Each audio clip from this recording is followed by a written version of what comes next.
Yes. Now, I've got rumor girls upstairs. Rumor girls secondary school.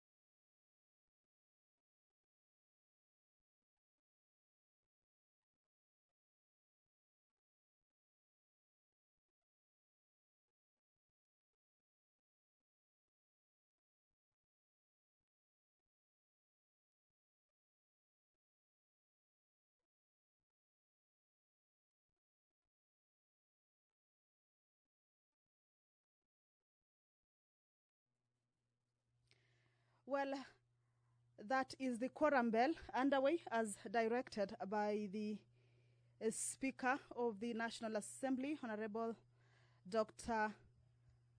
Moses Wetangula. That is as provided for in the House Standing Order number 34. If at the commencement of the House business, once the prayer has been said and the chair has been taken, if the House does not have the required number, then that bell will be on. As you can see, those are sagittal terms, keeping tabs with the numbers of members getting in. Of course, you can also see the whip of the minority side also at the entrance of the chamber. Of course, trying to see that members make their way to the chambers to be able to allow the House achieve that required number for the House to commence its business. Today is the first day after the members proceeded on a long recess. It has been a 4-week recess for the members, and now they are back. This marks the second part of the third session, of course, following that particular recess. And of course, there is a full entry for the legislators in this second part of the third session. There is a lot that they will be looking at. In today's order of business that is set to be transacted by the members as they resume from that long recess is taking a vote on the National Disaster Risk Management Bill. This is a report of the committee, which was debate already on it was concluded, and they will be voting on that report to allow the bill to proceed on the third reading. The County Boundaries Bill, this is a bill that is originating from the Senate, a bill that is co-sponsored by the chairperson, department. All right, allow me to hand you over back to the live broadcast. If you want to degenerate, I'll treat you as such. Honourable members, I have a communication on the resumption of sittings and priority business for the second part of the third session. Honourable members, I wish to welcome you back to the House after the just concluded recess. I'm aware that the recess period was very busy for most committees given the great amount of time that had to be invested in considering scheduled business. The business included supplementary estimates 2 for the year 2023-24, consideration of the estimates for the financial year 24-25, including attendant public hearings, ongoing public participation in the Finance Bill 2024, mediation on the Division of Revenue Bill 2024, and other priority matters that were before various committees. Nonetheless, honourable members, it is my sincere hope that you found time to be with your families and constituents, and that you are now rejuvenated to embark on the business during this part of the session. Honourable members, as I welcome you back, let me bring to your attention that part of the business that is before the House during this month of June has statutory timelines.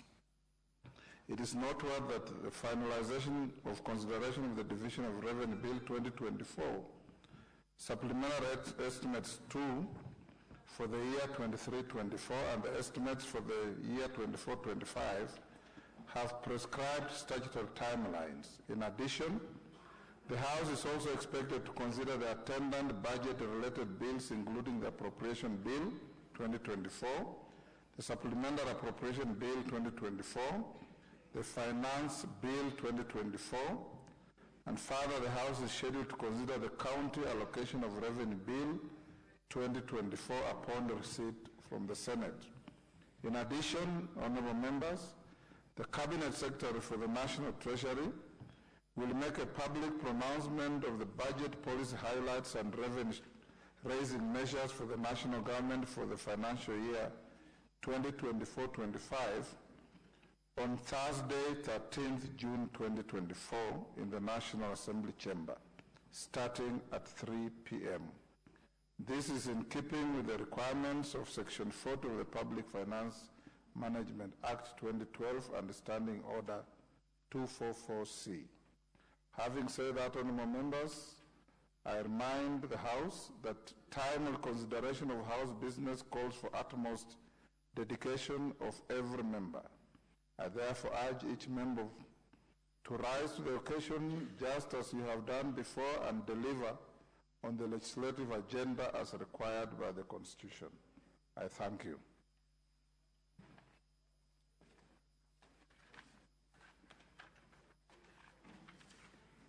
Order number 3, messages. Members at the back, take your seats. Take the nearest seats. Omongina, take the nearest seat.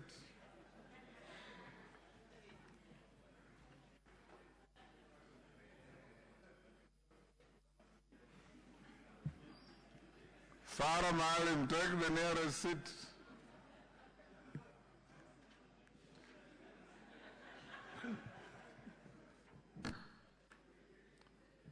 Jared Okello, what is the idea of nearest seat?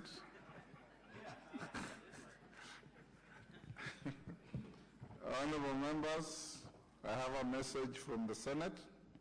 Honorable members, Standing Order 41 provides that if a message is received from the Senate when the House is not in session, the Speaker shall forthwith cause the message to be transmitted to all members and report to the House on the day when the House next sits. In this regard, I wish to report to the House that during the recess, I received 3 messages from the Senate.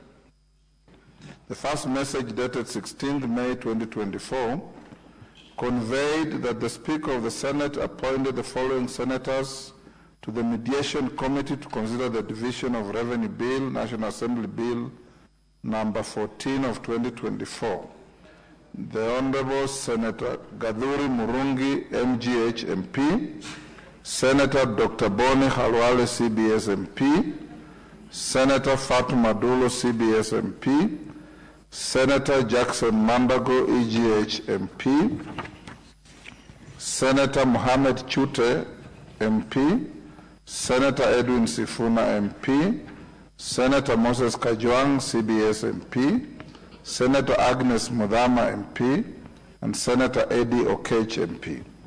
Honorable members, the appointment of the senators to the Mediation Committee on the Division of Revenue Bill, National Assembly Bill number 14 of 2024 arose out of the decision of this House of 13th May 2024 rejecting the Senate's amendments to the bill, thereby causing the bill to be committed to a mediation committee pursuant to Article 1121B of the Constitution.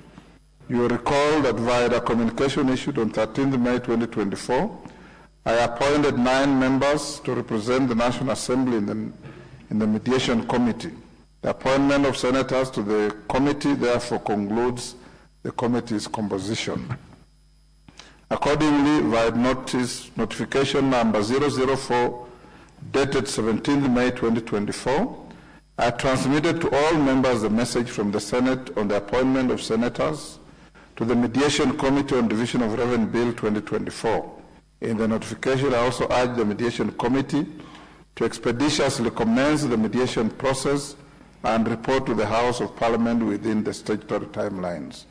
I am aware, honorable members, that the Mediation Committee has concluded its work and is expected to table its report during this afternoon sitting. Honorable members, Members at the bar, take the nearest seats. The nearest seat, Lelmengit.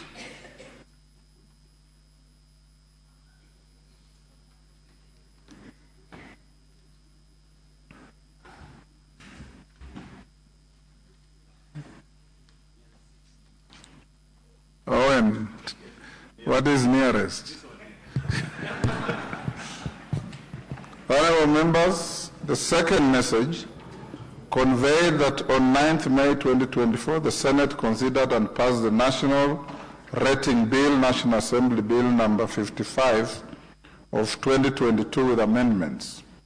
Honorable members, you will recall that this House considered and passed the said bill with amendments on 11th October 2023, following which I refer the bill to the Senate for consideration in accordance with the provisions of Article 110(4) of the Constitution. Consequently, I did notify all members of the message from the Senate via notification number 005 of 2024 of 17th May 2024 and referred the Senate amendments to the bill to the Departmental Committee on Lands for consideration.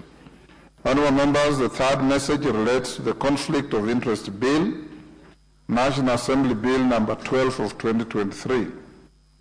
The Senate considered the bill and passed it with amendments. The bill has now been referred back to the National Assembly for consideration pursuant to the provisions of Article 112(1)(b) of the Constitution. Honorable members, you will also recall that on 30th November 2023, this House passed the said bill with amendments, following which I refer the bill to the Senate for consideration pursuant to Article 110(4) of the Constitution. The House is therefore required to consider the Senate amendments to the bill. In this regard, I direct the clerk to circulate the schedule of the Senate amendments to this bill to all honorable members. Thereafter, the Senate amendments will stand referred to the Departmental Committee on Justice and Legal Affairs for consideration. The two departmental committees are expected to expedite the consideration of the Senate amendments to the respective bills and submit their reports to the House. The House is accordingly guided. I thank you. Next order.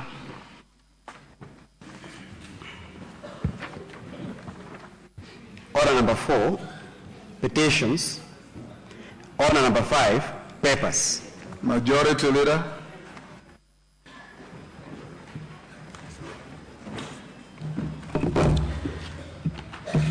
Thank you, Honorable Speaker. Honorable Speaker, before I lay, allow me to welcome back all members after the recess, the working recess that they had. And I'm sure, as you said in your communication, they are very energized to continue with the very important business before the House in this second session, Honorable Speaker. Honorable Speaker, allow me to I beg to lay the following papers on the table of the House today, Tuesday, June 4th, 2024. One, legal notice number 84 of 2024 relating to the climate change, carbon markets, regulations 2024, and the explanatory memorandum from the Ministry of Environment, Climate Change, and Forestry. Two, the following statutory instruments from the Ministry of Mining, Blue Economy, and Maritime Affairs. One, legal notice number 90 of 2024 relating to the merchant shipping, maritime labor, regulations 2024, and the explanatory memorandum. Two, legal notice number 91 of 2024 relating to the merchant shipping, prevention of collision, regulations 2024, and the explanatory memorandum. Three, legal notice number 92 of 2024 relating to the merchant shipping, maritime transport operators regulations of 2024, and the explanatory memorandum.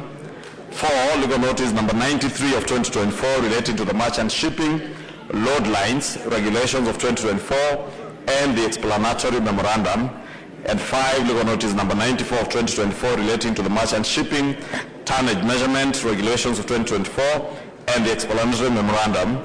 And six, the legal notice number 95 of 2024 relating to the merchant shipping, recognized organizations regulations of 2024, and the explanatory memorandum.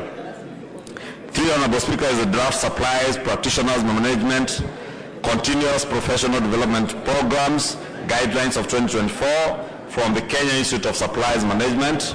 4 is a treaty establishing the Intergovernmental Authority on Development, IGAD, from the Prime Cabinet Secretary and Cabinet Secretary Foreign Affairs. 5 is a report to Parliament on all new loans contracted by government from 1st February 2024 to 30th April 2024 from the National Treasury. 6 is a report of the third quarter of the National Government Constituency Development Fund Board for the financial year 2023-2024. 7, report of the Auditor General for the National Government funds for the financial year 2022-2023. 8, the quarterly economic and budgetary review reports for the financial year 2023-24 for the period ending 31st March 2024 from the National Treasury.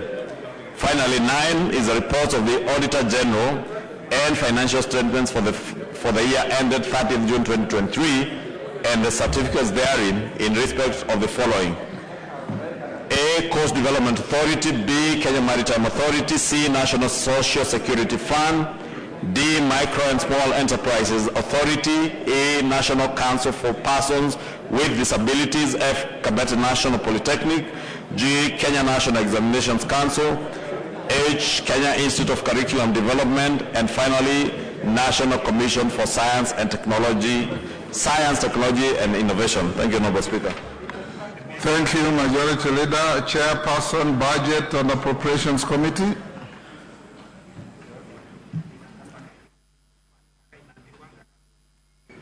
Thank you very much, Honorable Speaker.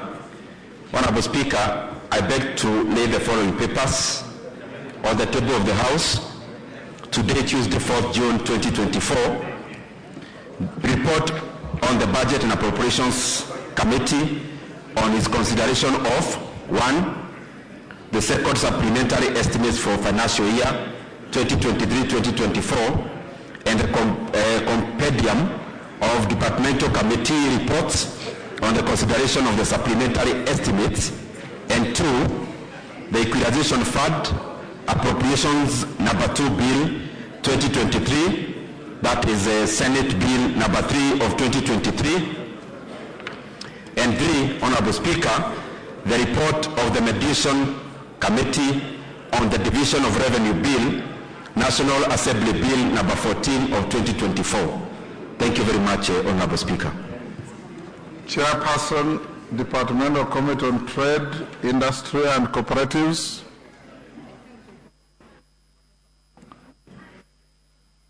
Is that Honorable Gakuya?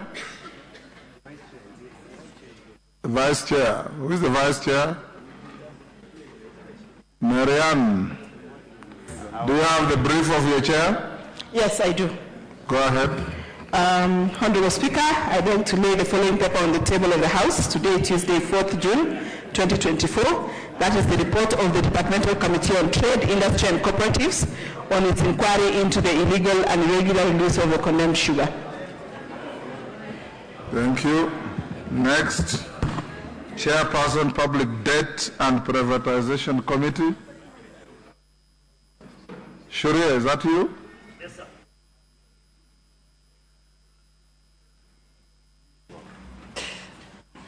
Thank you, Honorable Speaker. Honorable Speaker, I beg to lay the following paper. Are you going to lay your phone on the table?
Sharia, while we embrace technology, laying a paper means laying a physical paper.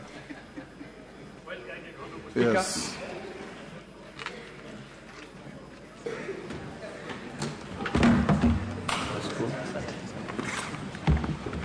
Well-guided Honorable Speaker. Honorable Speaker, I beg to lay the following paper on the table of the House today, Tuesday, 4th June 2024, report of the Public Debt and Privatization Committee on its consideration of the Consolidated Fund Services for the supplementary estimates 2 for the financial year 23-24 and the budget estimates for the financial year 24-25. I thank you, Honorable Speaker. Thank you. Next order. Give me the order, please. Order number 6, notices of motion. Chairperson, Budget and Appropriations Committee. Thank you very much, Honorable Speaker. Honorable Speaker, I beg to give notices of the following motions: that this House adopts the report of the Budget and Appropriations Committee. Order, and each motion stands on its own, so you cannot give notices of motions. Thank you very much, Honorable Speaker, well guided. Honorable Speaker, I beg to give notice of the following motion: that this House adopts the report of the Budget and Appropriations Committee on the second supplementary estimates for the financial year 2023-2024, laid on the table of the House on Tuesday 4th, 2024, and pursuant to the provision of Article 223 of the Constitution, and Standing Order 243, 1, approves an increment of the total current expenditure for financial year 2023-2024 by Kenya shillings 51,113,484,433 shillings in respect of the votes as contained in the first schedule. 2, approves a decrease of the total capital expenditure for financial year 2023-2024 by Kenya shillings 73,290,535,117 shillings in respect of the votes as contained in the first schedule.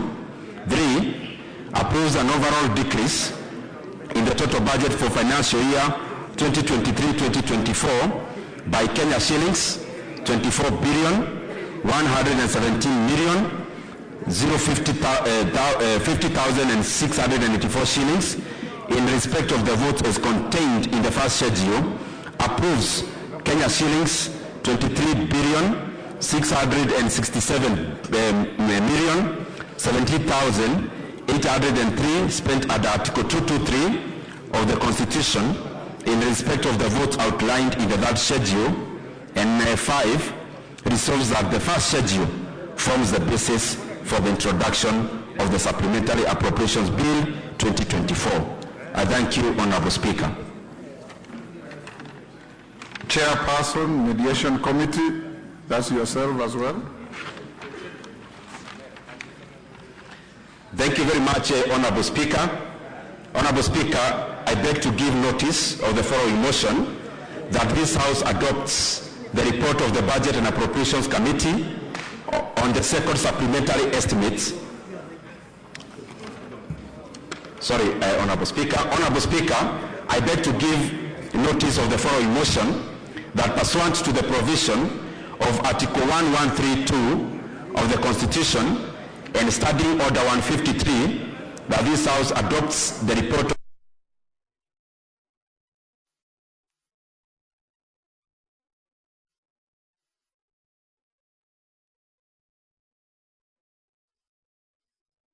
and approves the mediated version of the Division of Revenue Bill, National Assembly Bill number 14 of 2024. I thank you, Honorable Speaker. Yes, next, Chairperson, Departmental Committee on Trade, Industry and Cooperatives.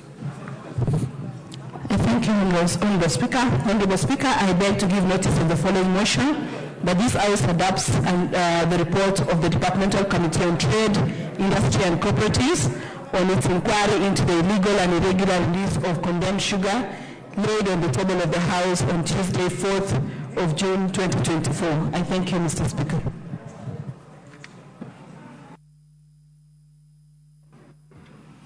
Next, Chairperson, Public Debt and Privatization Committee. Thank you, Honorable Speaker. Honorable Speaker, I beg to give notice of the following motion, that this House adopts the report of the Public Debt and Privatization Committee on its consideration of the Consolidated Fund Services for the Supplementary Estimates 2 for the financial year 2023-2024 and the budget estimates for the financial year 24-25, laid on the table of the House on Tuesday, 4th June 2024. I thank you, Honorable Speaker. Next order.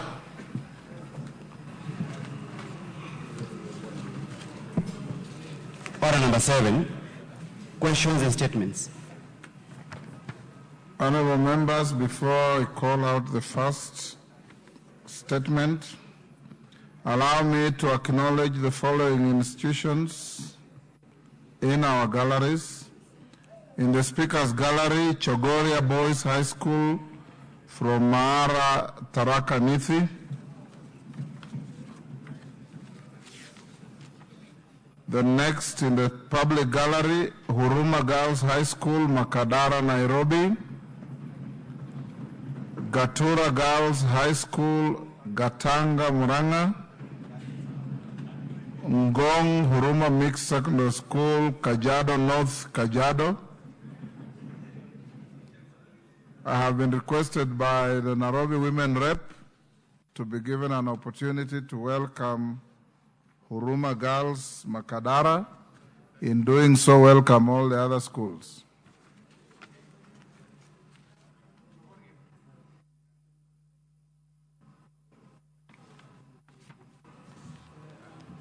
Go ahead, Pasaris.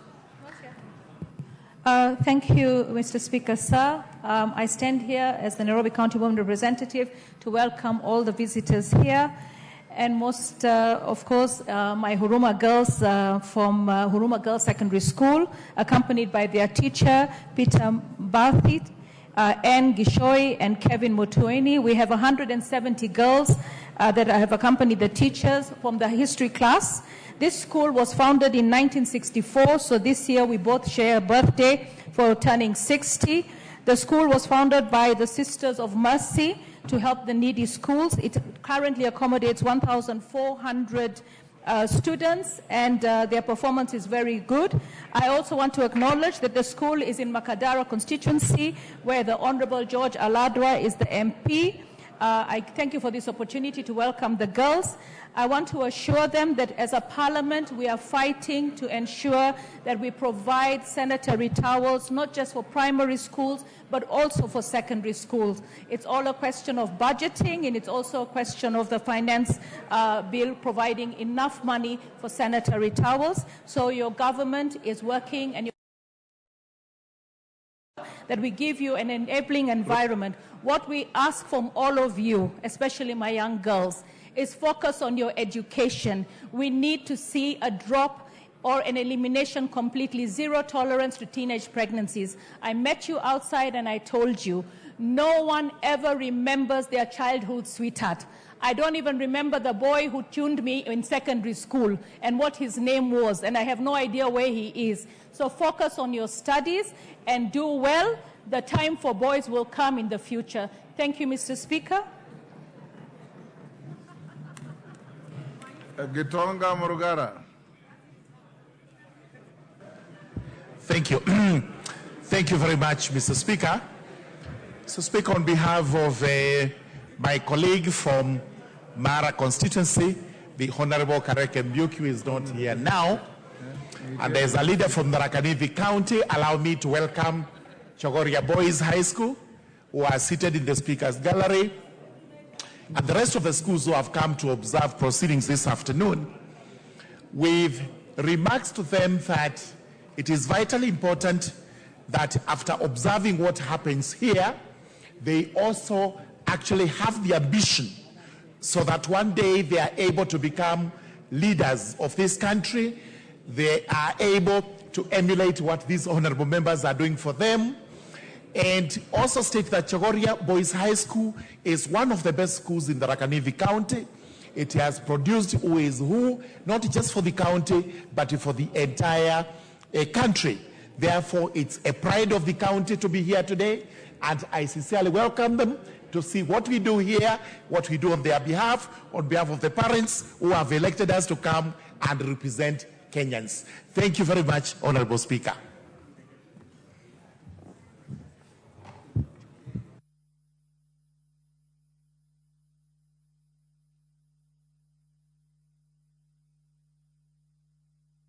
Yes, Minority Leader.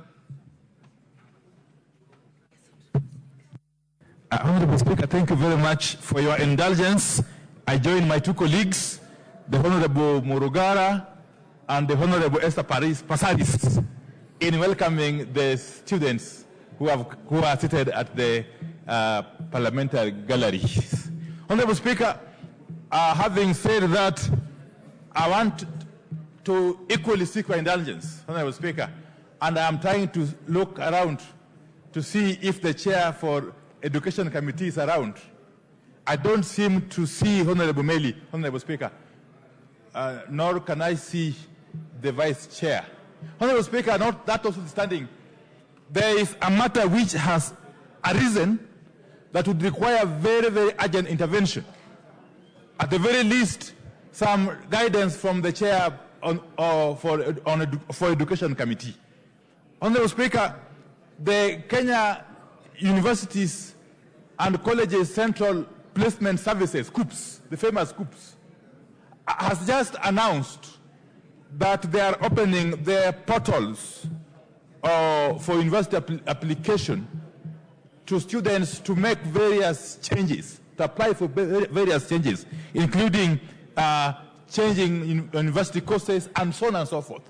And yet, I am privy to information that the Education Committee of this House has already made some declaration or some directive that the Ministry of Education withdraws all university admissions on account of conflicts or anomalies in the amount of fees that students are supposed to pay for various courses.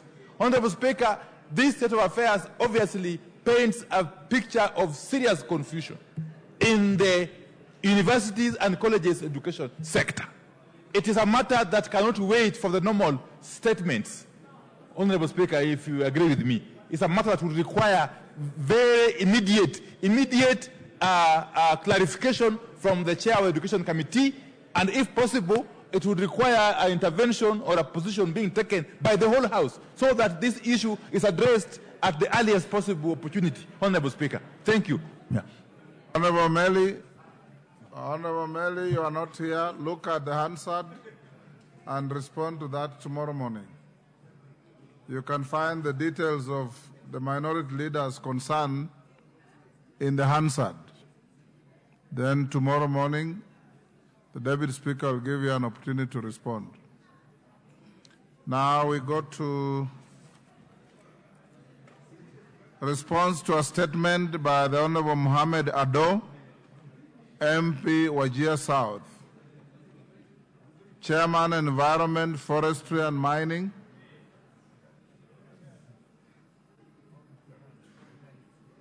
Who is the chairman? Is that Gikaria? Owen Bayer.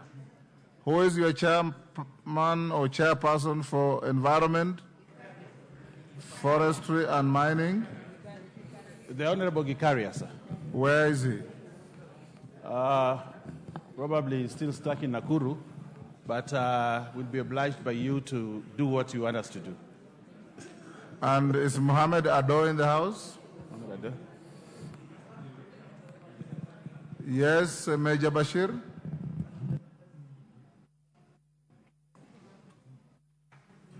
Honorable Speaker, thank you very much. I stand in for the Honorable Mohammed Ado. I have his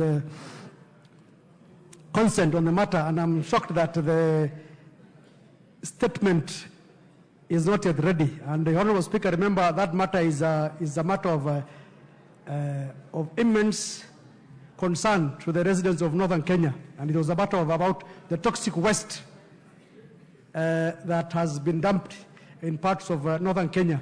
And I'm shocked that the statement is not available, so I will rather request that probably you rule when that statement will be available so that we can make further input on the same. Owen Bayer, you inform Honorable Gikaria to bring the statement on Tuesday afternoon. Next, Chairperson, Departmental Committee on Transport and Infrastructure.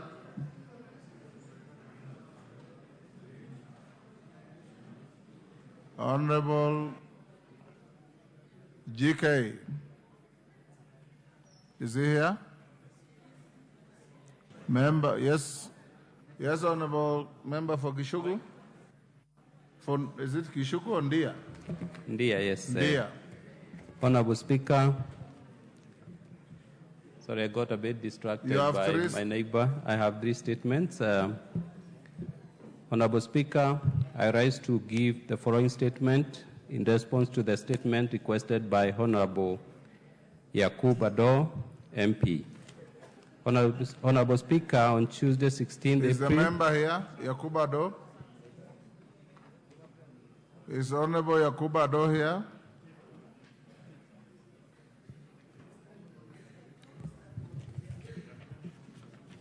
He is not here. Go to the second one.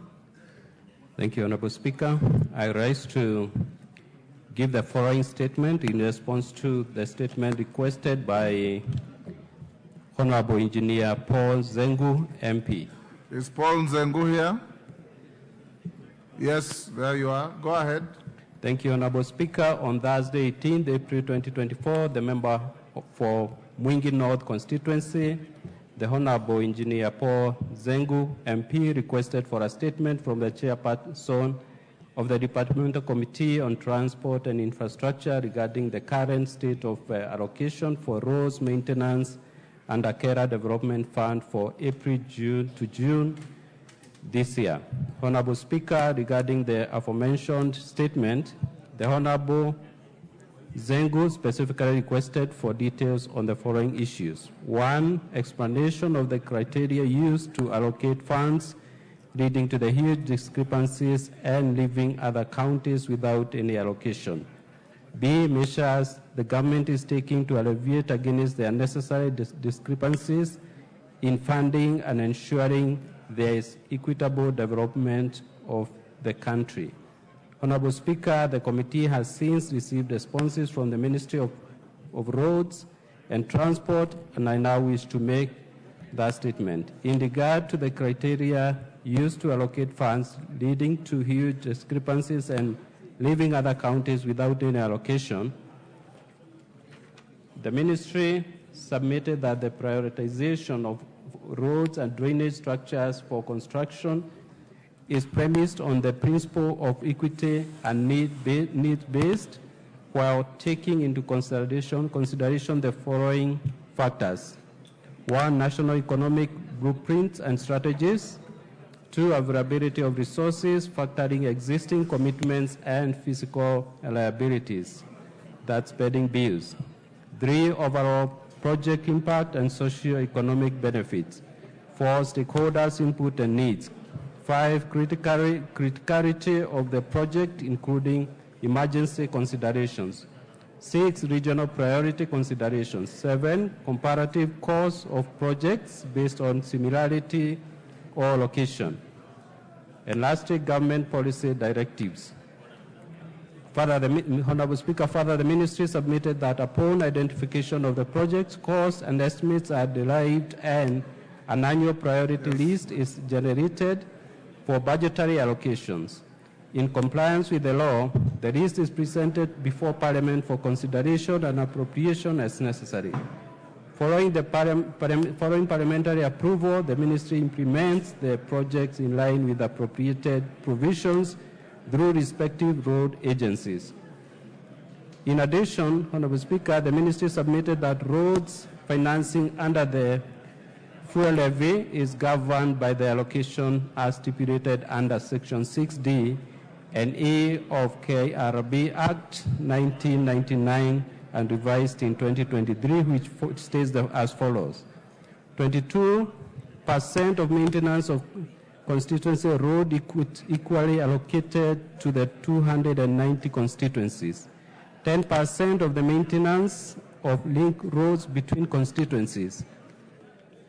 And C, 40% for maintenance of national track roads, and 15% for maintenance of urban roads, and 1% for maintenance of roads in the national parks.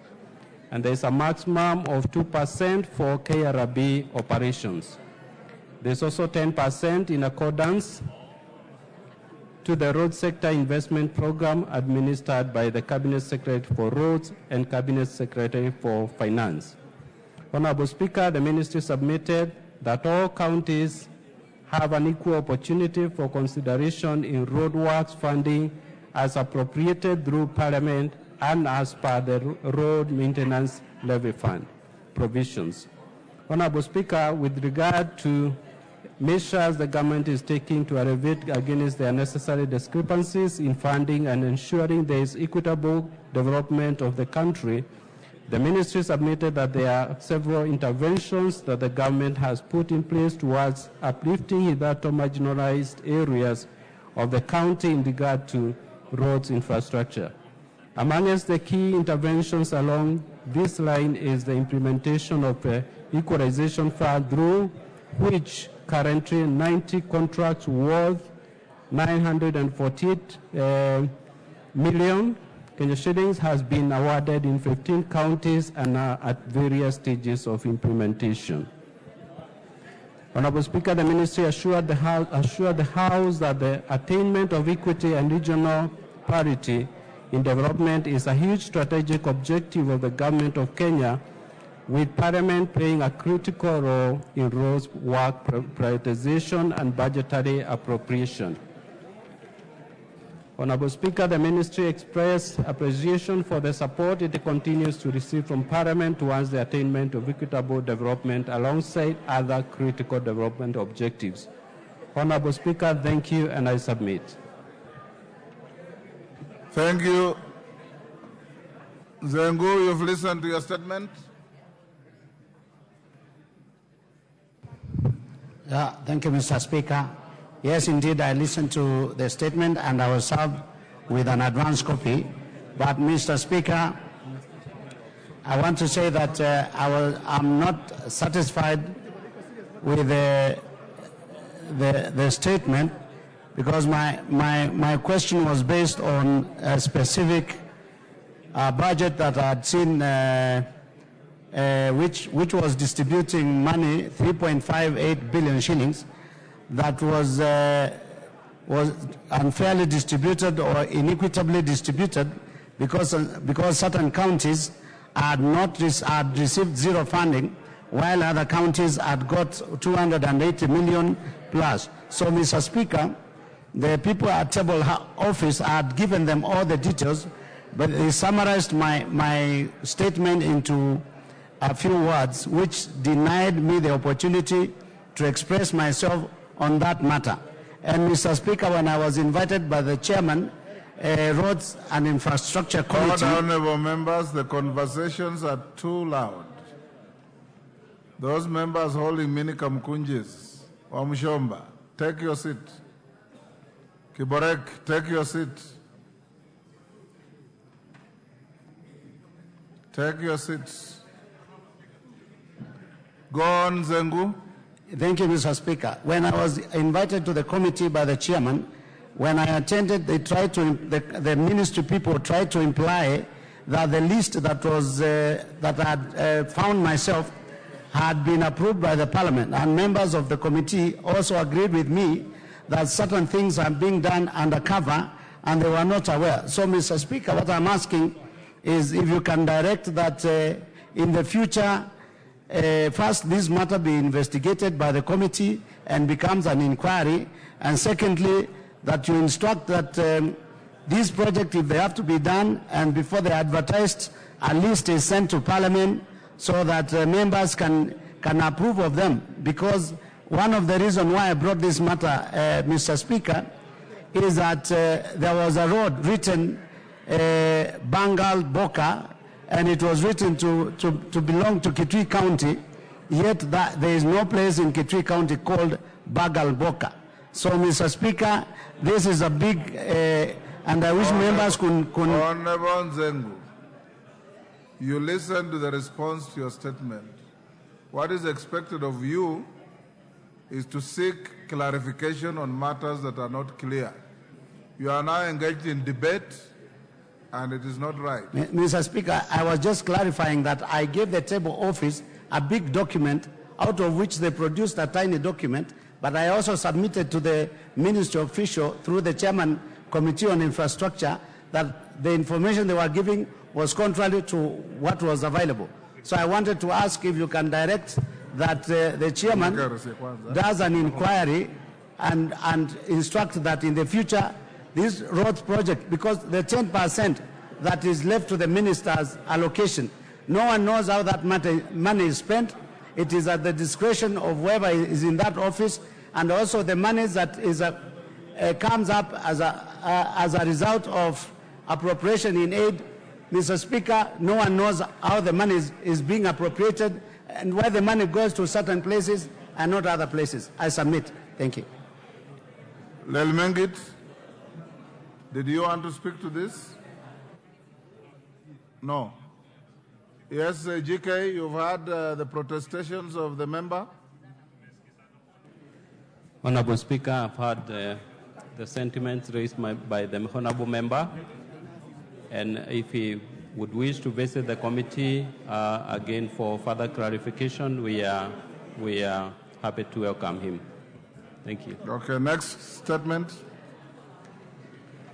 Honorable Speaker, again rise to read the following statement in response to concerns raised by honorable members of this House regarding 32% fuel levy. Honorable Speaker, today mid-morning we had a meeting with the Principal Secretary for Roads, Engineer Joseph Bogua, and we did indeed ask him to clarify the matter. And the following is his statement. Following reduced fuel levy consumption for 23-24 financial year, the fuel levy provisions were projected to reduce by Kenya shillings 11.2 billion. The second supplementary budget 23-24 was subsequently reduced to conform to the new fuel levy collections. Under the reduced collection, the 32 fuel levy KERA allocation would further a reduction of Kenya shillings 2 billion in the 23-24 financial year. Honorable Speaker, I am sure after this meeting, many members, after this sitting, many members will want to ask me about 22 and 10%, so I really plead with members to listen to my statement.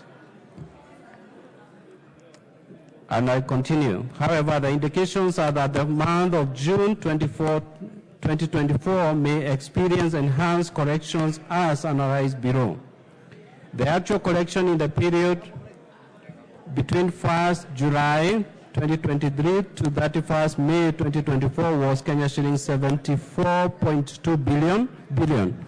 It is projected that the board will collect Kenya shillings 6.5 billion in June 2024, bringing the total for the year to 80.7 billion. Against a revised budget of Kenya shillings 78.7 billion. This difference of between 2 billion may be applied to fund the budget deficit of KERA of Kenya shillings 2 billion.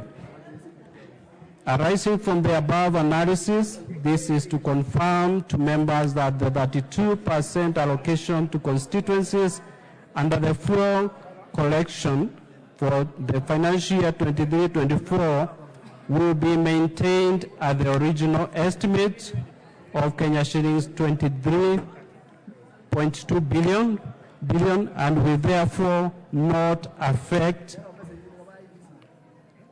be affected by the reduced fuel levy correction of the financial year 23-24. That is the current financial year. Signed by Engineer Joseph M. Bugua, CBS Principal Secretary. Thank you, Honorable Speaker. As you are all up in arms when this issue was raised, And now nobody seems to pay attention. We'll move on. Honorable Mwango.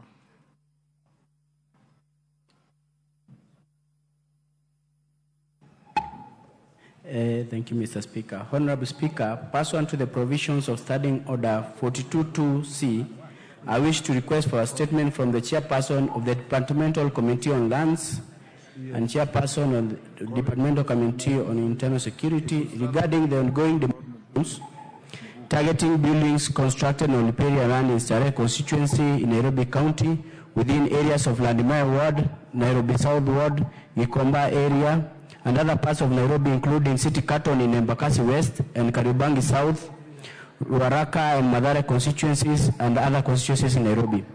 Honorable Speaker, in May 2024, the government directed that all structures built on riparian land be demolished following the heavy rainfall that adversely affected tracts of land across the country. However, the manner in which these demolitions are carried out is deeply concerning and raises serious questions about the respect for human rights. Firstly, the government provided a stringent timeline for vacating the affected areas without proper notice issued to the residents or offering alternative places to reside in. Secondly, the ongoing demolitions reveal a distressing picture of inhumane treatment, with houses being demolished without regard for the well-being of the residents, some of whom have lived on the same land for over 50 years and possess legitimate title deeds issued by the government. Regrettably, mothers and children are being left to sleep in the cold without any alternative accommodation or support from the government.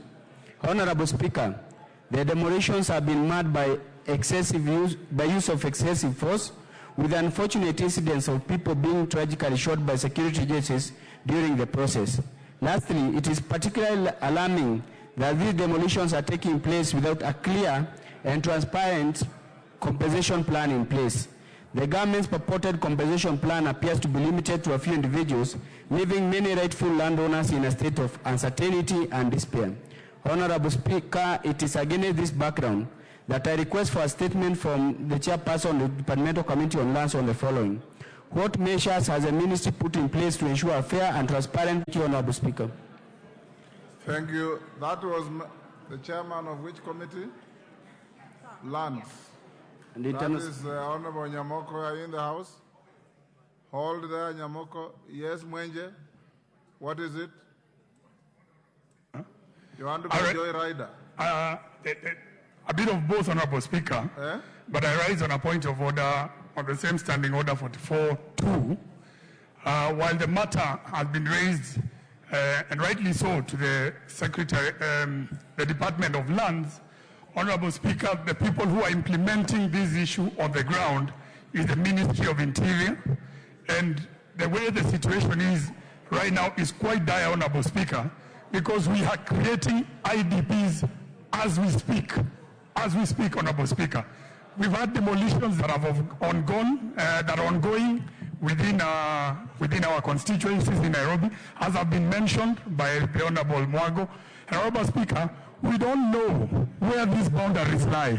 In certain areas, the boundaries are spoken that the riparian land is 6 meters. In certain areas, they say it's 60 meters. And we've seen the DCCs trying to go back to demolish further from the areas that were initially marked as the boundaries. Now it seems somebody somewhere is revising this riparian land and increasing these portions. This will lead to massive loss of property, and a lot of people will become homeless, Honorable Speaker. So if we can ensure that these matters are halted for the moment until we can have a bipartisan agreement and a discussion within the multi-agencies that are concerned with this matter here in Nairobi. Otherwise, the destruction, Honorable Speaker, will be on a devastating level. Thank you, Honorable Speaker. Yes, a member for Ruaraka. Mr. Speaker, Honorable Mwago is speaking for many of us from Nairobi. And I do not know which standing order to apply when a statement is couched in a way that can be expanded. I do not know whether there is an amendment to a statement, but Mr. Speaker, you will see... Honorable Kaja, you cannot. purport to amend. I'll allow you to joyride on that for a minute. Yes, Mr. Speaker, the thing is, you will see some of us also giving you or writing the same statements, but in an expanded manner, because Honorable Mwago has done a very good job, but with a lot of respect, he has left certain issues which are the core issues that we need to prosecute in this whole matter. Mr. Speaker, for example... Honorable Kajwang, in a situation like that, you simply say, in addition to what Honorable Mwango is seeking, can the chairman also look at the following? This is it. Thank Yes. you.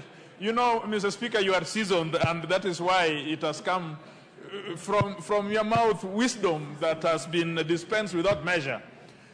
Mr. Speaker, sir, one of the issues which are troubling is that there is this Gazette notice number 14891, signed by the President of the Republic of Kenya, establishing something called Nairobi Rivers Commission, purporting to act under the Climate Change Act and purporting to act under the NEMA Act. Mr. Speaker, you know that the President has no power to make law in this country. A Gazette notice itself is law, is delegated legislation. And that delegated legislation must come before the House, Mr. Speaker. And even if it does, those pieces of legislation has given the CS powers to make delegated legislation. It is not to the President to make that decision. So these issues that Honorable Mwago is talking about are being spearheaded by this commission that we want to establish its constitutionality and the legality by which it moves. Secondly, you've made your point. The only point which I want to make, Mr. Speaker. Mr. Speaker, when you closed this campus, it struck us that people can do things unlawfully. KDF is managing and it's controlling the demolitions in eastern and all the parts of Nairobi. KDF. Why would KDF that is concerned with issues in Baringo, that is concerned in issues in Turkana, why would they come into Nairobi to demolish things in Nairobi, Mr. Speaker? So this is an issue which traverses from Westlands, it goes all the way in Eastlands, and Mr. Speaker, it is only those of us who are in the ghettos who are suffering. People in Lavington, people in Runda, Mr. Speaker, I know that you are not from Runda, but Mr. Speaker, some of us are literally, my whole constituency has been obliterated. 2 wards. As I stand here, I do not know whether I'm a member of any constituency. Because if 60 meters, if people demolish 60 meters, the whole of Ruaraka will be gone. Will be gone. I will not have anybody to represent in this house. You made your point, Elachi. Thank you, Mr. Speaker. Mr. Speaker, I would wish also the chairman to look at. There were 2 things the president said. One, there was compensation, Mr. Speaker. That monies will be put in the funds of these people as they move. For me, Mr. Speaker, what is very sad, it is how inhuman they are doing the demolitions.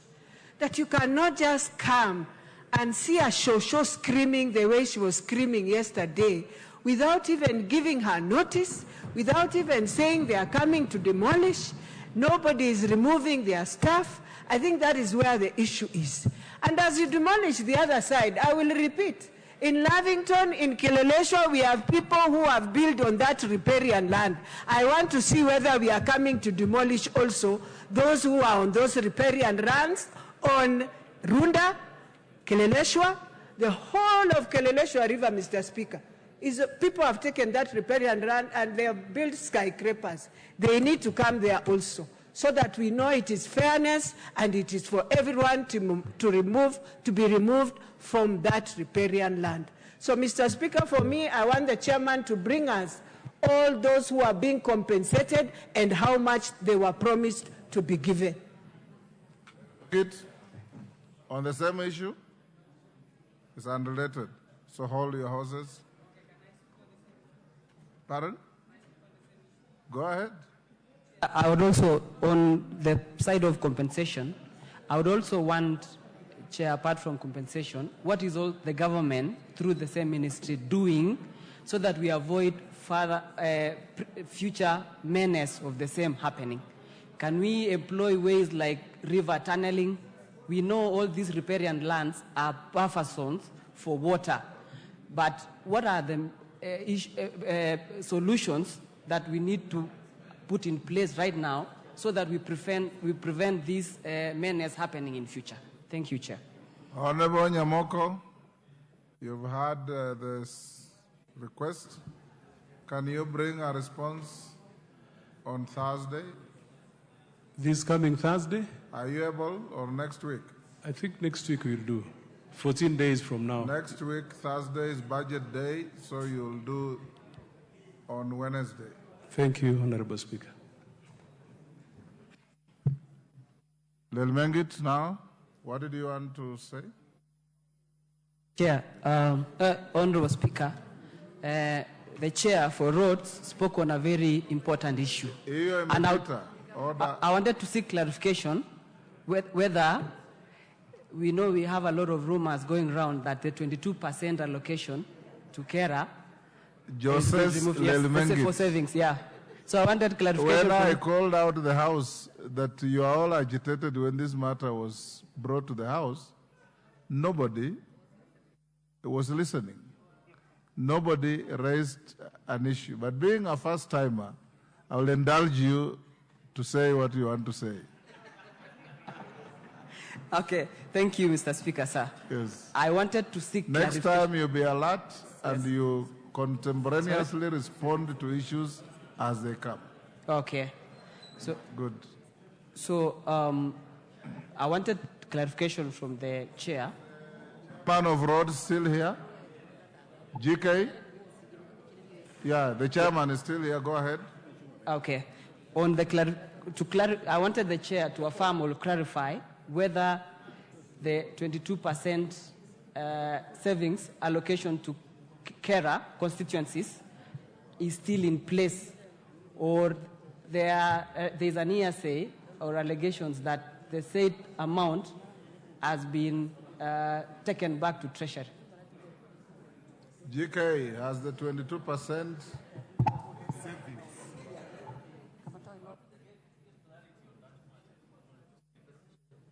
hold the GK. Jared Okello, you know, you wait until you are given authority to speak. I thank you very much, Honorable Speaker. Yes. Honorable Speaker, whereas my friend, the Honorable Member for Nandi, is... the member for Mgwen. Mgwen. I take back that. Thank you very much. I think the rumor, so to speak, that is out there does not really from the savings, Honorable Speaker. Now, what we have heard is that a directive has been issued by Kera, and I think Kura also, that the savings will be absorbed back by Kera for reasons that are beyond members of this parliament. Honorable Speaker, I think you have made a pronouncement over and over again that no one can unilaterally change any law in this country without participation of Kenyans, without the involvement of members of this House, and therefore we need this clarification. That is not a small matter, and it is not a laughing matter, so to speak. Are we losing the savings, and if so, why? And on which law has this been premised? Because we make laws for a reason. Okay. Honorable Speaker, finally, at this moment, most of our roads have been swept away by floods. And if somebody is going to meddle with this matter, we do not know how to handle issues to do with roads in our constituencies. But most importantly, all these members of parliament will tell you that the only body that makes roads in their constituencies, even without the involvement of devolved functions, is Kera. So if somebody messes up with Kera, you are messing up with members of parliament, and by extension, members of parliament know when to strike and how to strike the most. I thank you, Honorable Speaker. GK. Honorable Speaker, indulge me to reread the statement, which it's a short statement, which I'd pleaded with members to listen to. So I will read it a second time, if you allow me, Honorable Speaker. Following the reduced fuel levy consumption. You don't have to reread the statement. It's a brief one, Honorable Speaker. The issues raised are very easy. You can answer them in a minute without reading.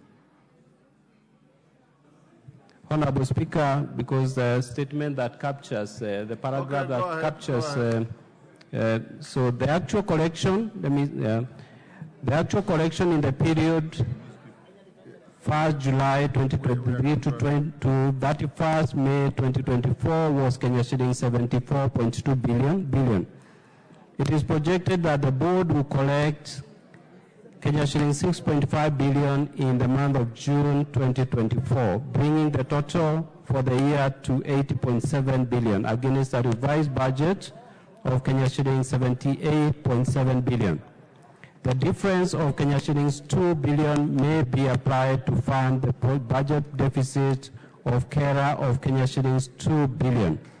Arising from the above analysis, Honorable Speaker, this is to confirm that the 32% allocation to constituencies under the fuel levy collection for the current financial year will be maintained at the original estimate of Kenya shillings 23.255072653 billion, and will therefore not be affected by the reduced fuel levy correction for the financial year 23-24.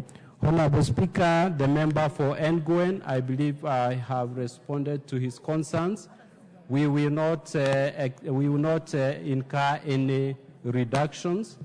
And concerning savings, there is no law that allows KERA to reverse money from regions, KERA regions, regional offices to the head office. So all the money that is saved, all the balances are supposed to be utilized within the constituencies, as has always been the case.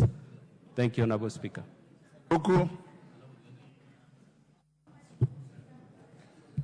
Thank you, Honorable Speaker. A request for statement regarding the development of mass rapid transit corridors in Nairobi metropolitan area.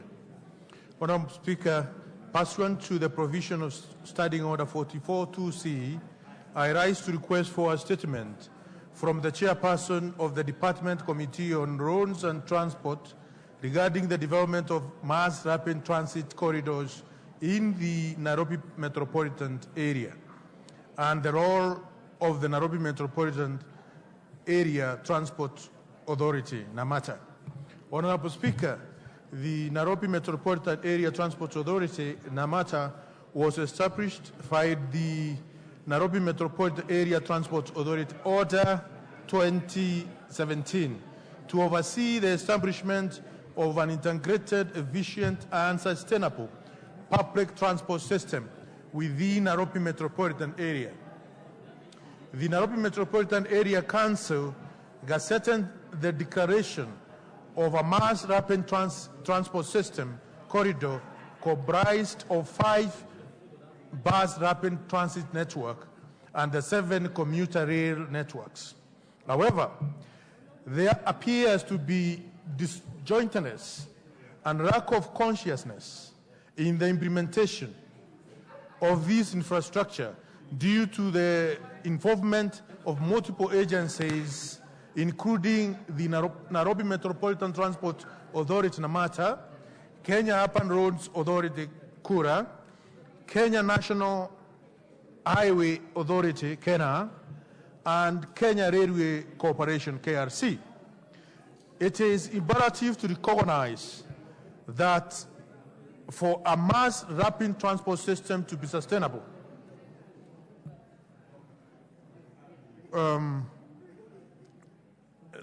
it is imperative to recognize that for a mass rapid transport system to be sustainable, it must be integrated and further have an operation plan that will generate positive systems revenues, minimize the need for exchequer support, and operational expenditure. The involvement of multiple agencies also raises concern as to why NAMATA, being the agency responsible for planning and implementing devolved transport functions in Nairobi metropolitan area, cannot oversee the entire process as mandated in NAMATA Order 2017. Honorable Speaker, it is against this background that I seek a statement from the Chairperson, Departmental Committee on the Roads, Transport on the following. 1. Why are multiple agencies involved in development of mass rapid transit corridors in Nairobi metropolitan area, and how is this impacting the coordination of the system? 2. What measures are being taken to ensure that the existing projects formulated before the creation of NAMATA are integrated with NAMATA's mandate as an agency responsible for implementing devolved transport functions in the Nairobi metropolitan area region? 3. What steps are being taken to ensure that the mass rapid system investment in Nairobi metropolitan area are being packaged optimally and are guided by a sustainable plan to minimize the future need for reliance on exchequer releases? Thank you, Honorable Speaker. And for me to add on Mogoka, Mr. Speaker, Order. We have a big problem, Mr. Speaker. Order, Roku. I gave you an opportunity to talk about what you have finished. You know you have written to me about what you are saying. And I've received several of them. It's not just about you. Meli, 2 minutes. But Meli, the minority leader who raised the issue is gone, so you better do it tomorrow when he's in the House. Next order. Eh? Who? Oh, Chairman Transport, you've listened to Ruku. When can you bring a response? We'll take 2 weeks, Honorable Speaker. 2 weeks. Maximum 3. So that 2 to 3. 2 weeks is agreed. 2 to 3 weeks, Honorable Speaker. We'll give you 2. All right, Honorable Speaker. Thank you. And next order. Order number 8, motion, report of the Committee of the Whole House on the National Disaster Risk Management Bill, National Assembly Bill number 24 of 2024. Question to be put and third reading. Take your seats. Honorable members, take your seats. Bowen, take your seat. DK, take your seat. Honorable members, I'll now put the question at order number 8, which is that this House do agree with the report of the Committee of the Whole House on its consideration of the National Disaster Risk Management Bill, National Assembly Bill number 24 of 2023. As members of that opinion say aye. Aye. Those of the contrary opinion say nay. The ayes have it.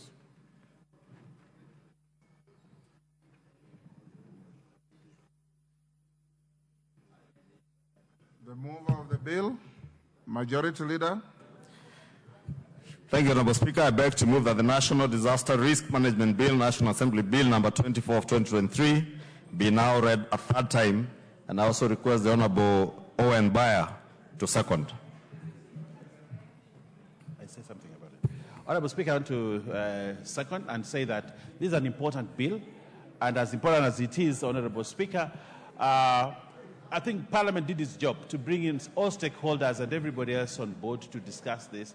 And it's a very important piece of legislation, which is not just legislation, but also it goes down and deep into how we handle disaster, but not just disaster, how we manage the risks with the disaster. Therefore, I want to thank the members who contributed, and as the Senate picks up this bill, to move it to the next level so that we have assented within the shortest time possible so that we are able to mitigate disasters like happened with the excess rain that we had and the issues that we have had in this country. So, Honorable Speaker, I beg to support. Thank you. Thank you. Order. Honorable Dawood, take your seat. Honorable members, I now propose the question, which is that the National Disaster Risk Management Bill, National Assembly Bill number 24 of 2023, be now read a third time. I now put the question, and I confirm that we have quorum in the House, which is that the National Disaster Risk Management Bill, National Assembly Bill number 24 of 2023, be now read a third time. As members of that opinion say aye. Aye. Will those of the contrary opinion say nay? The ayes have it. A bill for an act of parliament to establish the National Disaster Risk Management Authority and County Disaster Risk Management Committees to provide a legal framework for the coordination of disaster risk management activities and for connected purposes. Next order. Order number 9, the County Boundaries Bill, Senate Bill number 6 of 2023, first reading. A bill for an act of parliament to provide for county boundaries, to provide for a mechanism for the resolution of county boundaries disputes, to give effect to Article 188 of the Constitution by providing the procedure for alteration of county boundaries, to provide for the establishment of an independent county boundaries commission, and for connected purposes. Thank you. Next order. Order number 10, motion. Maize flour subsidy program for the financial year 2022-2023. Chairman or Chairperson, Departmental Committee on Agriculture and Livestock. Thank you, Honorable Speaker. Honorable Speaker, I beg to move that the House adopts the second report of the Departmental Committee on Agriculture and Livestock on its inquiry into the maize flour subsidy program for the financial year 2022-2023, laid on the table of the House on Tuesday, 27th of February 2024. Honorable Speaker, the Departmental Committee on Agriculture and Livestock tabled this report, tabled a preliminary report on the same inquiry in the House on Wednesday, 7th of June 2023, and the committee's report was adopted by this House on Thursday, the 3rd of August 2023. So to get further clarification, Honorable Speaker, on some of the outstanding issues, the committee held meetings with the Ministry of Agriculture, Livestock Development, and Livestock Development, the Serious Millers Association, and the millers who participated in the program independently and not necessarily the Grain Mill Owners Association, whose report we had already concluded. Honorable Speaker, the committee did observe several things that I wish to put before the House. From the meetings, we observed the following. Number one, that there was discontent between, there was a disconnect between the President's speech and the adopted implementation framework of the subsidy. Honorable Speaker, according to the presidential directive, then the approach that was supposed to have been taken was to approach the subsidy program through waiver of the import duty. But the ministry decided to have the reduction of the price of the maize flour from the then 220, 230 shillings per 2 kilogram packet to 100 shillings. The second issue we observed, Honorable Speaker, is that there was failure by the ministry itself, the Ministry of Agriculture and Livestock Development, to make changes on the contract as proposed by the Office of the Attorney General. The Attorney General clearly proposed that there should be provision for suspension of the contract, and that provision was not in the contract. The Attorney General, Honorable Speaker, proposed that there was supposed to have been determination on the termination of the contract, provision for termination of the contract, should there be inadequate exchequer release according to Article 14, subsection 2 of that particular contract. The other issue that the Attorney General noted, Honorable Speaker, is the failure to deal out the provision on the account. Should there be no provision? Honorable Speaker, there was also the exoneration of the millers from any form of blame by the contract that the ministry gave out for signing. In this particular respect, the millers were supposed to just be free if the maize meal reached the consumers or not. After milling, post-milling responsibility was not given to them. Honorable Speaker, there was no report of the delivery of the subsidized maize flour to the last mile, where we are talking about the people, the consumers. The Ministry of Interior was supposed to have been monitoring this particular last mile consumption, and they gave no report to us as a committee. We believe probably they may have given a report to the ministry, but the ministry never provided this report to us. So they were charged with that responsibility, Honorable Speaker. On the other hand, there was also no report on the surveillance of the distribution of the maize flour itself, as to ascertain the selling of the 2-kilogram packet at 100 shillings of the shift and maize meal. Honorable Speaker, this report was not submitted to the ministry. To the committee by the ministry. There was also no discussion on the quantities to be supplied at the contractual level. The millers were supposed to produce as much as they could and sell as much as it was possible, and then submit the invoices to the ministry for payment. So there was no specific quantitative contract. The contract was more or less open. Honorable Speaker, upon assessment, we discovered that 95.1% of the maize flour sold by the Grain Mill Owners Association under the subsidy program could be traced to the consumer, and it was sold at the market price of 100 shillings per 2-kilogram packet.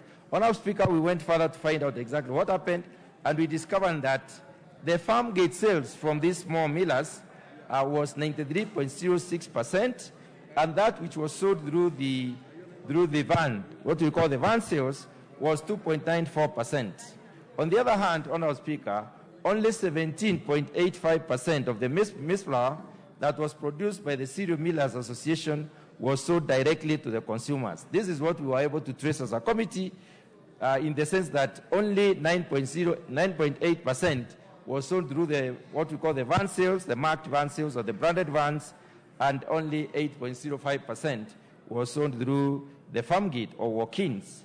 We also noted that, Honorable Speaker, a total amount of 50,526.28 was paid up to the Grain Mill Owners Association, while the outstanding balance on the accounts of this particular maize flour subsidy to this association membership was 432,751,316.30. On the other hand, Honorable Speaker, we also established that the membership of the Cereal Millers Association that participated in the subsidy program changed from the initial 27 at the initial presentation to 29. And the explanation was the extra 2 members were omitted from the list. Honorable Speaker, we also noted that the total invoiced amount by the Cereal Millers Association was 4,495,356,547.10, out of which 1,905,845,377.07 had been paid, and there was an outstanding balance of 2,589,511,170.05. We also noted that, Honorable Speaker, members of the Cereal Millers Association approached the Nairobi Center for International Arbitration, seeking for arbitration to pursue payment of the pending bills arising from the maize flour subsidy program of 2022-2023. Honourable Speaker, from the above observations, the committee made several recommendations. One of the recommendations that the committee made, Honourable Speaker, is that in future related interventions where the government has to intervene in form of a subsidy, there should be clear interpretation, layout of the executive order, and the implementation arrangements clearly laid out for information to the actors so that those who may participate in the process, those who may wish to ask questions may be able to get the correct answers. Honourable Speaker, we also concluded that the Cabinet Secretary in the Ministry of Agriculture and Livestock Development should submit a report to the National Assembly within 3 months of adoption of this report to explaining the following. Number one, the report should explain the departure from from what is interpreted as the President's focus on the subsidy, subsidizing maize flour, which was supposed to have been through the waiver of import duty, to what the ministry decided to do in terms of paying off the millers to produce and sell the maize flour. Honourable Speaker, we also expect them, the ministry, to explain how the decision to implement the program for a period of 1 month was arrived at. We would also like the ministry to explain why the program was implemented a month to the general elections. Honourable Speaker, we would also like the ministry to explain the actions that the ministry took after several prompts by the CMA or the Cereal Millers Association on the maize and wheat situation in the country and globally, and the reasons for inactions, because there were quite a number of inactions. Honourable Speaker, we would also like the ministry to explain why a certain group of millers appear to have been favoured in terms of payment compared to the rest of the millers. We also would like an explanation on why the ministry did not adopt the proposal made by the Attorney General on the contract. We would also like an explanation as to why the Cereal Millers Association are given preference on the millers, or to the other millers, in regard to the introductory engagement and meetings that were held prior to the maize flour subsidy program of 2022-2023. And finally, we would like the ministry to explain, why the ministry prefers not to clear the subsidy-related debts as pending bills that are accrued from these particular processes, because we note with concern that, Honourable Speaker, there is a pending bill for the 2017-2018 maize flour subsidy, as there is also a bill for 2022-2023, among others. The other issue, Honourable Speaker, that we recommend is that the Auditor General should conduct an audit of the maize flour subsidy program for 2022-2023 to ascertain whether there was prudent use of the public resources and submit the report to the National Assembly within 3 months of adoption of this particular report. Honourable Speaker, we also recommend that the DCI should conduct the following investigations. Number one, whether the subsidy program achieved the intended objective. Number two, quality and the quantity of the maize flour produced under the program and the prices of the maize flour and where it was sold. Honourable Speaker, I would also like an investigation on if the Ministry of Interior and Coordination of National Government submitted a report to the Ministry of Agriculture, Livestock Development and Cooperative, then on the delivery of the subsidized maize flour to the last mile. Honourable Speaker, I would also like the DCI to investigate that the NCPB was paid 100 million as monitoring and evaluation fee, but they did not submit any report to the committee on the surveillance they made. As a result, we would like an investigation made on, to be conducted on whether the NCPB conducted their role in the subsidy program as expected and how that money was particularly used. Finally, Honourable Speaker, I would like the DCI also to investigate the milling companies as they were to establish whether they actually milled any flour at all, as was said to have been supplied under the Maize subsidy program, and actually how much of this amount they milled. Honourable Speaker, we would also like to, we have recommended the following in this particular report, that in our preliminary report on the Maize flour subsidy program 2022-2023, our committee did recommend that the Ministry of Agriculture, Livestock Development and Fisheries should proceed to pay the Grain Mill Owners Association their dues. That was a balance of around 432 million that they were owed. We also recommended that this particular amount of money should be put in the subsequent budgetary provision because some of the millers, Honourable Speaker, are collapsing as a result of having taken debts and therefore they are not able to pay. On the other hand, Honourable Speaker, concerning the Cereal Millers Association, the committee recommends that 82.17% of the total maize flour that was produced under the subsidy program by the Cereal Millers Association could not be traced to the last consumer. Based on their distribution channels, because it passed through the normal distribution channels, so the Directorate of Criminal Investigation should conduct an investigation into into this, and present their findings to the National Assembly within 3 months of adoption of this particular report.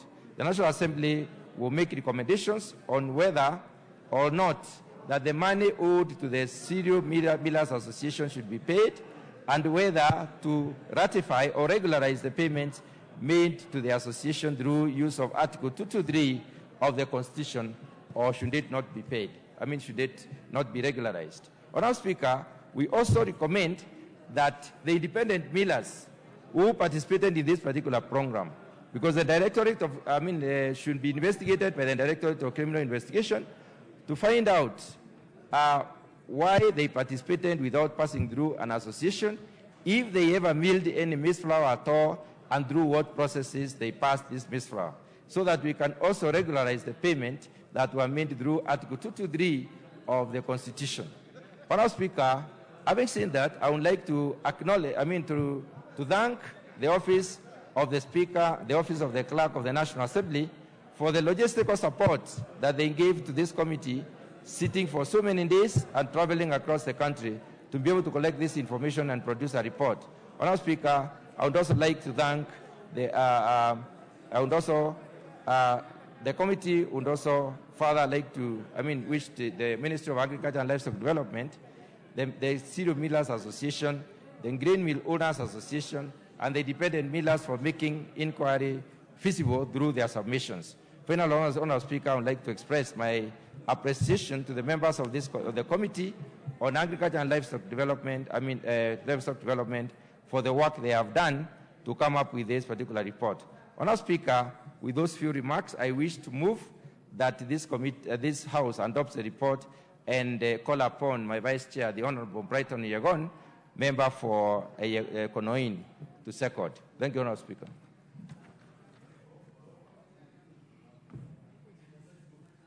Have you got a seconder? Okay, proceed.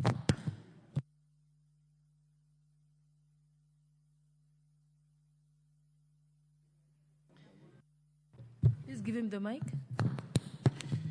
Honorable Speaker, I rise to second.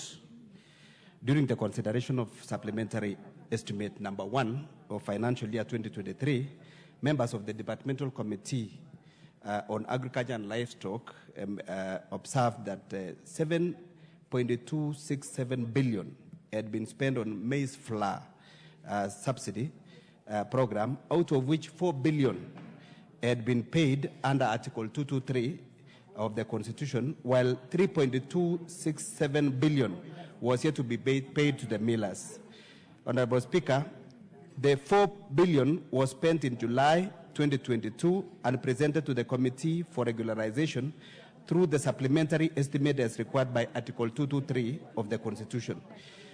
The committee did not approve the expenditure on account of non-disclosure of information on who the maize flour suppliers were, the quantity of maize flour supplied, the areas in which the subsidized flour was supplied, and the retail outlets that sold the maize flour. Honorable Speaker, it is to the above reasons that the committee resolved to conduct an inquiry into the maize flour subsidy program, whose objectives were to find out whether the program achieved its objectives, establish whether the identification process of the millers was free and fair, find out if there was value for money in the execution of the program. Honorable Speaker, the Departmental Committee on Agriculture and Livestock tabled a preliminary report on the inquiry in the House on Wednesday, 7 June 2023. The committee's report was adopted by the House on Thursday, 3rd of August 2023, with the following recommendation. The 500 million Kenya shillings owed to members of the Grain Mill Owners Association should be factored in the budget estimate for financial year 2023-2024 and paid because of their computation were clear. The membership of the association that participated in the program was static, and they did not participate in maize flour subsidy program for financial year 2017-2018. Honorable Speaker, the other recommendation was that the 841,784,292 Kenya shillings was paid to GMOA under Article 223 of the Constitution be regularized because the committee established that there was value for money on the part of the association. The Ministry of Agriculture and Livestock Development Department should come up with a policy on how to engage in future subsidy programs within 3 months of adoption of this report and submit a copy of the same to the committee. It is also said that it is also sad to note that none of the above recommendations have been implemented by the Ministry of Agriculture and Livestock Department. Honorable Speaker, with those few remarks, I second. Thank you. Honorable members, allow me to now propose the question. Honorable members, I propose the question that the House adopts the second report of the Departmental Committee on Agriculture and Livestock on the inquiry into the maize flour subsidy program for the financial year 2022-2023, laid on the table of this House on Tuesday, 27th February 2024. And honorable members, I would like you to note that the time that was allotted for this debate is 5 minutes for each member, including the majority leader, and the total amount of time allocated is 2.5 hours. So thank you. Yes, Honorable DK. What is do you have a point of order? Yes. Okay. Thank you, Madam Speaker. As a member of the Agriculture Committee, I rise to support the report tabled by our chair, our APO chair. First, on this maize subsidy program that was actually done just before the elections. Our investigations, which has taken more than 6 months, revealed quite a lot of inconsistencies that we feel right from start there was no value for money. Secondly, you realize from the report we have categorized the millers into 2 types. There are the large-scale millers, that is the CMA, and the small-scale millers, that is the GMOA. From the onset, the meeting that was done by the ministry at State House actually involved the CMA, that is the large-scale millers. They are the ones who designed the architecture, and if you look at it closely, by the time they were meeting, the large-scale millers were owed around 500 million, which actually from the design, they were actually paid before the project could begin. From the design, it was meant that there was a whole architecture to make sure that at least it reaches the consumer. But on auditing the process, we found out that there was no way in which you could know that actually the subsidized floor actually reached the consumer. Because at the end of the day, there was no mechanism to stop a miller from releasing the floor in between they are taken for auditing purposes. So from our investigations, the designers of the program, which is the Ministry of Agriculture, the state actors, together with the large-scale millers, actually colluded to defraud this country of over 7.6 billion. And from looking at the payment that was already made through Article 223, that is expenditure through Article 223, they were able to spend around 4 billion, and 500 million went into paying the arrears of 2017-2018. But now the porting of the GMOA, that is the small-scale millers, they were only factored in when the entire architecture had been done, and they were very forthright. When they appeared in the committee, they were able to say that they didn't see that mechanism of them delivering to the consumer.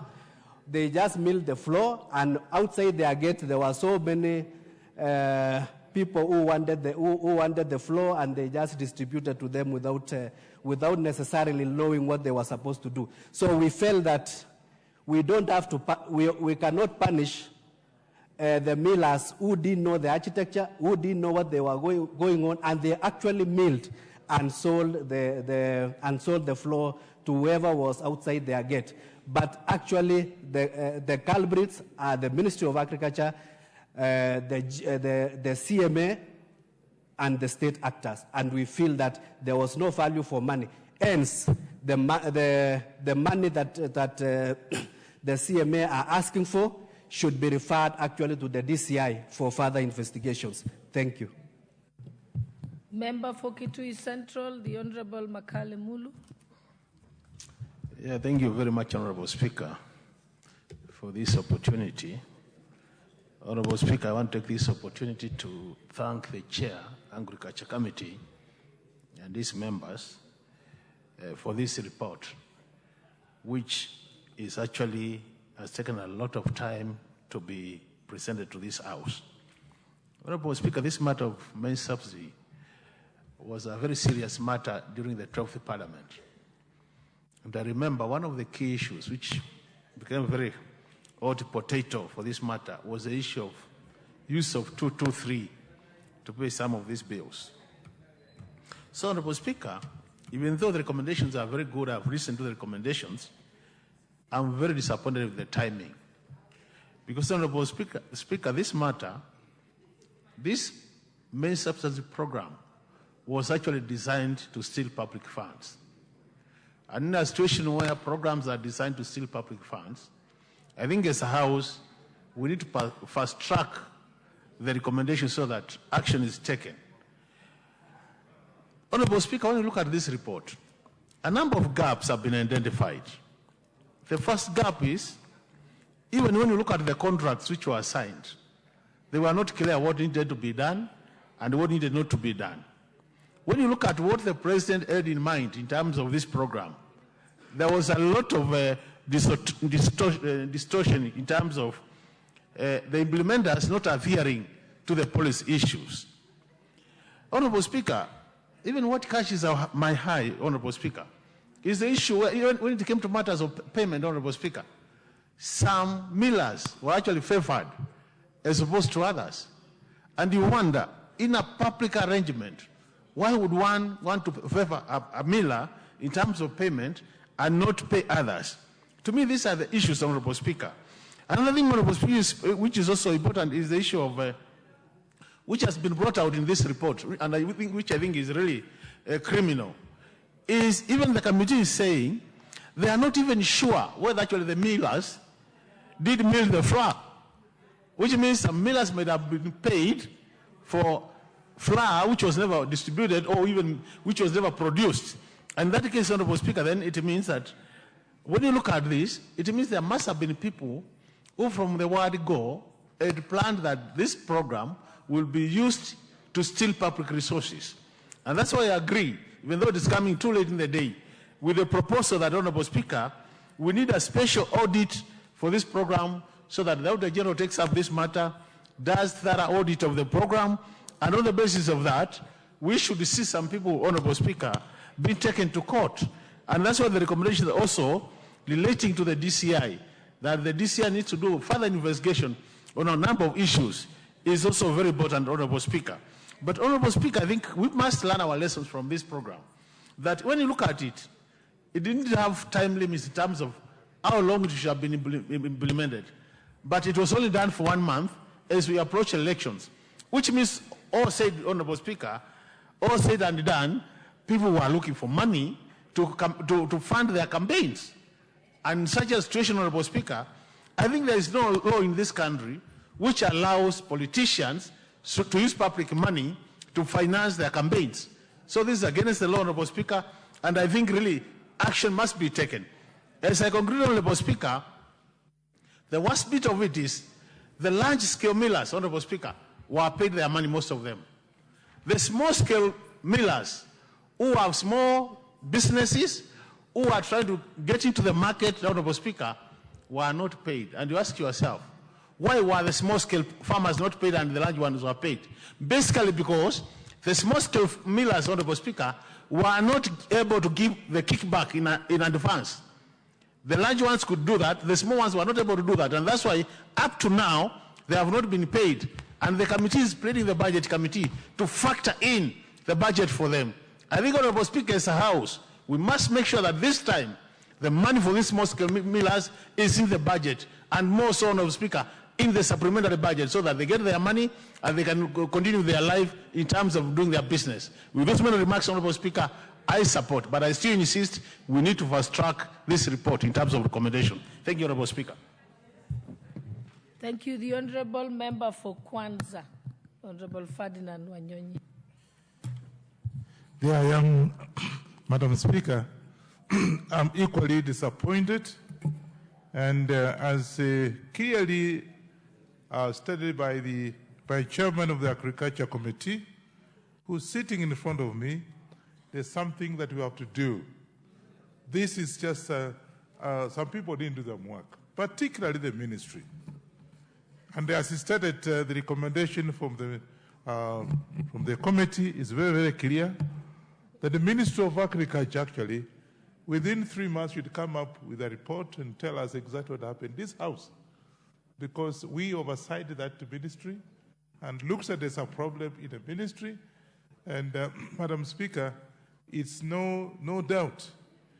Similarly, as stated by the chairman very clearly, of course the auditors also should conduct the audit of this maize flour program, so that we then see whether the resources were used properly or not. As just mentioned by the previous speaker, something must have happened, because this is the time we were going for election. You never know. They found a loophole in getting the money from the government to do things that are not rightly so. More especially, Madam Speaker, I have, there was also preference of the millers, as stated by my chairman here. They preferred certain millers. And also, therefore, again, we have to ask the integrity of the whole exercise by the ministry. So that, again, is something that is very, very clear here. And therefore, people are looking at us to see whether this is actually the right thing that the ministry did or not. More especially, the price of and I'm concerned about the consumers, because you see, maize flour is actually the real meal that actually we eat. I eat every time. And anybody here, if says he has not eaten means he has not eaten ugali. And therefore, we just want to, of course, recommended, it's supposed to be 100 shillings by 2 kilo packet of maize flour. You go out there, Madam Speaker, you find it is not. So the whole exercise, as explained by my chairman here, is that we need to look at it very critically and be able to come up with a solution on what really happened on this particular case. And so I support the report and look forward to getting a proper report from particularly the Minister of Agriculture. As just one of the issues that is raised is very, very specific. I don't want to repeat what the chairman has said. With those few remarks, I support the motion. Thank you. The Honourable Nominated Member, Honourable Dorothy Kiara. Button and left. Okay. The Honourable Member for Central Limenti, Honourable Moses Kirima. Madam Speaker, thank you for giving me this opportunity to contribute to this important motion as per the investigation by the Committee of Agriculture, led by my colleague, Dr. Mutunga. Madam Speaker, the findings of the committee are so much what has been awaited for by many Kenyans, because at the time when these subsidized products was given out to the people, actually there was no structure per se which one could account for, or even the source, or even the laying down procedure and the method of how acquisition, distribution, and payment was being done. So what the committee has done has investigated this properly as it is supposed, and I believe those who are capable of what had taken place should not just be ignored and action should be taken against them, because the public has lost a lot of money. The taxpayers' money has been used in a method that it was not structured, and one cannot tell if it was corruptly pocketed by a few individuals or if it really fed people or not, one cannot tell. And when the government take action like the one which was taken to distribute subsidized flour to the people, they should have laid down the procedure to show that they are accountable, and they should have been exposed to the Auditor General's investigation. And those who are culpable, those who could not account for the 7.6 billion in one way or the other, should be brought to the book, because in no way, in a certain way, can one tell that this money was used properly for purposes of the public, which pays tax for this money to have been raised. So as for that, I congratulate the committee, and what the committee has done is recommendable, and these people should be accountable so that it can be a lesson to others in the future, not to misuse taxpayers' money. Thank you, Madam Speaker. Thank you. The Honourable Member for Navakolo, Honourable Emmanuel Wangwe. Thank you, Madam Speaker. Madam Speaker, I rise to support this report by the good Committee on Agriculture. And basically, Madam Speaker, looking at this report, what comes into our mind first and foremost is the clever way of cheating on basic human need. Honourable Speaker, the perpetrators of this subsidy program and who misbehaved in terms of not delivering the items to the needy actually cheated on the basic human need of food.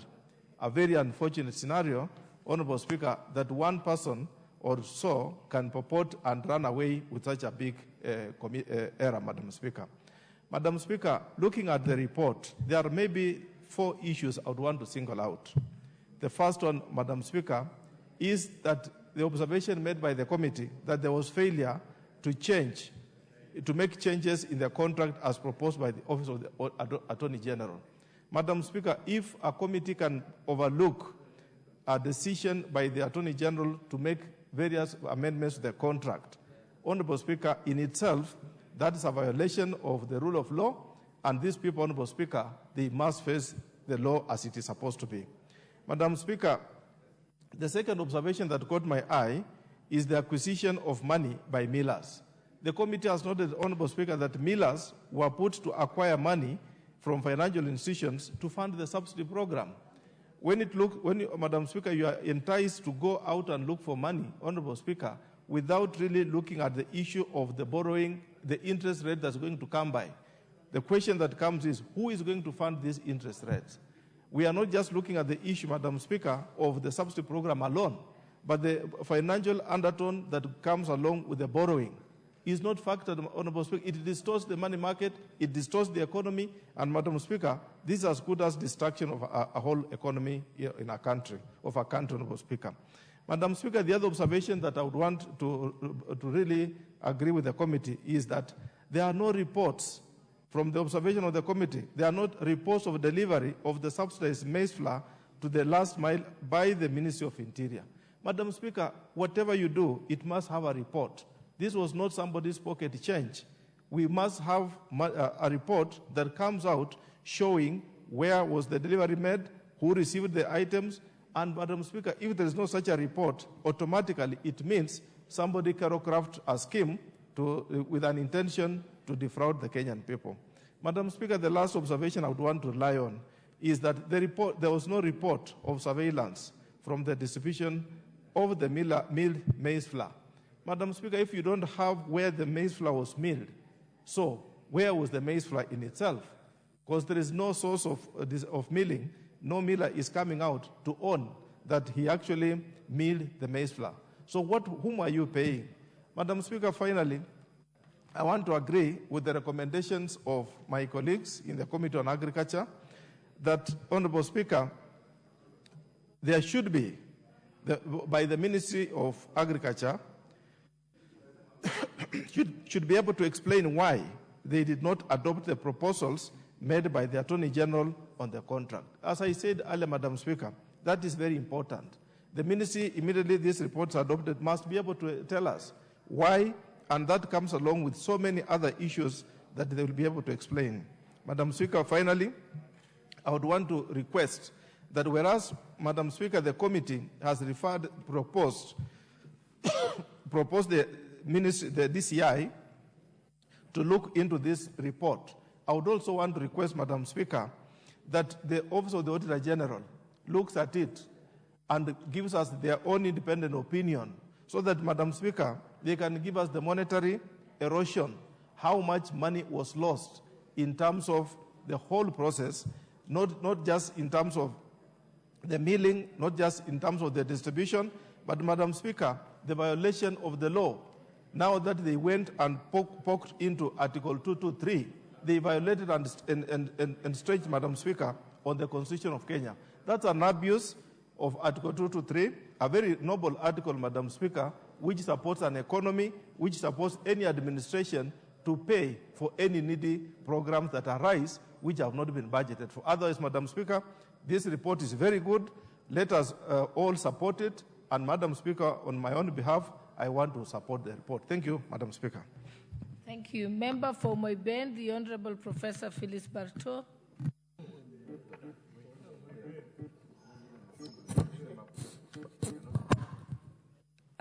Thank you, Madam Speaker, for giving me the opportunity on behalf of the people of Moiben constituency to also put my voice in this report.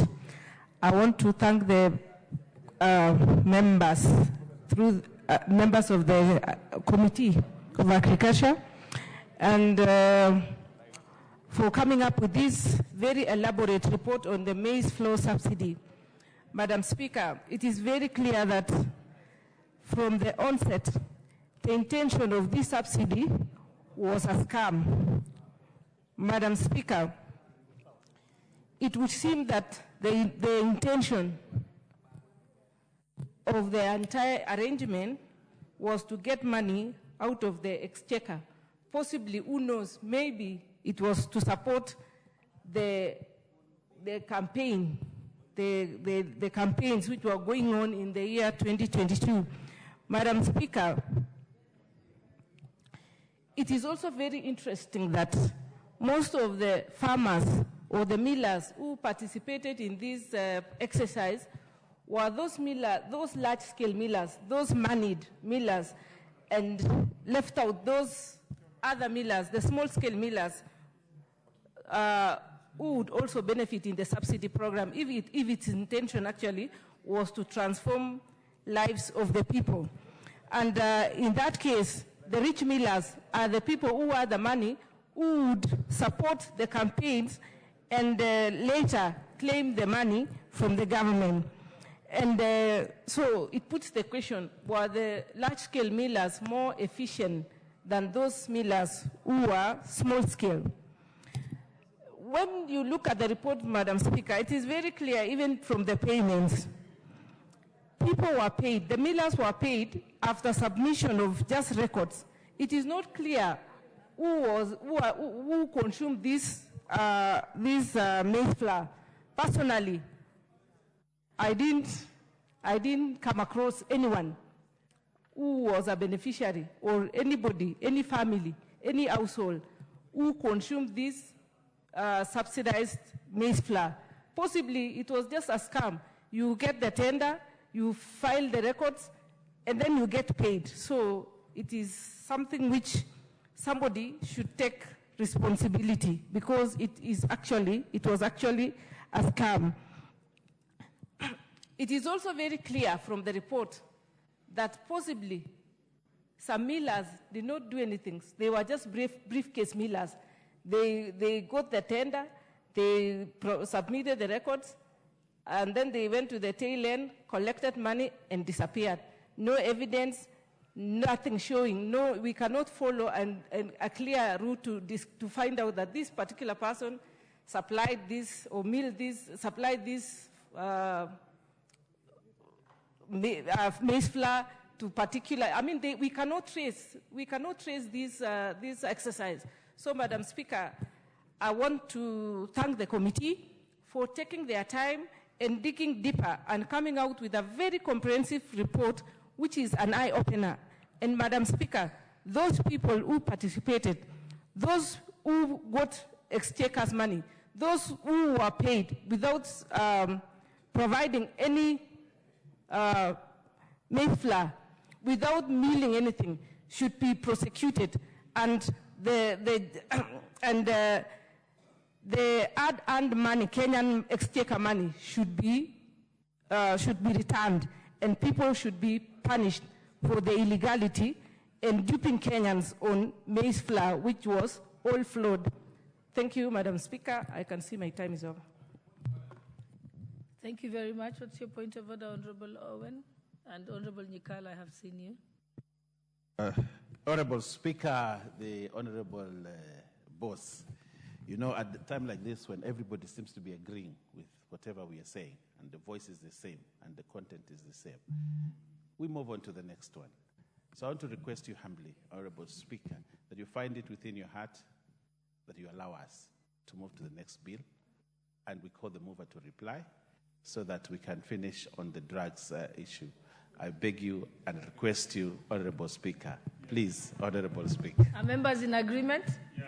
But maybe I can allow Honorable Nyikal just to close. Yes, and there are only, I think it's just Honorable Nyikal and Honorable Toroitich, I think, are the only ones. And I even see Honorable Toroitich is not here. Okay. All right. Proceed, Honorable Nyikal, Honorable Toroitich, then we shall close. Thank you. Thank you, Madam Speaker, for the consideration.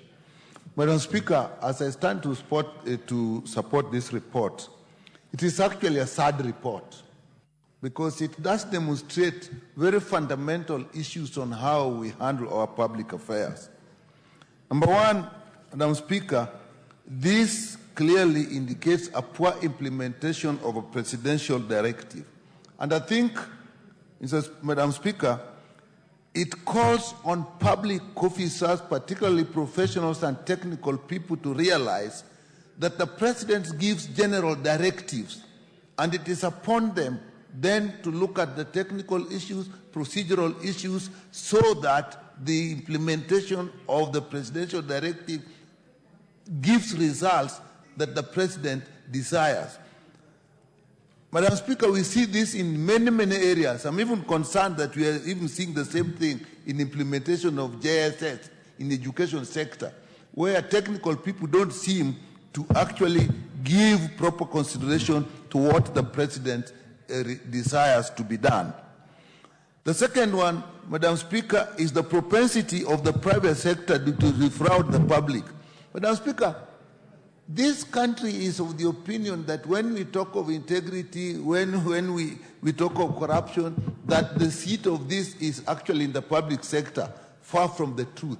The truth is that many, many times it is actually the private sector that dream up schemes that are then sold into the public sector, using officers who may themselves be vulnerable to actually orchestrate fraud. In this case, you can see the millers, particularly CMA, their proposals, they sound very nice. There is no maize. We are not getting maize. We can use tax processes and so on, and subsidy. But when eventually that is brought, are the same people that actually abuse the system and use it to defraud the people mercilessly. Again, that is an indication that in our fight against corruption, we really must now put more emphasis on what is happening in the private sector, the relationship between the private sector and the public sector. A third issue that comes out, Madam Speaker, is the reluctance of officers or public officers to heed professional advice, particularly when something is a presidential directive. There's a propensity to say, this is a presidential directive, the president wants it to be done this way. And actually, if you go into details, sometimes the things that are being quoted, even the private sector enjoins them in saying, this is the presidential directive, it must be done like this. They put very sharp time limits, which makes it impossible to actually manage things. Like here, where did this issue 1 month come from? You can't give subsidy to a whole nation in 1 month. You need that to just work out the processes and the procedures. But then they bring this and they said, so that's another thing we have learned from this. And Madam Speaker, in this particular case, they were advised by the Attorney General, and they did not heed that advice. I think this, in my view, is actually collusion. So I think there was collusion in this.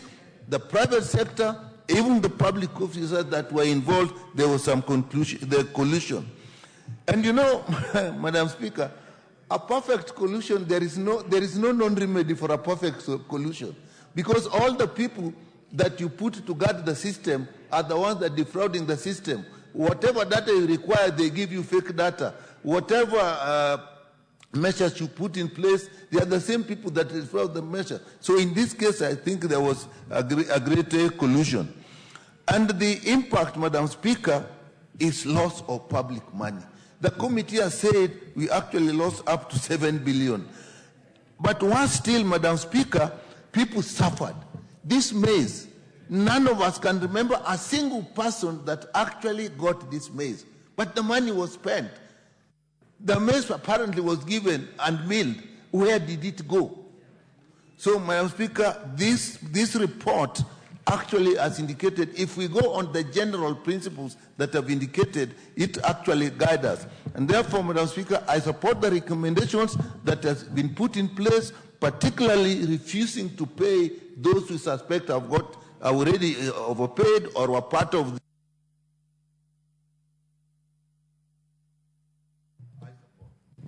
Thank you. The Honourable Member for Marakwet West, Honourable Toroitich. Thank you, Honourable Speaker, for giving an opportunity to comment on this very important report. Honourable Chair, I thank the Honourable Dr. Mutunga Committee for such a comprehensive report. Honourable Speaker, it is unfortunate that this country lost close to 7 billion shillings in the maize flour subsidy. Honourable Speaker, the subsidy was out of a presidential directive. Honourable Speaker, in this country, we must sit down and be able to analyze how to handle presidential directives in this country. Honourable Speaker, my reading of the Statutory Instruments Act is that a presidential directive is a delegated piece of is somehow delegated law. Honourable Speaker, we must look at a way so that we have the Committee on Delegated Legislation review presidential directives. Honourable Speaker, because sometimes presidential directives has been a subject of misuse by many state departments. Honourable Speaker, sometimes a directive is given by the president. It is not clear on how this directive will affect our budgets. It is not clear on how these directives must be handled. Honorable Speaker, it is incumbent upon this House to review how we handle presidential directives so that they don't become conduits for corruption and impunity. Honorable Speaker, in this case, for example, if you look at this report very clearly, is that there was a directive by the President on the maize flour subsidy, but the same was misused by a few cartels, by a few corrupt elements to swindle money of Kenyans, to swindle taxpayers' money. So, Honorable Speaker, in as much as we must comply with presidential directives, we must be able to see it doesn't affect our country and there must be proper oversight. Honorable Speaker, the issue of the subsidy was a consumption subsidy. But I thank the current president because when he came into office, he said, let us do away with consumption subsidy, and we introduced what you call production subsidy. That is why you see the issue of subsidized fertilizer. So the issue of production subsidy is something that will help this country. Final, Honorable Speaker, if you read this report, what you see is impunity and corruption. Honorable Speaker, this House must be able to support this report. We fight impunity, we fight corruption, and the only way, Honorable Speaker, that we can fight impunity and corruption in this country is a strong parliamentary oversight. Members of Parliament in this House, irrespective of which aisle they sit in this House, must be able to look at this report, irrespective of who it affects, irrespective of who it touches. We must stand firm as a House and we say no to impunity, no to corruption, no to misuse of public funds, so that we can be able to slay this dragon of corruption that we have seen in this report in terms of the flawed process that was used to be able to acquire the maize flour corrupt thing and be able to fight impunity and corruption in this country. Thank you, Honorable Speaker. Thank you, Honorable Chairperson. You have an opportunity to reply. Honorable Speaker, I just want to agree with most of the members who have spoken, and Honorable Speaker, they have highlighted on the issues on this particular report. I don't need to summarize any of those issues. Honorable Speaker, this is a clear case of corruption, a clear case of misuse of resources. Honorable Speaker, I beg to reply, and I would like to request that Honorable Speaker, through use of Standing Order 53.3, you can defer the putting of the question to tomorrow. Thank you. Thank you. The matter is hereby deferred. Next order.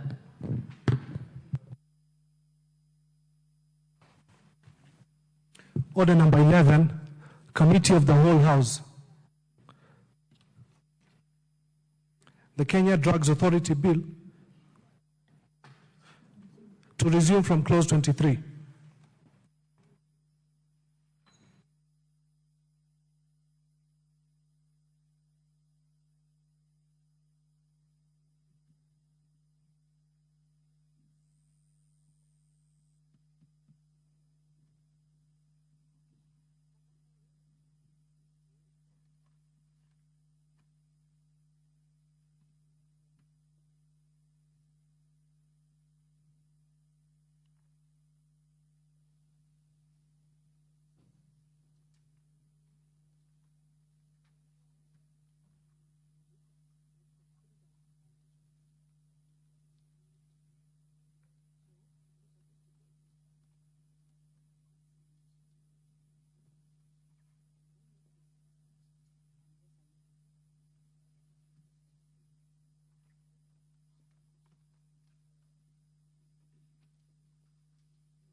Order members, we are now in the Committee of the Whole for the Kenya Drugs Authority Bill, National Assembly Bill number 54 of 2022. We shall resume from clause 23. Clause 23.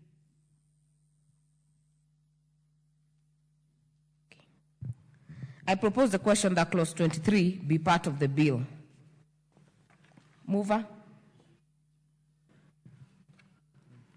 Thank you, Madam Chair.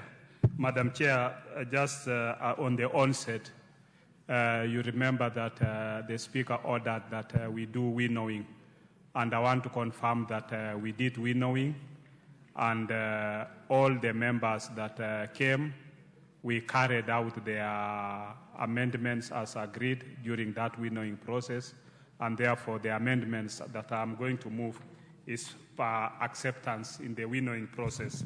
That's well noted, Chair. Thank you. So I propose that clause 23 be amended as per the order paper. Honorable Chair, in this case we are substituting health products or technologies wherever it appears for medicines, because we nowadays don't talk of medicines, but we talk of health products and technologies. Then in 23B, we are raising the fine to 1 million, deleting the word 1 million appearing in paragraph A and substitute therefore 2 million, and in 2, deleting the words 2 million appearing in paragraph B and substituting the words 5 million. Thank you, Honorable Chair.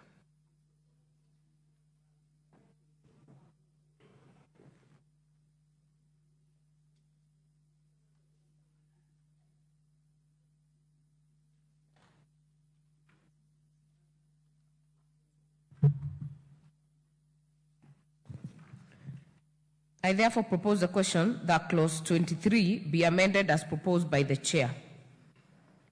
Kindly note if you intend to speak to put an intervention. I therefore put the question that clause 23 be amended as proposed by the Chair. Will as many as are of that opinion say aye? Aye. Will as many as are of a contrary opinion say nay? The ayes have it. I now put the question, or before I put the global question, there is a proposed amendment by Honorable Tom Oluoch, which was to be moved by Honorable Irene Mayaka, but it is similar to the chairperson's amendment. Tom Oluoch, yes. Anthony Tom Oluoch. He has two names. He's you know where he comes from. Honorable Mayaka. He has two names. Madam Chair, when we went into winnowing, after we agreed, I think it's the table office that is bringing those amendments back into the order paper. But after winnowing, we expected that since we had agreed, then those amendments should be able to not to appear as it is. Because if you already met, Honorable Chair, and agreed with the proposers that had proposed, the members who have proposed amendments, especially the ones that are similar to yours, they should then be dropped automatically. It is the table office now that has put those amendments into this. But once we had agreed, then they should not be appearing in the order paper.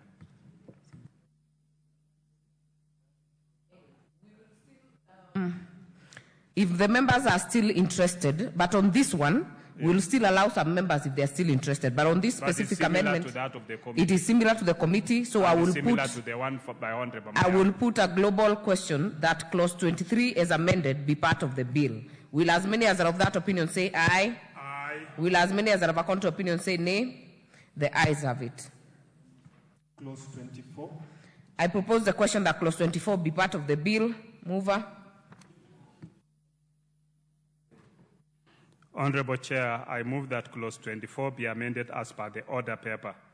A, in the marginal, notably deleting the word medicines and substituting the words health products and technologies.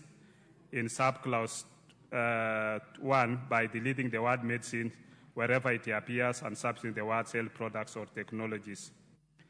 Then in C, by deleting subclause 2 and substituting the following new subclause 2, if a standard has not been prescribed for a health product or technology, but a standard for the health product or technology is contained in any of the publications specified in the 5th schedule, any person who manufactures, labels, packages, sells, or advertises any other substance or article in such a manner that is likely to be mistaken for the health product or technology having met any of the standards contained in any of the publications specified in the 5th schedule commits an offense.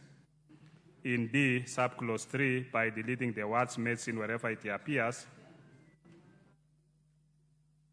in the opening sentence. Wait, hold on, Chair. Okay. We will prosecute the marginal note, Okay. subclause 1, and maybe subclause 2. Okay. Because there is an interest on subclause 3 by Honorable Millie Odhiambo. Okay. So we will separate. You've moved 1 and 2. Okay. As you order, Chair. Yeah, I then move we'll the deal with amendment. 3. I move the amendment. Okay.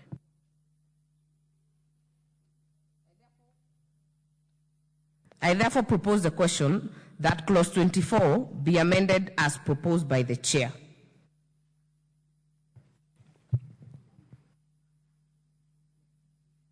I therefore put the question that clause 24 be amended as proposed by the chair. Will as many as are of that opinion say aye? Will as many as are of a contrary opinion say nay? The ayes have it. Now move the next subclause. Chair, you have another amendment on subclause 3. You will move it separately? Yeah.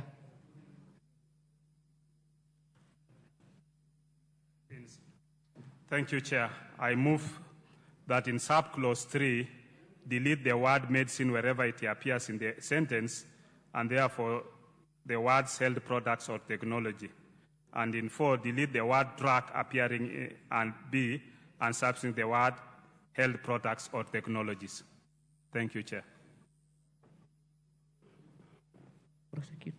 I propose the question that clause 24, subclause 3, be amended as proposed by the chair. I put the question that clause 24 be amended as proposed by the chair. Will as many as are of that opinion say aye? Aye. Will as many as are of a contrary opinion say nay? The ayes have it. There is a proposed amendment by Honorable Millie Odhiambo on subclause 3. Is the mover in the House? Or anyone delegated to move? If not, I have a letter here from Anthony Oluoch, who has delegated Honorable Mayaka to move. I don't have for Honorable Millie Odhiambo. So I will drop that amendment.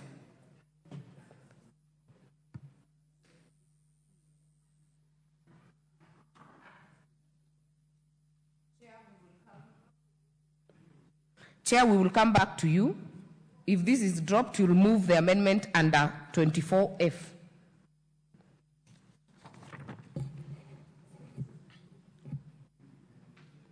I now move the amendment as 24F as per the order paper. And these are for just to make it prohibitive and punitive to the risk of offenses to public health. I therefore propose the question that clause 24, subclause 4A be amended as proposed by the chair. I put the question that clause 24F4A be amended as proposed by the chair. Will as many as are of that opinion say aye? Aye. Will as many as are of a contrary opinion say nay? The ayes have it. Chair, you will move. There is a proposed amendment of the same clause by Honorable Millie, not in the House. I will drop that amendment. There is a proposed amendment on 4B. Chair, can you move that amendment? 4B. 4B.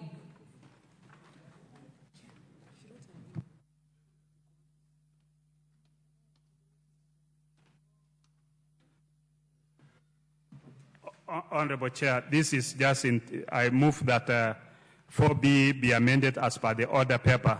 This is just to increase the fines to make it prohibitive to the public health.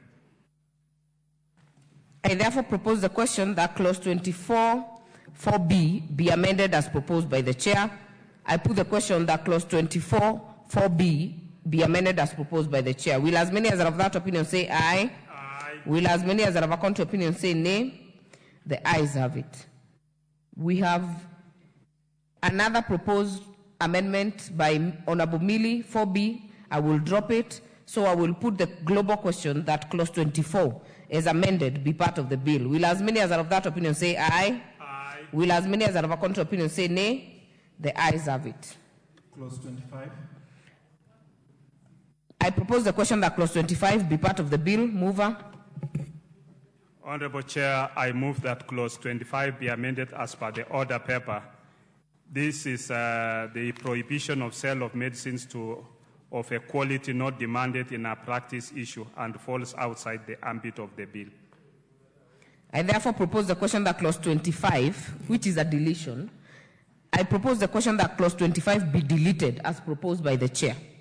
Is that correct, Chair? Yes. I therefore put the question that clause 25 be deleted as proposed by the chair. Will as many as are of that opinion say aye? Aye. Will as many as are of a contrary opinion say nay? The ayes have it. I put no global question. Clause 26. I propose the question that clause 26 be part of the bill. Mover. Honorable Chair, I move that clause 26 be amended as per the order paper. This is to harmonize the terms used in the bill with the title of the bill as proposed for amendment. I therefore propose the question that clause 26 be amended as proposed by the chair. I put the question that clause 26 be amended as proposed by the chair. Will as many as are of that opinion say aye? Aye. Will as many as are of a contrary opinion say nay? The ayes have it. I now put the question that clause 26 as amended be part of the bill. Will as many as are of that opinion say aye? Aye. Will as many as are of a contrary opinion say nay? The ayes have it. Clause 27. I propose the question that clause 27 be part of the bill. We have a proposed amendment by Honorable Millie, which is dropped. So, Chair, you will move your amendments as... What is out of order, Honorable Mayaka? Chair, I'm quite concerned because the amendments from, the email from Honorable Millie to request that myself or Nikal move the amendments on her behalf, I'm wondering why it's not come to your attention. Because I'd spoken to the officers at the table office earlier and they did confirm. I even forwarded to them a follow-up email on the same. So I'm just wondering why that has not come to your attention.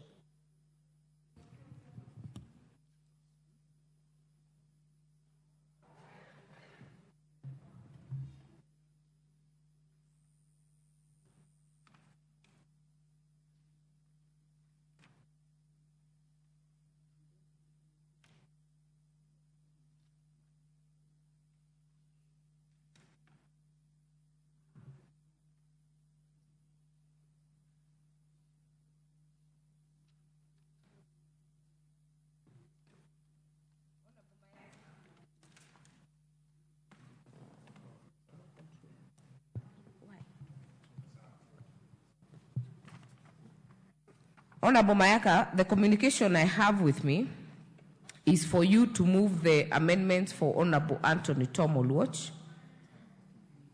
But I will indulge you if you have been given the leeway to move for Honorable Millie. I will indulge you because you are on record that she did the email. I've not seen the email. If you have the brief, you will move. If not, we will drop them.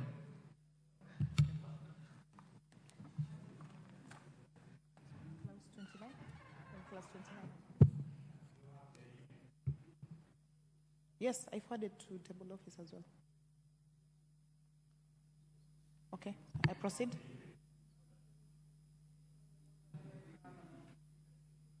You're on clause 29. Are you on record that you have the brief from Honorable Mabona to move? I have the email. She copied us as well on the email. So her request was that myself and Honorable Nikal... Kindly approach the chair.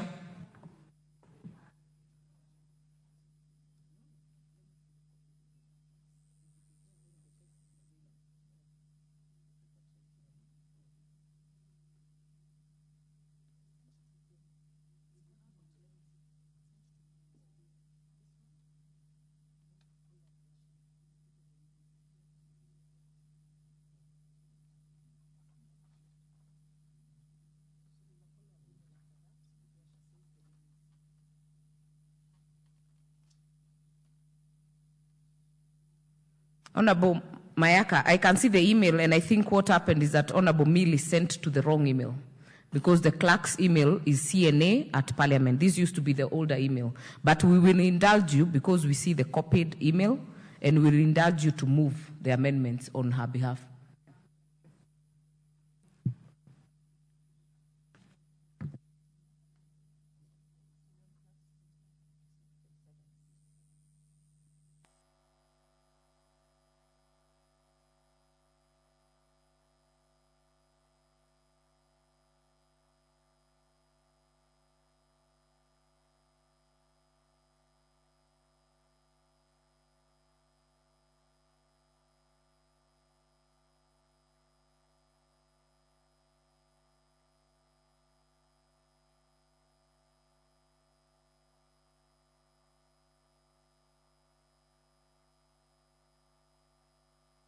I move that clause 27 of the bill be amended by A, inserting the following new subclause.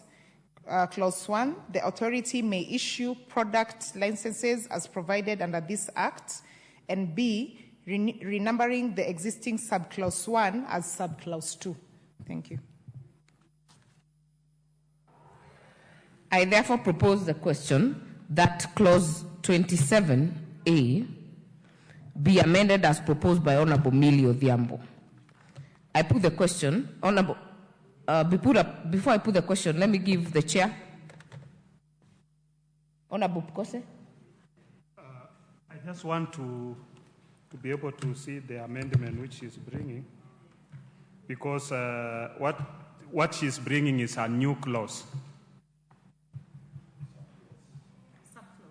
A new subclause. Because clause 27, we've said of the bill be amended, we are amending A, B, and C, which we are in A, we are deleting medicinal products and substituting by health products or technologies. In B, medicinal products and substituting with the medical products and technologies. And C, similar to that. And this is basically to harmonize the terms used in the bill. So it is different from, I don't think it's the same as what she is bringing. Because hers is a new subclause. The amendment on record, Honorable Pukose, by Honorable Millie, is an insertion of a new subclause 1 and renumbering of 2. Is that what you moved, Honorable Mayaka? Is it the same thing you have, Honorable Chair? No, it's not the same. Honorable Nikau? Actually, this actually just strengthened. It doesn't add anything. It starts by saying the authority may issue product licenses as provided, which means that it strengthens that the authority can actually issue product licenses. Then the chair's amendments actually come under that. So it just strengthens, it doesn't change anything. It doesn't change anything. Yeah. It just strengthens that.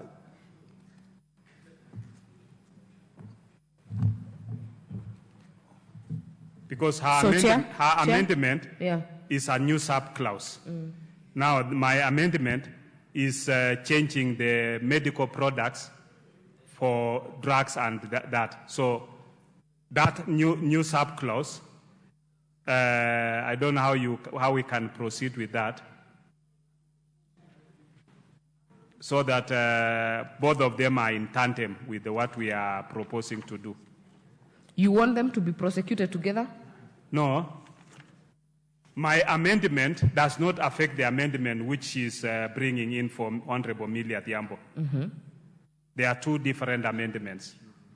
So it is you to guide us on how we can prosecute the two amendments. Because they don't affect each other's amendment.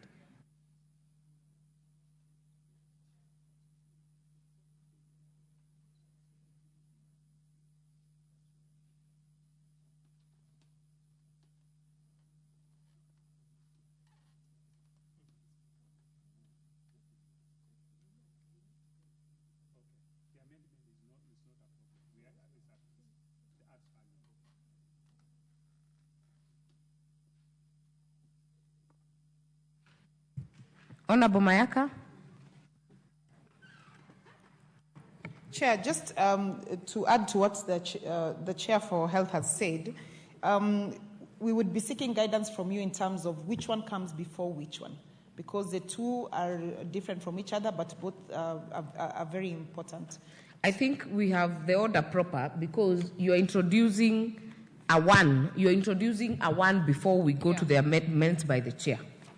Yes. So that what the Chair will move now is renumbered to two. Okay. If I got it right. Yeah.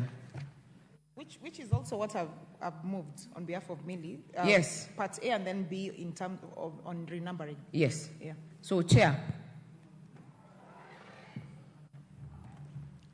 We have no objection against the amendment by Honorable Millie. It's a good amendment. Okay. I therefore propose the question that clause 27 be amended as proposed by Honorable Millie Odhiambo. I had already proposed the question, so I'll put the question that clause. I will put the question that clause 27 be amended as proposed by Honorable Millie Odhiambo.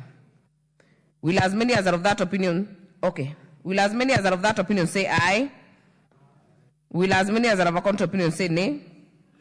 The ayes have it. So we'll go to the other amendments by the Chair. And now you will be moving all of them. You can move together. And now the subclause changes to two. Yes, because having carried the amendment of Honorable Mayaka makes yours two. Yeah. Honorable Chair, I move the amendment as per the order paper, and this is to harmonize the terms used in the bill with the title of the bill as proposed for amendment. Very well. I propose the question that clause 27 be amended as proposed by the Chair. I put the question that clause 27 be amended as proposed by the Chair. Will as many as are of that opinion say aye? Will as many as are of a contrary opinion say nay? The ayes have it. I now put the question that clause 27 is amended be part of the bill. Will as many as are of that opinion say aye? Will as many as are of a contrary opinion say nay? The ayes have it. Clause 28. I propose the question that clause 28 be part of the bill. Mover. Honorable Chair, I propose that clause 28 be amended as per the order paper. Clause 28 be in the marginal note by Honorable Chair, move the two, A and B.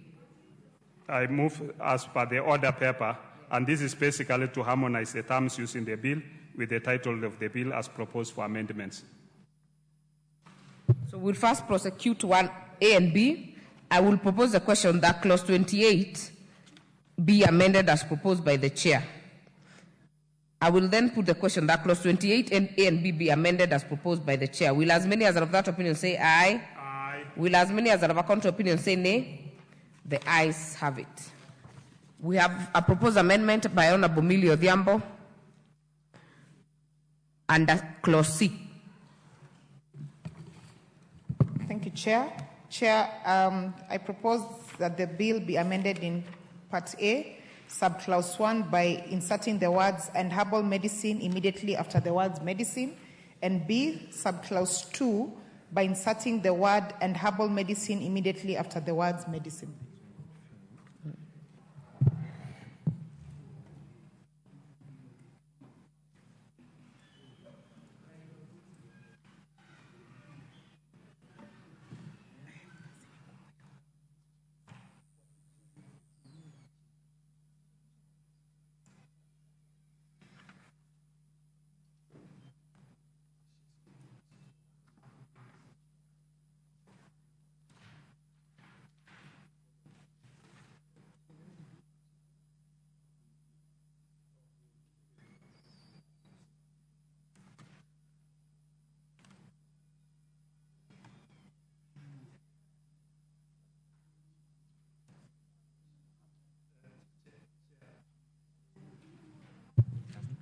Chair.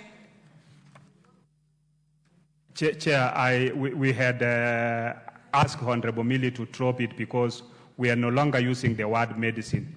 We are using health products and technologies. Therefore, it doesn't, the herbal thing does not exist in that manner. So I would ask her to drop that amendment.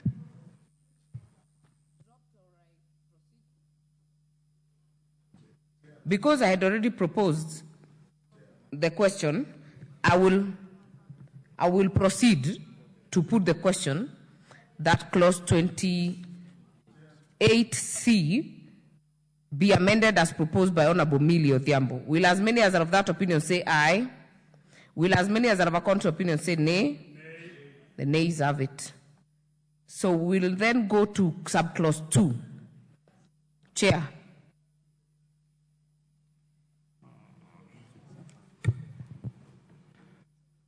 Honorable Chair, I propose that subclause 2 be amended as per the order paper, and this is to harmonize the terms used in the bill with the title of the bill as proposed for amendments. I propose the question that clause 28D, subclause 2, be amended as proposed by the chair. I therefore put the question that clause 28 be amended as proposed by the chair. Will as many as are of that opinion say aye? Aye. Will as many as are of a contrary opinion say nay? The ayes have it. And Chair, I'm a bit confused. If the winnowing happened, we still have very many amendments in the order paper for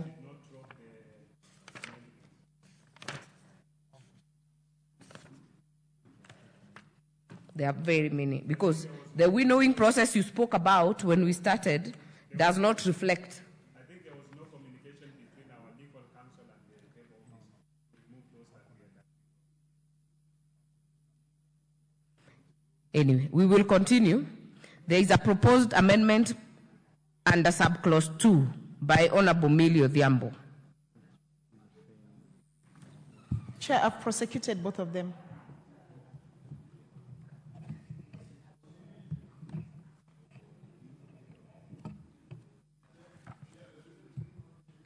Millie.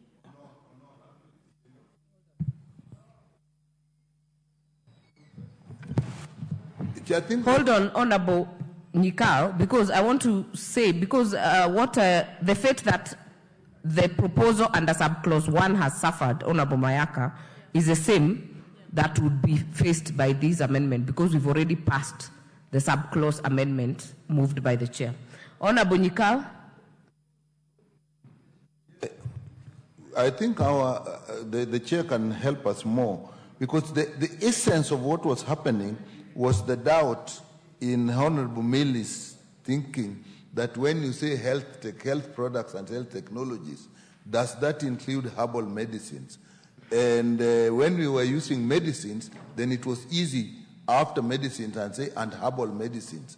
Now, I remember we were in the winnowing process, and what I can't remember, did we say that health products and technologies is broadened to also include herbal medicines? Maybe the chair can help us on that. Because if we don't do that, then we are carrying the whole thing all along, everywhere. Actually, I feel like the winnowing was not positive, because we are doing exactly what we were avoiding last time. Chair, maybe you can clarify. Thank you, Chair.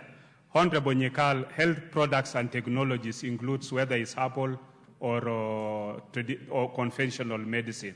And what we agreed in that meeting was that we will have a bill for traditional medical practitioners and the herbal medicine. And I think that bill was initially brought to this House in the 11th Parliament. So we had asked our legal counsel to try and get the bill so that will be able to cover for that area. Okay. So we'll go back to clause 28, subclause 2. Are you on record to having dropped the amendment, Honorable Mayaka, so that we can make progress? Yes, Honorable Chair. Thank you. I will therefore put the global question that clause 28 as amended be part of the bill. Will as many as are of that opinion say aye? Aye. Will as many as are of a contrary opinion say nay? The ayes have it. Clause 29. I propose the question that clause 29 be part of the bill. Mover. Thank you, Chair. I propose that clause 29 be amended as per the order paper. I don't know, do we do it all of it, or we can do A, B, C, For this D. one, you do the marginal note. Okay. And this is to afford adequate time and to increase the period within which an applicant may submit their comments on the authority reasons for its decision from 1 month to 3 months.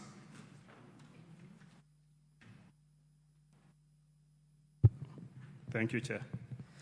I will therefore propose a question that clause 29A be amended as proposed by the Chair. I will therefore put the question that clause 29A be amended as proposed. Will as many as are of that opinion say aye? Aye. Will as many as are of a contrary opinion say nay? The ayes have it. Honorable Millie's amendment on subclause 1.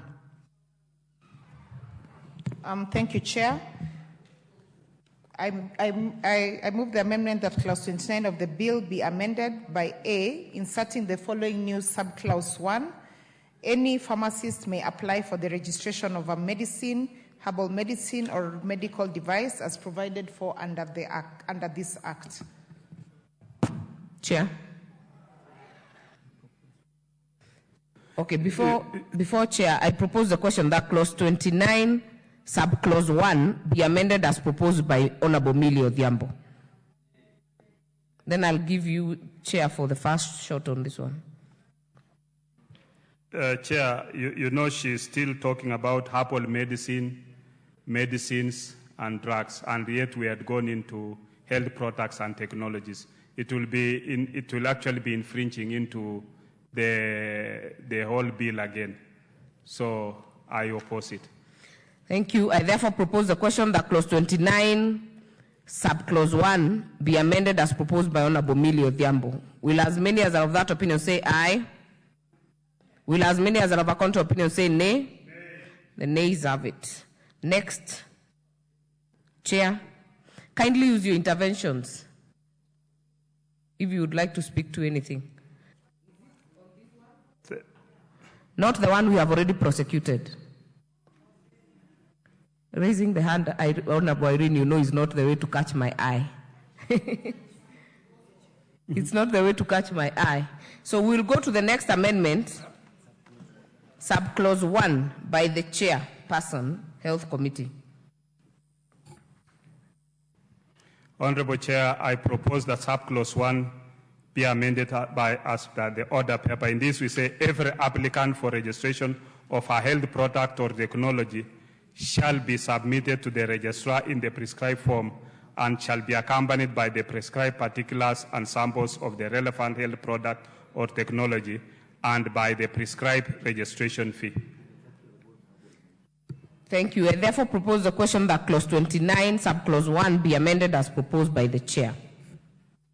I therefore put the question that clause 29, subclause 1 be amended as proposed by the chair. Will as many as are of that opinion say aye? Aye. Will as many as are of a contrary opinion say nay? The ayes have it. Next amendment by Honorable Millie automatically falls if the chairs is assented to. So D falls. The next amendment is under subclause 2 by the chairperson.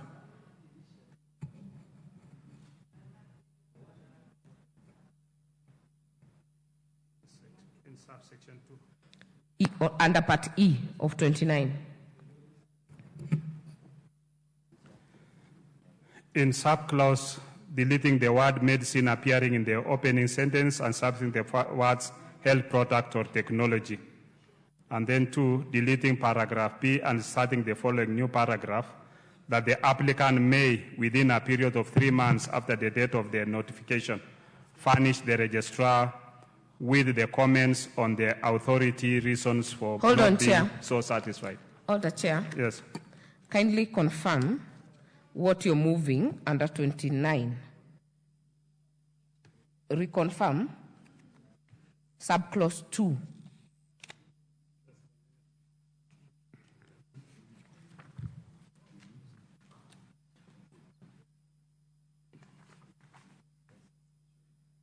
Yeah, note that it's a deletion and substitution. Inserting the word Kenya immediately before the phrase essential. No.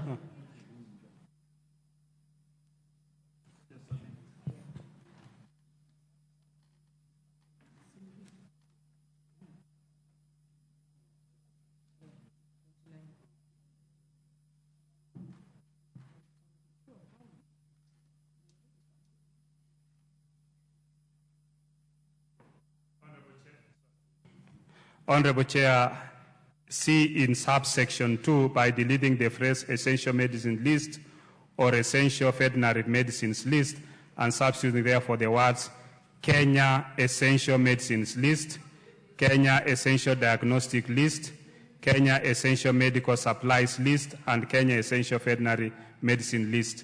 This is what is within our healthcare system within the country. So this is to align with our healthcare system. Thank you, Madam Chair. Very well. I propose the question that clause 29, subclause 2, be amended as proposed by the chair. I put the question that clause 29, subsection 2, be amended as proposed by the chair. Will as many as are of that opinion say aye? Aye. Will as many as are of a contrary opinion say nay? The ayes have it. Next amendment by the chair again on subclause 3.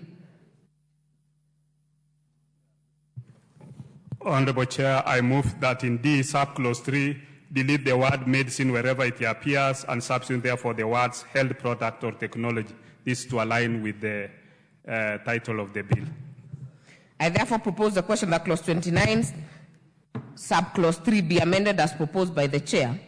And I put the question that clause 29, subsection 3 be amended as proposed by the chair. Will as many as are of that opinion say aye? Aye. Will as many as are of a contrary opinion say nay? The ayes have it. The next amendment proposed by Honorable Millie falls by the assenting of the subclause 3 amendment by the chair. We will go to the next amendment under subclause 4 by the chairperson. Thank you, Chair. In E, in subclause 4, by deleting the word medicine appearing in the opening sentence and substituting therefore the words health product or technology. And 2, deleting paragraph B and inserting the following new paragraph, that the applicant may, within a period of 3 months after the date of notification, furnish the registrar with the comments on the authority's reasons for not being so satisfied. Thank you, Honorable Chair. I therefore propose the question that clause 29, subclause 4 be amended as proposed by the chair. I put the question that clause 29, subclause 4 be amended as proposed by the chair. Will as many as are of that opinion say aye? Aye. Will as many as are of a contrary opinion say nay? The ayes have it. That means that J, the proposed amendment by Honorable Millie also falls because of that, what we've done on H and I. We'll then go to K, subclause 6, and subclause 6 by the chair.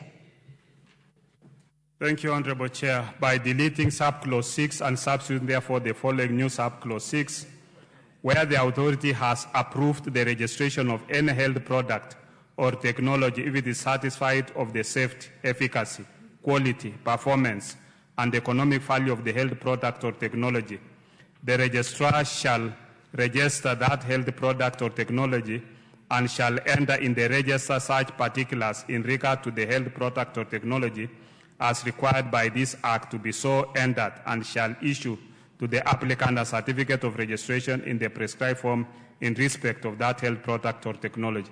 This is process of registration of a health product, just making sure that it's properly done. I therefore propose the question that clause 29, subclause 6 be amended as proposed by the chair. I therefore put the question that clause 29, subclause 6 be amended as proposed by the chair. Will as many as are of that opinion say aye? Aye. Will as many as are of a contrary opinion say nay? The ayes have it. The amendment by Honorable Millie falls if the chair's is carried, so aye has fallen. We'll go to subclause 7, amendment by the chair. Thank you, Chair. In subclause 7, you delete the word medicine and substitute the word health product or technology. This to align with the title of the bill. I therefore propose the question that clause 29, subsection 7 be amended as proposed by the chair.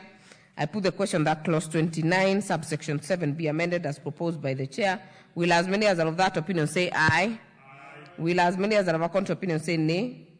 The ayes have it. Next amendment by Honorable Millie falls as above. We'll go to subclause 8. Honorable Chair, clause 8, delete the word medicine wherever it appears and substitute the words health product or technology. And I think it is similar to the next subsequent one, Honorable Chair. That is clause 9, clause 10, and clause 11. Because we are just substituting health product and technologies wherever the word medicines appears, and this to align with the title of the bill.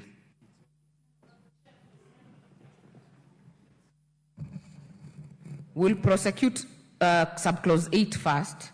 I propose the question that clause 29, subclause 8 be amended as proposed by the chair. I will then put the question that clause 29, subclause 8 be amended as proposed by the chair. Will as many as are of that opinion say aye? Aye. Will as many as are of a contrary opinion say nay? The ayes have it. On Honorable Milli's, it falls by the carrying of the chair's amendment. We have a proposed amendment by Honorable Oluoch on subclause 9.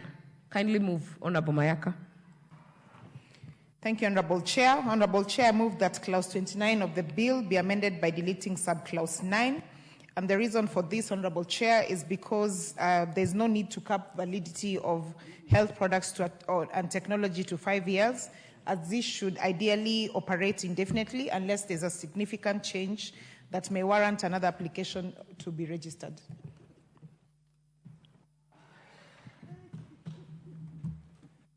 I therefore propose the question. I propose the question that clause 29, subclause 9 be amended as proposed by Honorable Oluoch.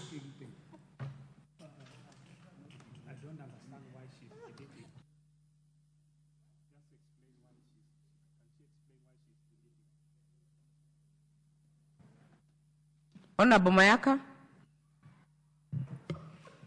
Thank you, Chair. Chair, the justification for that is that ideally, when you're putting technology in place, it should operate indefinitely and not be capped at 5 years, unless you want to constantly be changing the warranty that has been provided. I don't see the need for that. Chair? Yes, allow me to... Honorable Nikal, are you on this one? Okay. Allow me to look at the bill itself so that...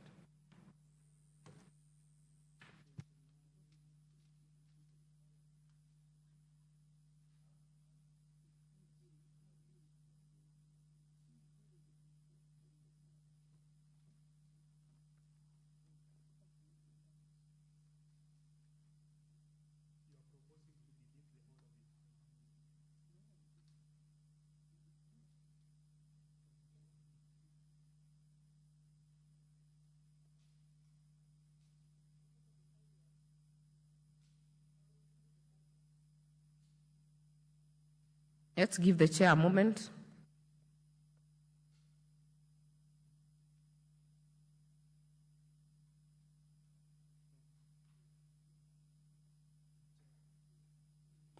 Chair, clause 9 reads that any registration under this section, including the registration of medicines already registered, shall be valid for a period of 5 years and may be made subject to such conditions as may, with regard to the succeeding provisions of these sections, be determined by the authority.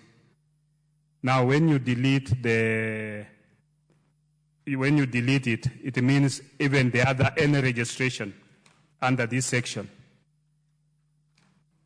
because you are deleting the registration of medicines for 5 years. I don't know how you want to, because the 5 years period is for any other registration, so that after 5 years it is reviewed. Honorable Nikal. If I get right, it's not really wise that you put a registration that goes forever, because technology changes. So, and then you may also need to review them later on. If you don't give that provision, then whatever you register, you may have difficulty saying, now I want to change it.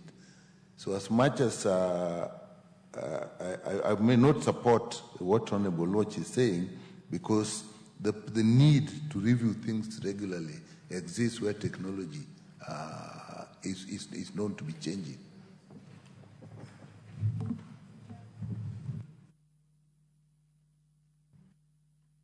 Honorable Mayaka.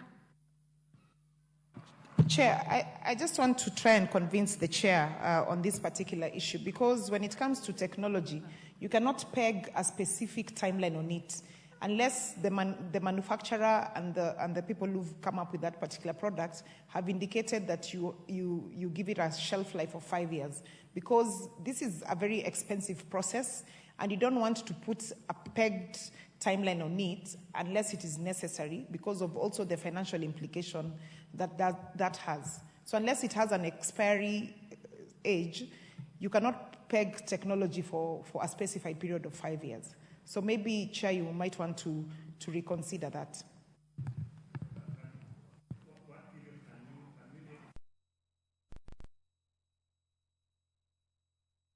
Chair. Just as a give and take, technology normally after a period of 5 to 7 years, there is a new technology that will come into market. So I would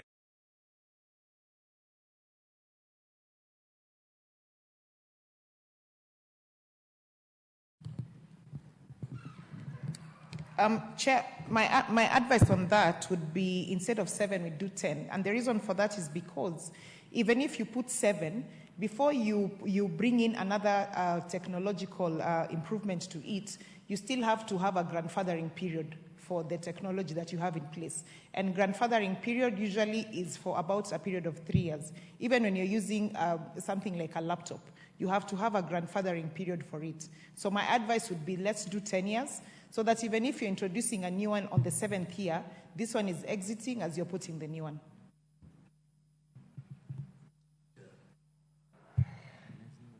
Honorable members, the amendment by Honorable Oluoch is a total deletion. So you cannot even make an amendment on the amendment.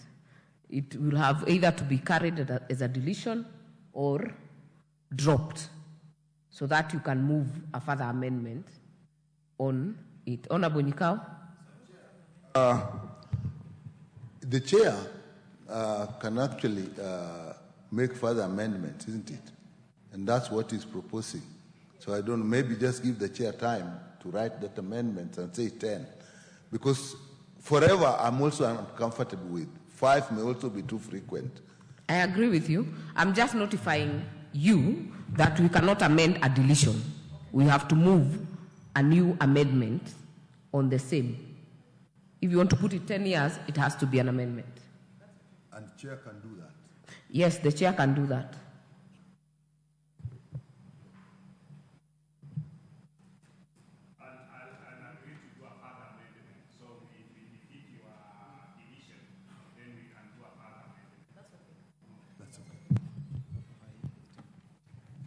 What I think, Chair, I don't know, I didn't hear you well, but I think when you're moving your amendment under subclause 9, that is under S, then you include the further amendment for the time. That way, we will have dealt with the issue with Honorable Oluoch's amendment. But I'd like Honorable Mayaka that you drop the deletion amendment on record. Then we can prosecute it under 9.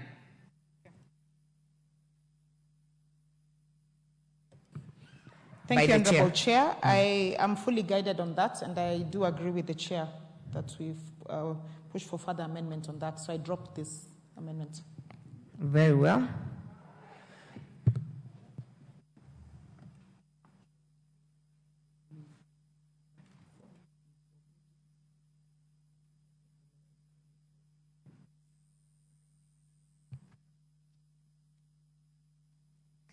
There is a proposed amendment by Honorable Mili under subclause, is it L or 1? What is this?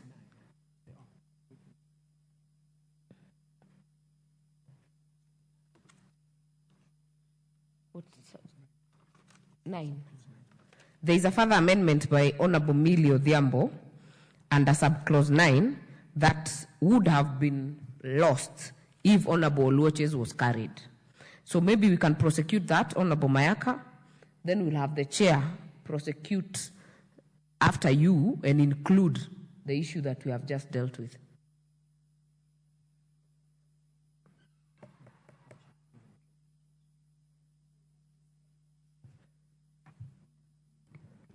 Thank you, Chair. In subclause 9, the first one, on herbal medicine, of course, I have the instructions from Honorable Millie to drop that because of the discussions they had with Chair. On the second one, inserting the words under this act or any other written law, immediately after the word already registered. So that, you're still prosecuting that part? Or it's already done?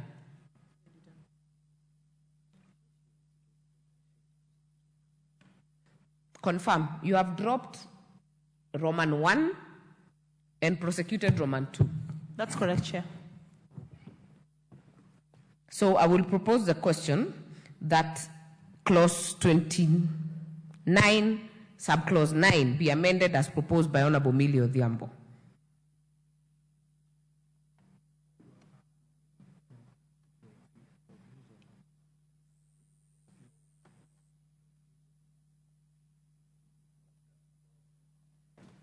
Chair. Honorable Chair, I have no, the amendment has no, the amendment is okay. I agree with it. Okay. I therefore put the question that clause 29, subclause 9 be amended as proposed by Honorable Millie Odhiambo. Will as many as are of that opinion say aye? Aye. Will as many as are of a contrary opinion say nay? The ayes have it. So, Chair, on the next amendment, you will move the proposed amendment as per the order paper and move a further amendment on the timing for the technology bit.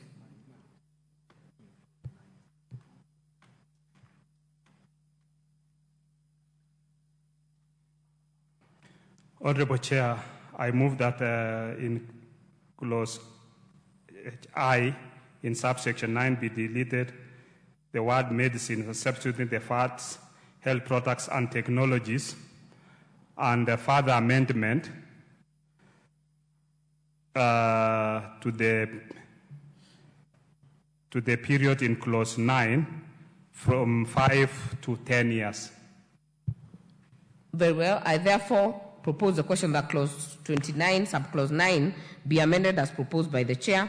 I put the question that clause 29, subclause 9, be amended as proposed by the chair. Will as many as are of that opinion say aye? Aye. Will as many as are of a contrary opinion say nay?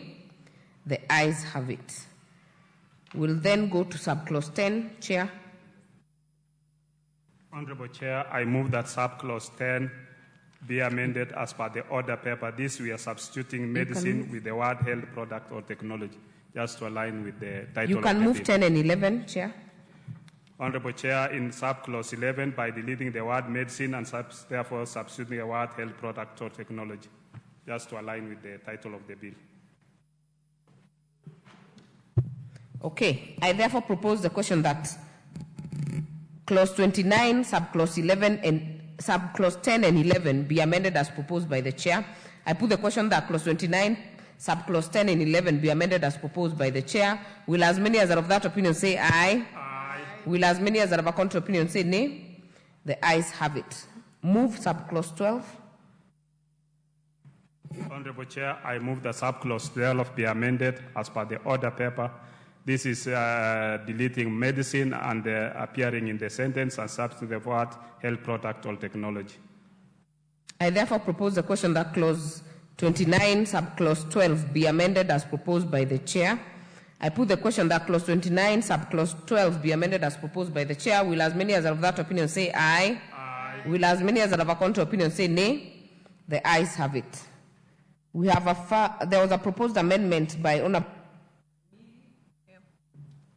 Millie, which falls if the chairs is carried automatically. So we'll go to the further amendments by Honorable Millie from 12A. Honorable Mayaka. Thank you, Chair. Chair, I move that the amendments be carried as per the order paper. Do I move all 12A, B, and C together? Yes, kindly do.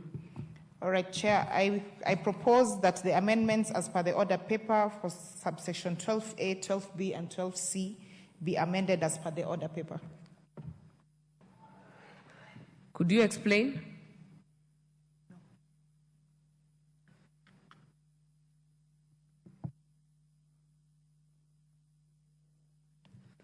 I therefore propose the question that clause 29 be amended as proposed by Honorable Millie Odhiambo. Chair.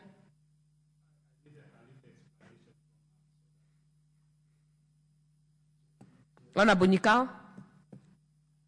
I don't see any harm, because the whole of clause 12 is actually dealing with rejection.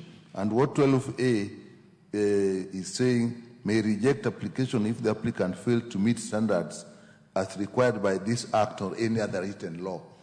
So I think it just strengthened this act. And a person dissatisfied with the register may appeal to the board within 60 days. And where the person does with the decision of the board, applicant may appeal to the High Court from the date of decision.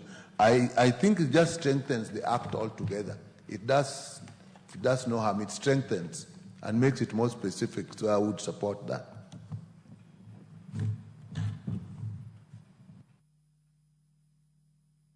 These are new subclauses, Chair.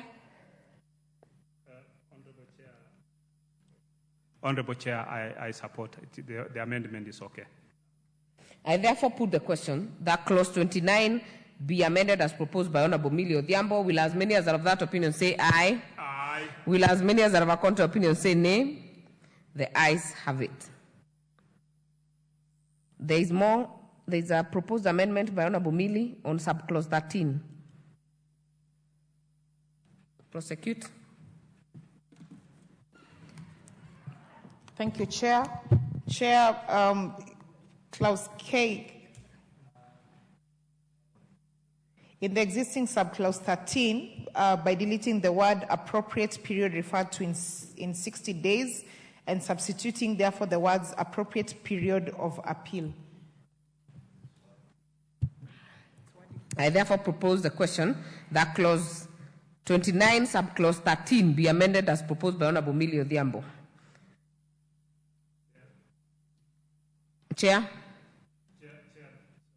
Chair, the amendment is okay. I therefore put the question that clause 29, subclause 13 be amended as proposed by Honorable Millie Odhiambo. Will as many as are of that opinion say aye? Aye. Will as many as are of a contrary opinion say nay?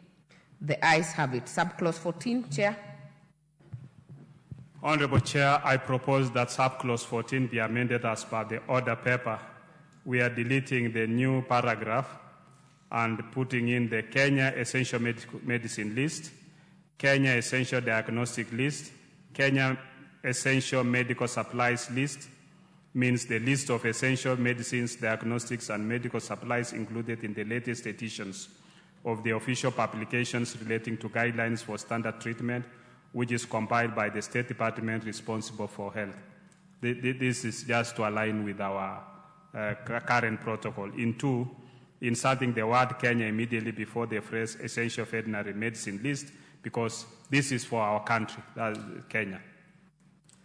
I therefore propose the question that clause 29, subclause 14 be amended as proposed by the Chair. I put the question that clause 29, subclause 14 be amended as proposed by the Chair. Will as many as of that opinion say aye? Aye. Will as many as are of a contrary opinion say nay? The ayes have it. I now put the global question that clause 29 as amended be part of the bill. Will as many as are of that opinion say aye? Aye. Will as many as are of a contrary opinion say nay? The ayes have it. Clause 30. I propose the question that clause 30 be part of the bill. Mover, Chair. Honorable Chair, I propose that clause 30 be amended as per the order paper. A, in subclause 1 by deleting the word medicine wherever it appears and substituting the word health product or technology. And in B, by inserting the new subclause immediately after subclause 2, a person who makes an application under this section shall provide reasons for the proposed amendments to the register, and C, in subclause 3, by deleting the word medicine wherever it appears in paragraph B and substitute the words health product or... Chair, just hold on. We will prosecute 1A first because there is a proposed amendment in between. So prosecute subclause 1 first. Thank you, Chair. I propose that subclause 1A be amended as per the order paper, and this is to replace the health product or technology for medicine wherever it appears. This to just align with the title of the bill. I therefore propose the question that clause 31 be amended as proposed by the chair. I put the question that clause 30 be amended as proposed by the chair. Will as many as are of that opinion say aye? Aye. Will as many as are of a contrary opinion say nay? The ayes have it. Subclause 1, the proposed amendment by Honorable Mili falls if the chair's is carried. We'll then go to subclause 2A. Chairperson. Honorable Chair, in B, by inserting the following new subclause immediately after subclause 2, a person, as 2A, a person who makes an application under this section shall provide reasons for the proposed amendments to the register. Thank you, Chair. I therefore propose a question that clause 30 be amended as proposed by the chair. I put the question that clause 30 be amended as proposed by the chair. Will as many as are of that opinion say aye? Aye. Will as many as are of a contrary opinion say nay? The ayes have it. We have a proposed amendment on 3B. Chair again. Honorable Chair, I propose that the amendment, propose the amendment as per the order paper. This is deleting the word medicine wherever it appears in paragraph B and substituting the word health product or technology. I therefore propose the question that clause 33B be amended as proposed by the chair. I put the question that clause 33B be amended as proposed by the chair. Will as many as are of that opinion say aye? Aye. Will as many as are of a contrary opinion say nay? The ayes have it. We have a proposed amendment that falls if the chair is carried, so we'll go to subclause. We have another amendment by Honorable Mili Odhiambo under subclause 3A. Chair, the amendment by Honorable Mili under the subclause 3 is similar to what the chair has already prosecuted, so okay. I support it. So you drop this amendment? Yeah. Be on record? Okay. It is similar. So I will put the global question that clause 30 as amended be part of the bill. Will as many as are of that opinion say aye? Aye. As are of a contrary opinion say nay? The ayes have it. Clause 31. I propose the question that clause 31 be part of the bill. We have a proposed amendment by Honorable Kaluma. I saw Honorable Kaluma in the House. Okay, so we will drop that amendment. Subclause 1, we will drop that amendment. We will drop that amendment, and subclause 3C. We'll have one chair to move subclause 3C. Hold on, you can move subclause 1 and subclause 3C together. Thank you, Chair. In subclause 1, deleting the word medicine and substituting the word health product or technology. And in subclause 3, by deleting the word medicine appearing in paragraph C and substituting the words health product or technology. Thank you, Chair. I propose the question that clause 31 be amended as proposed by the chair. I put the question that clause 31 be amended as proposed by the chair. Will as many as are of that opinion say aye? Aye. Will as many as are of a contrary opinion say nay? The ayes have it. I now put the question that clause 31 as amended be part of the bill. Will as many as are of that opinion say aye? Aye. Will as many as are of a contrary opinion say nay? The ayes have it. Clause 32. I propose the question that clause 32 be part of the bill. Mover, Chairperson. Thank you, Chair. I move that clause 32A be amended in subclause 1, substitute the following new subclause 1. The authority shall cancel the registration of a health product or technology if A license has failed to comply with the conditions subject to which a particular health product or technology has been registered. B, a particular health or technology does not comply with the prescribed requirement. Or C, it is not in the public interest to make a particular health product or technology available to the public. I therefore propose a question that clause 32, subclause 1A be amended as proposed by the chair. I put the question that clause 32(1) be amended as proposed by the chair. Will as many as are of that opinion say aye? Aye. Will as many as are of a contrary opinion say nay?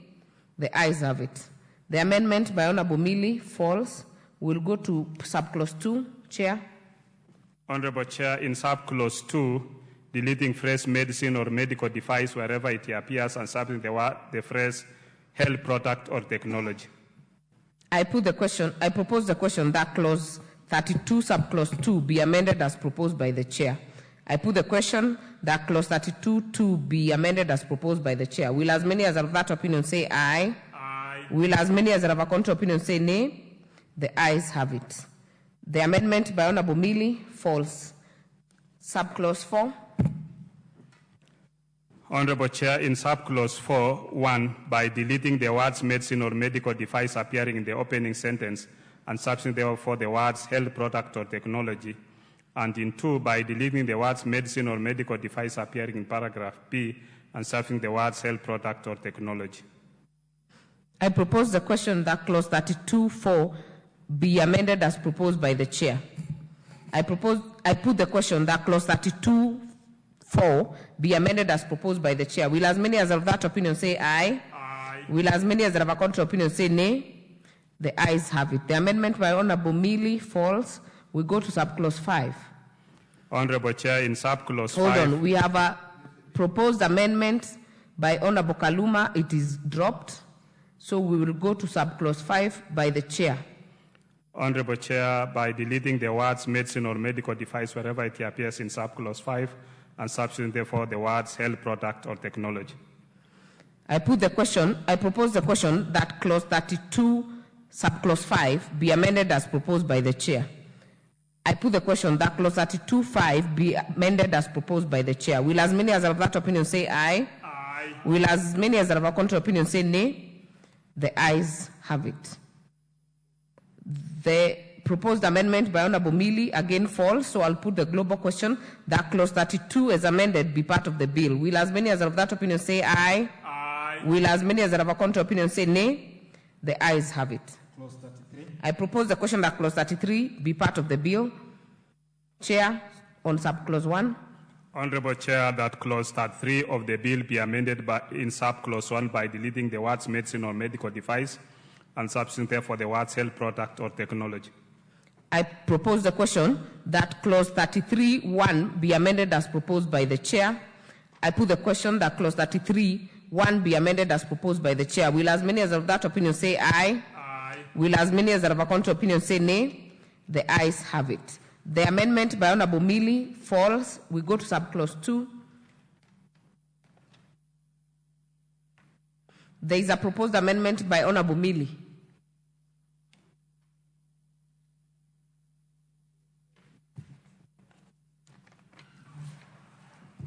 Thank you, Honorable Chair. Chair, the amendments by Honorable Millie on subclause 2A, in the case of cancellation of registration of herbal medicine, the registrar shall in such case specify. There's A to F, and I propose that the amendment be carried as per the order paper. I propose the question that clause 33(2) be amended as proposed by Honorable Millie. And you have a follow-up amendment on the same. Have you moved both on 2? Chair, we had said herbal medicine. Herbal medicine, we are not. She's dropping it.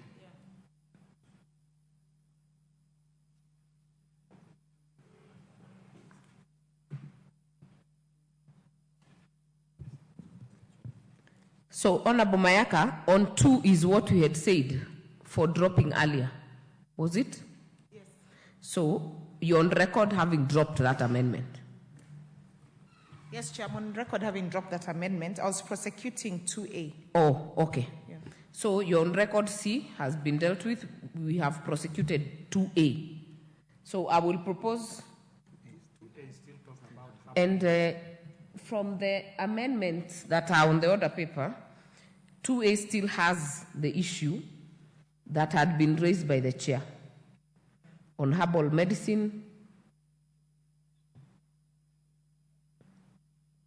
We had agreed with Honorable Millie that okay, on those what I can medicine, do, yeah. when we do the traditional medical practice bill, then those ones will be done in that one. So I want to urge her that she drops that amendment. Kindly be on record. Thank you, Honorable Chair. Yes, I do drop the amendments. Thank you. For the agreement. Thank you. Next.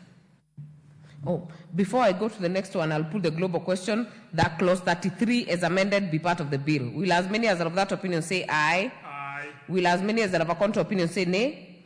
The ayes have it. Clause 34. I propose the question that clause 34 be part of the bill. Chair. Honorable Chair, clause 34 be amended A by deleting the words medicine and medicine wherever they appear and substituting therefore the words health product or technology. And in B, the marginal note by deleting the words medicine and substituting therefore the words health products and technologies. I propose the question that clause 34 be amended as proposed by the chair. I put the question that clause 34 be amended as proposed by the chair. Will as many as are of that opinion say aye? Aye. Will as many as are of a contrary opinion say nay? The ayes have it. I put the question that clause 34 as amended be part of the bill. Will as many as are of that opinion say aye? Aye. Will as many as are of a contrary opinion say nay? The ayes have it. Clause 35. I propose the question that clause 35 be part of the bill. Chairperson. Honorable Chair, You can move A and B for this one. I propose that clause 35 of the bill be amended A by deleting the word medicine wherever it appears and substituting for the words health product or technology. In B, by deleting subclause 1 and substituting therefore the following new subclause, a pharmacist or an enrolled pharmaceutical technologist may, in consultation with the person prescribing the health product or technology and the patient, dispense an interchangeable multi-source health product or technology set of the health product or technology prescribed by a medical or dental practitioner, nurse, or other person registered under the relevant statutes regulating health professionals. Allow me to propose the question, Honorable Mayaka. I propose the question that clause 35A and B be amended as proposed by the chair. Honorable Mayaka. Thank you, Chair. Chair, I don't know if it's in order for me to put the amendment by Honorable Anthony on clause 35, subsection 2, that clause 35... Not yet. Not yet. Yeah, we have prosecuted only one. We are going step by step. Hold on. Oh, it's because he read both of them together. No. We have dealt with A and B1. The amendment by Honorable Oluoch is on 2B. 2, it's on subclause 2. Okay. We are not there yet. So allow me to put the question that clause 35, A and B be amended as proposed by the chair. Will as many as have that opinion say aye? Aye. Will as many as have a contrary opinion say nay? The ayes have it. Chair on 2, subclause 2. In subclause 2, by inserting the words or an enrolled pharmaceutical technologist immediately after the word pharmacist.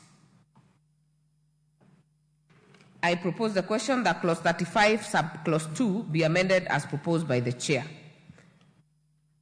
I put the question that clause 35, subclause 2 be amended as proposed by the chair. Will as many as are of that opinion say aye? Aye. Will as many as are of a contrary opinion say nay? The ayes have it. Now we can come to you, Honorable Mayaka, on subclause 2.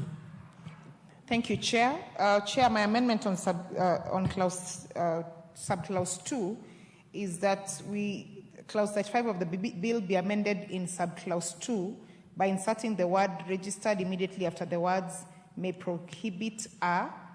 But Chair, having listened to the Chair of Health on this particular amendment, we are intermixing the semantics on that. So maybe we might want to agree which one comes where, because it mixes up the semantics.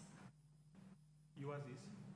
Mine is on inserting the word registered immediately after the word may prohibit. And the reason for that is for the sake of harmonizing the bill on clause 2, where the bill defines the term registered pharmacist. So just to make it become harmonious. We talk of enrolled pharmaceutical technologies. And registered, I think it's So are you in agreement? For pharmacists, we say it's a registered pharmacist. For pharmaceutical technologies, we say enrolled pharmaceutical technologies. Those are the terminologies that are used.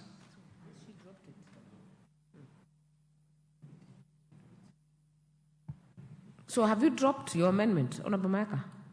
No. What I'm trying to say, sorry, I'm just trying to seek the indulgence of the chair and maybe just also look back to clause 2, because unless you changed clause 2, I was not here. From registered pharmacists, because what the amendment seeks to do is to harmonize and ensure that we are also still talking about registered pharmacists. So inserting the word registered before pharmacists. Before pharmacists? Yes. It's okay. I don't think there's any problem with that.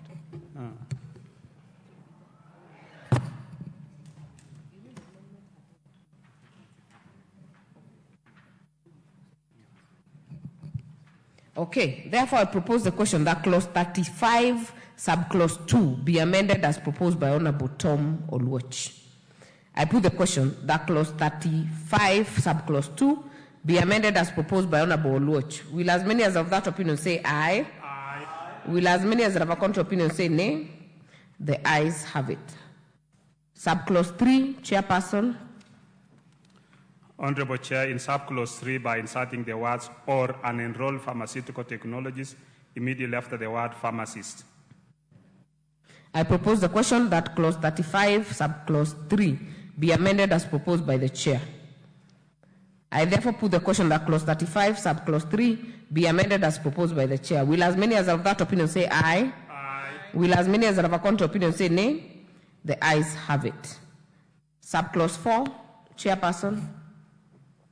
Honorable Chair, in subclause 4, by inserting the word or an enrolled pharmaceutical technologies immediately after the word pharmacist. I propose the question that clause 35.4 be amended as proposed by the Chair. I put the question that clause 35.4 be amended as proposed by the Chair.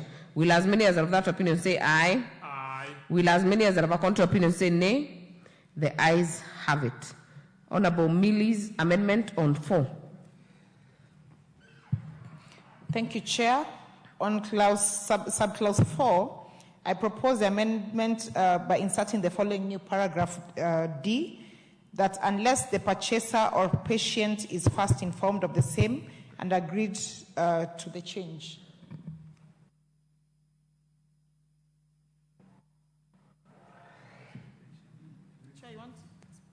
I therefore propose the question that clause 35.4 be amended as proposed by Honorable Millie Odhiambo.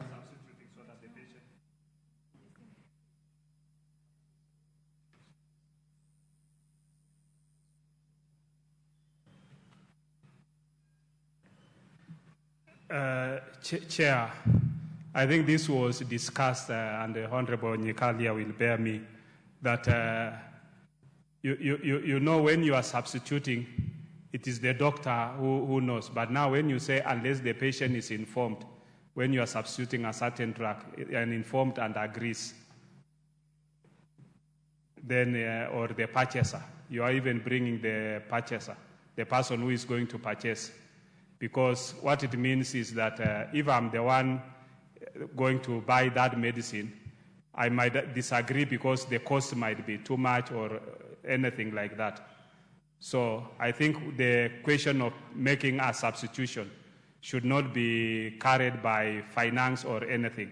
but should be at the interest of the patient. Maybe Dr. Nyikal, you can give an input on that. Honorable Nyikal.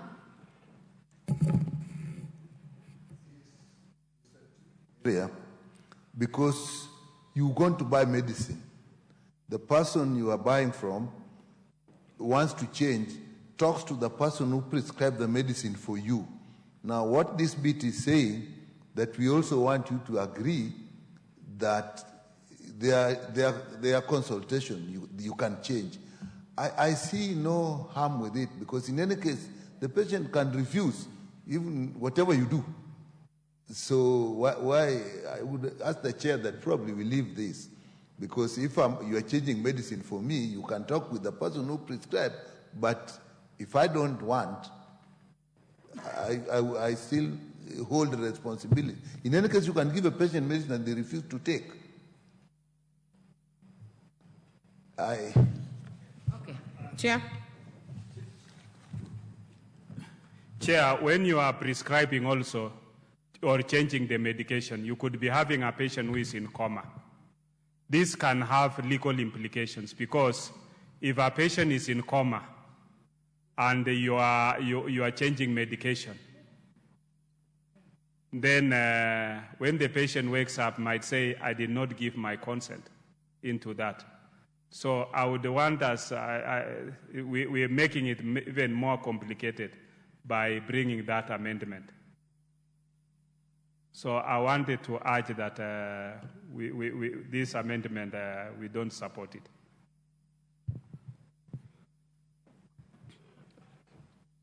Okay. Mayaka, Honorable Mayaka. I just want to seek the chair's further indulgence on this, and just to support what Honorable Nyikal said, because I'm looking at a situation where you are prescribing an alternative for a patient, and they would need to consult with the doctor who gave them that prescription. Wouldn't it be in good order for them to be allowed that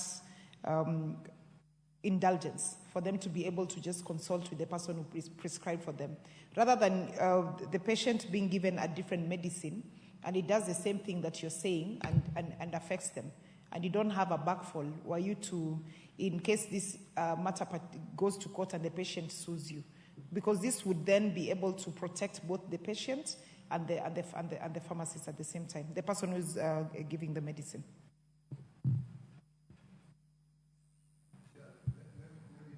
Honorable Nyikal.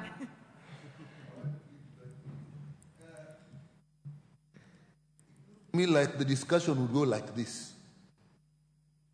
Okay, this is what the doctor wanted for you. We don't have it. But I'm going to talk to your doctor. If it's okay, then we can change. If your doctor agrees. That is the conversation I'm seeing, which I think we should give the patient. Maybe my colleague, if later on, if it's too hard, we can amend the law. But I still think let the patient have the final say.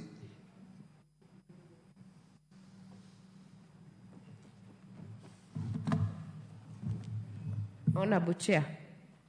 You now want to read the whole context in...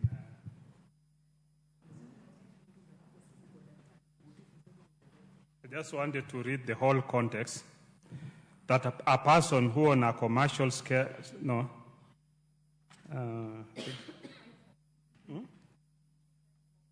35(4), a pharmacist shall not substitute for a prescribed medicine an interchangeable multi-source medicine if the person prescribing the medicine has written in his or her own hand on the prescription the words "no substitution" next to the item prescribed. It goes further to say if the retail price of the interchangeable multi-source medicine is higher than that of the prescribed medicine, or C, where the product has been declared not substituted by the authority. Then that amendment goes further to say, unless, okay.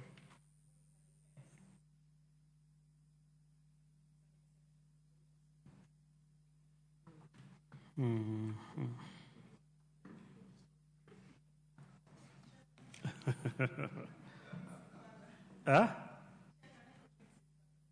Just a minute. I think that was 34. Unless the purchaser or patient is first informed of the same and agrees to the change. Okay.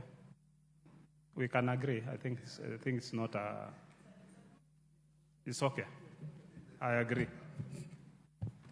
I therefore propose the question that clause 35, subclause 4 be part of the bill. I put the question that clause 35, 4 be part of the, be amended. Let me take that again. I propose the question that clause 35, 4 be amended as proposed by Honorable Millie Odhiambo. I put the question that clause 35, 4 be amended as proposed by Honorable Millie Odhiambo. Will as many as are of that opinion say aye? Aye. Will as many as are of a contrary opinion say nay? The ayes have it. I therefore put the global question that clause 35 as amended be part of the bill. Will as many as are of that opinion say aye? Aye. Will as many as are of a contrary opinion say nay? The ayes have it. Clause 36. I propose the question that clause 36 be part of the bill. We have a deletion from Honorable Oluoch. A proposed deletion. Thank you, Chair. Chair, clause 36 of the, sorry, I'm reading Millie's. Sorry, Chair, about that. Chair, I propose that the bill be amended by deleting clause 36. And the reason for that is one that we've already talked about here, to remove herbal medicines from the scope of the bill as the proposed clause 3.2 adopted by the committee, so that traditional medicines and alternative medicine can be then prosecuted in a different bill. I therefore propose the question that clause 36 be deleted as proposed by Honorable Oluoch. Yeah, I support it. Chair. Honorable Chair, I support that amendment. Honorable Nikal, you support. So, I will therefore put the question that clause 36 be deleted as proposed by Honorable Oluoch. Will as many as are of that opinion say aye? Aye. Will as many as are of a contrary opinion say nay? The ayes have it. The import of that is that the amendment by the chair under subclause 1 and 3 falls automatically.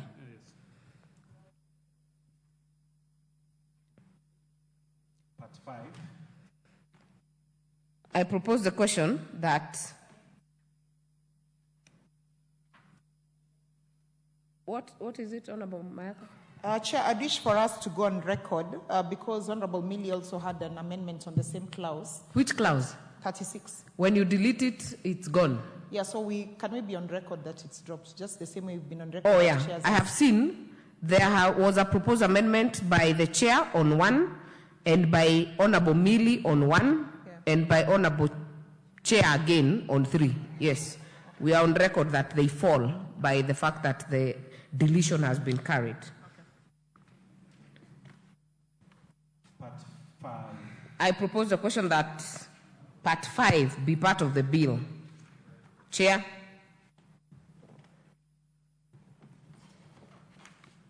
Honorable Chair, I propose that Part 5 of the bill be amended entitled to Part 5 by deleting the expression Part 5 and substituting therefore the expression Part 4.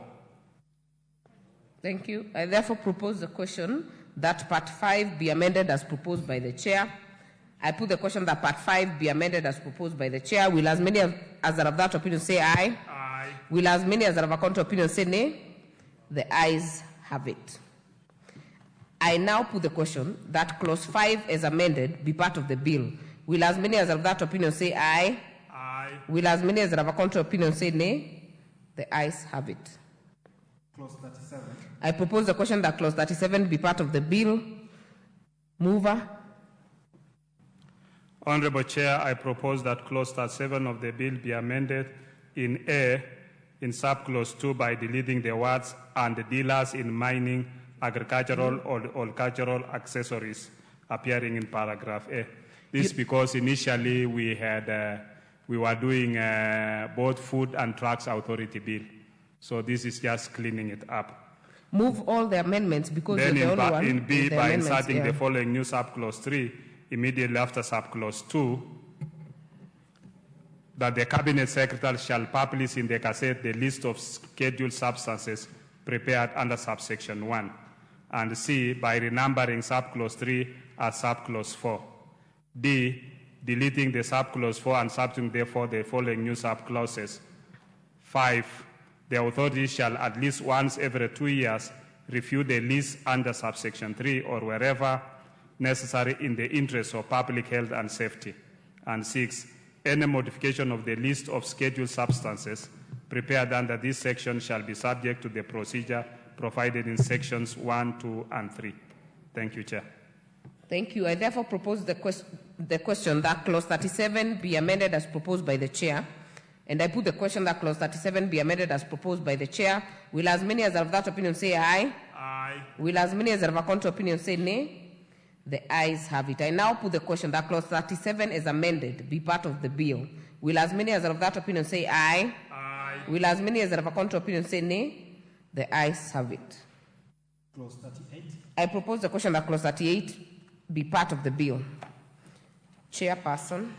Honorable Chair, I propose that clause 38 of the bill be amended A in subclause 1 by deleting the phrase, the limitations prescribed by this subsection, and substitute therefore the phrase, the following limitations.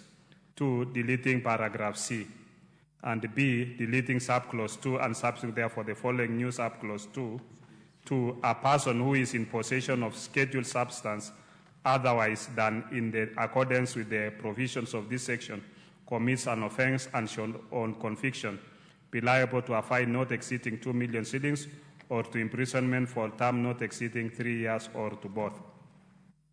I have allowed you to move all of them because the amendments by Honorable Kaluma are dropped.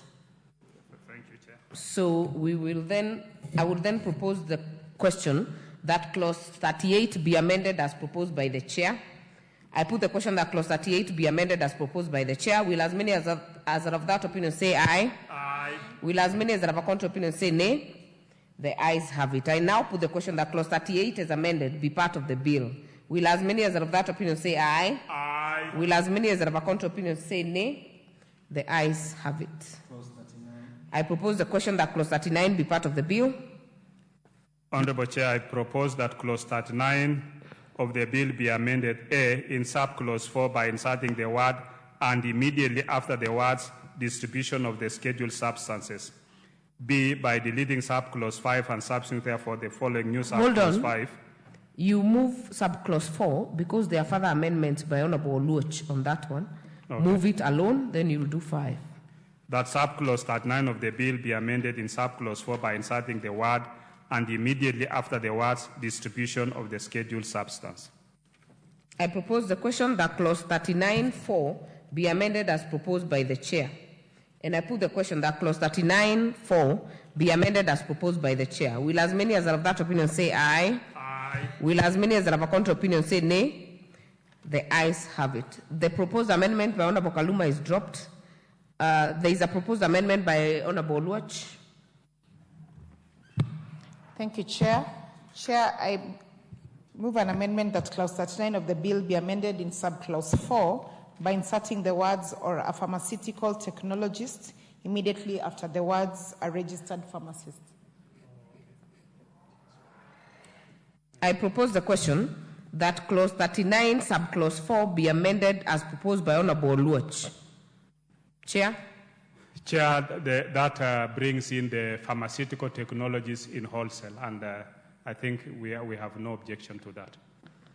I therefore put the question that clause 39 subclause 4 be amended as proposed by Honorable Oluoch. Will as many as are of that opinion say aye? Aye. Will as many as are of a contrary opinion say nay? The ayes have it. Subclause 5, Chair. Honorable Chair, but in subclause 5, substituting therefore the following new subclause 5, a license issued under this section shall be valid for a period of 1 year, renewable annually. This is the normal practice, Chair. I therefore propose the question that clause 39.5 be amended as proposed by the chair. And I put the question that clause 39.5 be amended as proposed by the chair. Will as many as are of that opinion say aye? Aye. Will as many as are of a contrary opinion say nay? The ayes have it. We have a further amendment on the marginal note by Honorable Amolo. Not in the House, not delegated.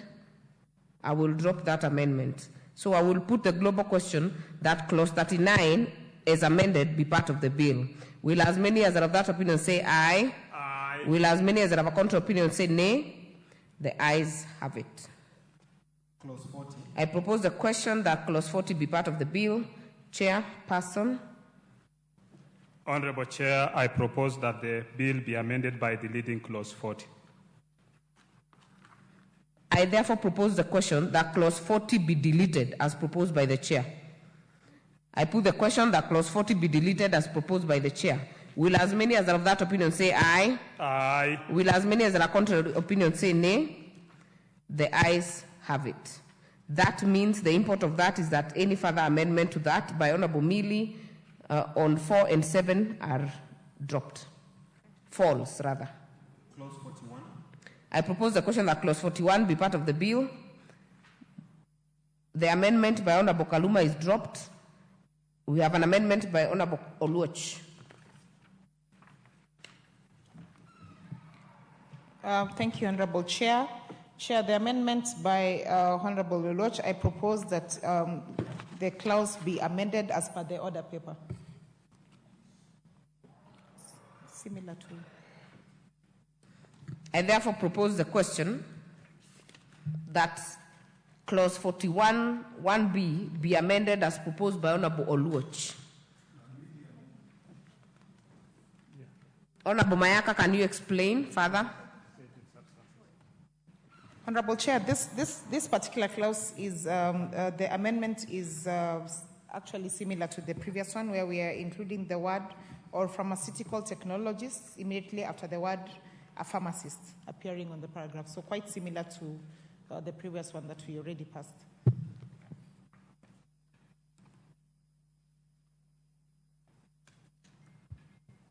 Chairperson. On scheduled substances, I think this one I want to disagree because these are scheduled substances which are controlled. I think these are supposed to be under a pharmacist, not a farm tech. It is different from the wholesaling business.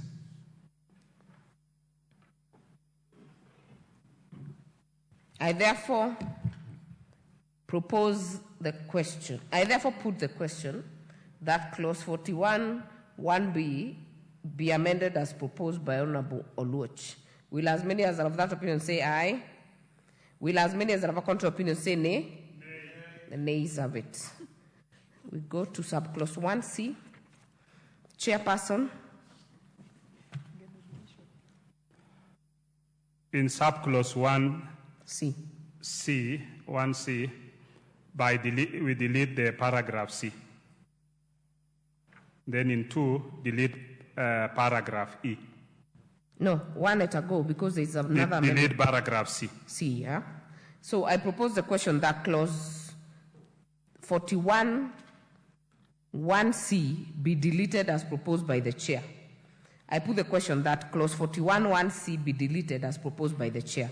Will as many as are of that opinion say aye? Aye. Will as many as are of a contrary opinion say nay? The ayes have it. We'll go to the proposed amendment by Honorable Odhiambo on 1D.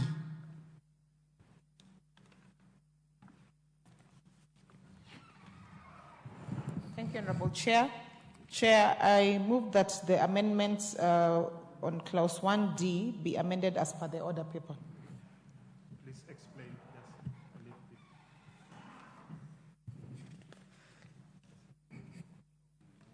Are you done? Sorry, Chair.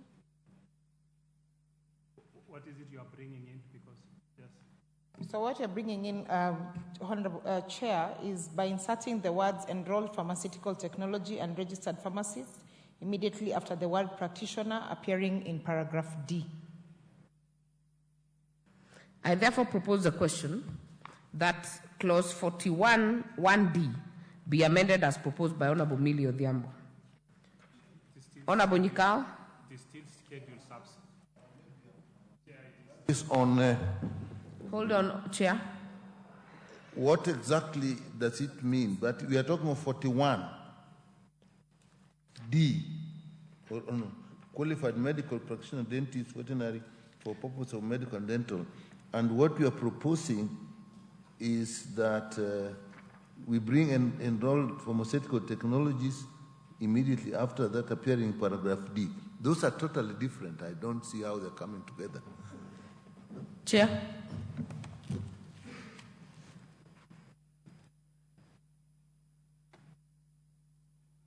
Honorable Chair, when you look at the stem of the clause, subject to this act, a person licensed under this act to deal as a wholesaler, dealer in scheduled substances, may sell scheduled substances too. And in that one, we are saying we're talking of, it is D, a qualified medical practitioner, dentist, or veterinary surgeon for purposes of medical, dental, or veterinary treatment, respectively. Then now you want to add enroll pharmaceutical technologies. We are talking of different practices here. These are the users, not because we are saying qualified medical practitioner, dentist, or veterinary surgeon. This is the person who is selling is the farm tech or the pharmaceutical technologies. So he cannot sell it back to himself. He's selling it to the medical practitioner, the dentist, the veterinary doctor, or the medical practitioner. So you can't bring in and enroll there because even a pharmacist is not there. So you are the ones who is selling it. Mayaka? Chair, maybe further clarification from you, because this particular act is speaking to wholesale dealers. So are we alienating the retail pharmacists in this case? Because it's specific on wholesale dealer. Because when you exclude the pharmacist as well, you're also saying that the pharmacists who deal in terms of retail will not have access to this. Or explain for my understanding. Yeah. Because, sir? Chair, I'm saying look at the stem of the framing. Subject to this act, a person licensed under this act to deal as a wholesaler dealer in scheduled substances may sell scheduled substances too. He's not selling it to himself. It is the farm tech, the pharmacist, who is selling it now.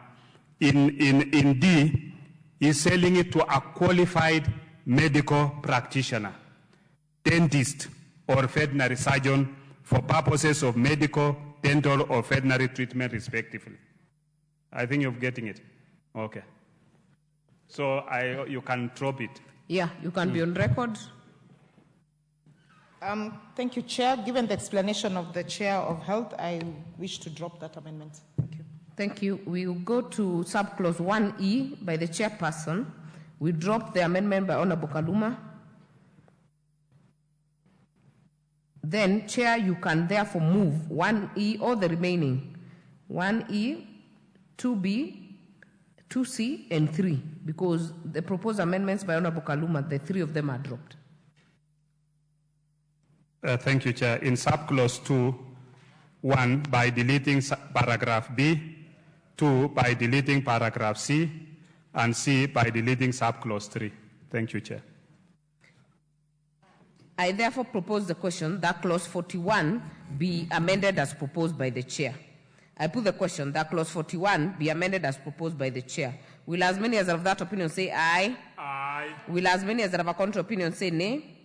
The ayes have it. I now put the question that clause 41 as amended be part of the bill. Will as many as are of that opinion say aye? Aye. Will as many as are of a contrary opinion say nay? The ayes have it. Clause 42. I propose the question that clause 42 be part of the bill. Honorable Oluoch, amendment, subclause 1.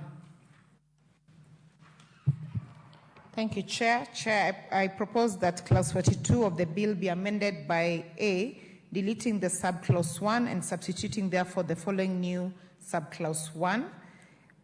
An authorized seller shall enter a record of such particulars of the scheduled substance before delivery of the scheduled substance under this Act. I therefore propose the question that clause 42, subclause 1, be amended as proposed by Honorable Oluoch. Chairperson. The amendment is okay, Chair. Thank you. I therefore put the question that clause 42, subclause 1, be amended as proposed by Honorable Oluoch. Will as many as have that opinion say aye? Aye. Will as many as have a contrary opinion say nay? The ayes have it. The import of that is the amendment by the chair falls. Then we'll go to the amendment by Honorable Kaluma is dropped. We have another amendment by Honorable Oluoch under 2A. Thank you, Chair. Chair, I propose that clause 42B, 1 part B, inserting the following new subclause 2 immediately after the new subclause 1, that a record under subsection 1 shall be in the format prescribed by the authority and shall indicate A, the date of the sale, B, the name and address of the purchaser, C, the quantity of the scheduled substance sold, and D, the purpose for which it is stated by the purchaser to be required, and then part C, renumbering subclause 2 as subclause 3 and renumbering clause 3 as subclause 4. The reason for this, Chair, is just... Are you already on subclause 3? No. Because this... Just move 2A first. Okay. Yeah. So I propose that the amendment as carried by on the order paper for clause 2 be amended as per the order paper.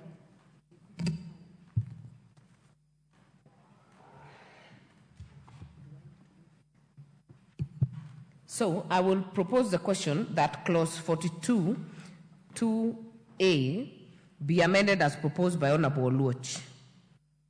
Chair? The amendment is okay, Chair. I support it. I therefore put the question that clause 42, 2A, be amended as proposed by Honorable Oluoch. Will as many as have that opinion say aye? Aye. Will as many as have a contrary opinion say nay? The ayes have it.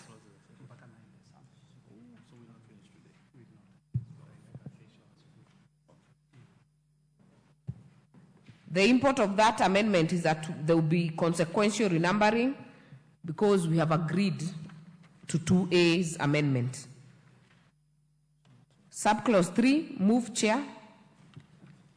Honorable Chair, I move that in subclause 3, delete the words 3 years and substitute therefore the words 1 year. I therefore propose the question that clause 42, subclause 3, be amended as proposed by the Chair. I put the question that clause 42.3 be amended as proposed by the Chair. Will as many as have that opinion say aye? Aye. Will as many as have a contrary opinion say nay? The ayes have it. The amendment by Honorable Kaluma is dropped, so I will put the global question that clause 42 as amended be part of the bill. Will as many as have that opinion say aye? Aye. Will as many as have a contrary opinion say nay? The ayes have it. Clause 43. I propose the question that clause 43 be part of the bill. Chairperson. Honorable Chair, I propose that clause 43 of the bill be amended in subclause 1 by deleting opening sentence and substituting therefore the following new opening sentence. A qualified healthcare professional may supply or dispense a scheduled substance with therapeutic value for the purposes of medical, tender, or veterinary treatment, as the case may be, subject to the following provisions. And in B, paragraph B, by inserting the word and immediately after the word supplied, appearing in subparagraph 3, and 2, deleting the word and appearing in subparagraph 4, and C, deleting paragraph C. I therefore propose the question that clause 43 be amended as proposed by the Chair. And Honorable Nika. Little, because this is now extremely broad. Because if you say health professional, qualified health professional, It's literally anybody in the health sector, so long as they are registered by somebody. Which would really, that would, in my view, would be too broad. Chair. Honorable Chair, this is basically to restrict dispensing of scheduled substances to authorized persons. And for the other part is to correct minor drafting errors. Registered midwives are included in the qualified healthcare professional provided in the amended subclause. So I think. Did you get what Honorable Nikal is asking? He wants me to explain. Yeah. Yeah, and I'm telling him that this is basically to restrict the dispensing of scheduled substances to authorized persons only.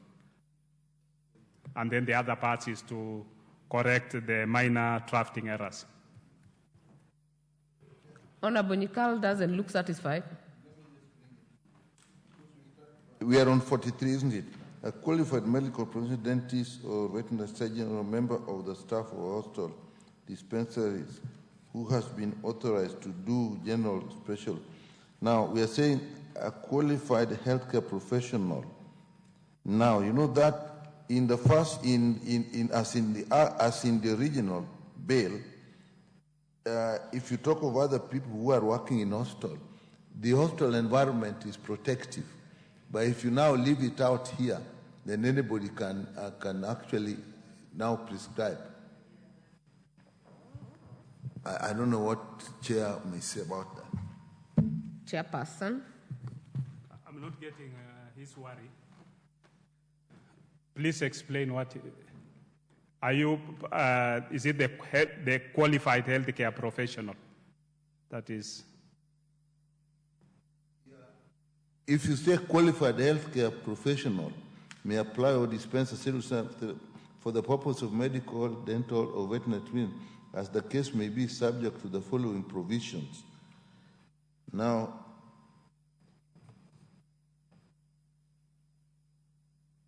I'm thinking it's too broad, because when you said if you start with where the bill was, a qualified medical practitioner, dentist, or veterinary surgeon, or a member of staff of a hospital dispensary or similar, who has been authorized to do by general special order of the cabinet secretary. This was really a lot more restrictive than what we are now doing. Now we have actually opened it. Anybody, literally. In the other one, the hospital environment was protecting the patient. When you go down there, a qualified medical practitioner, subject to the following provisions.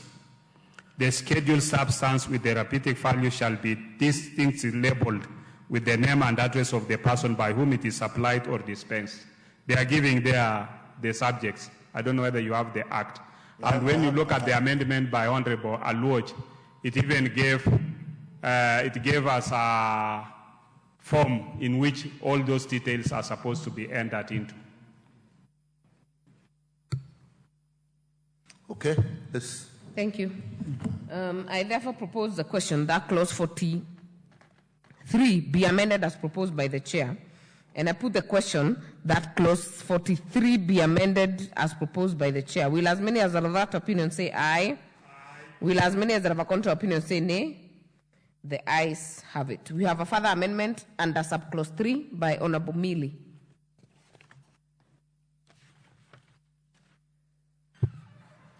Thank you, Chair.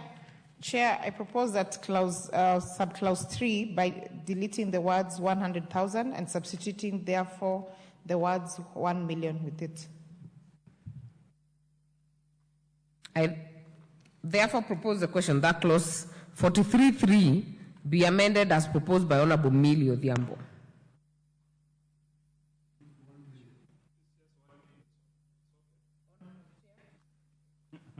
It's okay. Chair? To 1 million is okay from 1,000. From 1? From 100,000. From 100,000 to 1 million is okay. Okay. I therefore put the question that clause 43.3 be amended as proposed by Honorable Mealy Odhiambo. Will as many as are of that opinion say aye? Aye. Will as many as are of a contrary opinion say nay? The ayes have it. I put the global question that clause 43 as amended be part of the bill. Will as many as are of that opinion say aye? Aye. Will as many as are of a contrary opinion say nay? The ayes have it. Clause 44. I propose the question that clause 44 is be part of the bill. We have an amendment by Honorable Millie. Thank you, Chair. Chair, I propose that the amendment be carried as per the order paper.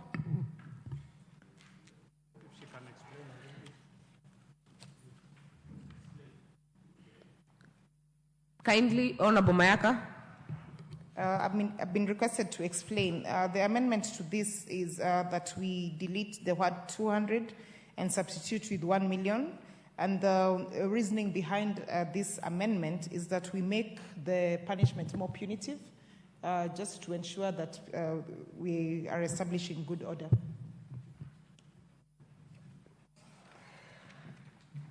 Chair, I think I agree with it. Wait, let me propose the question.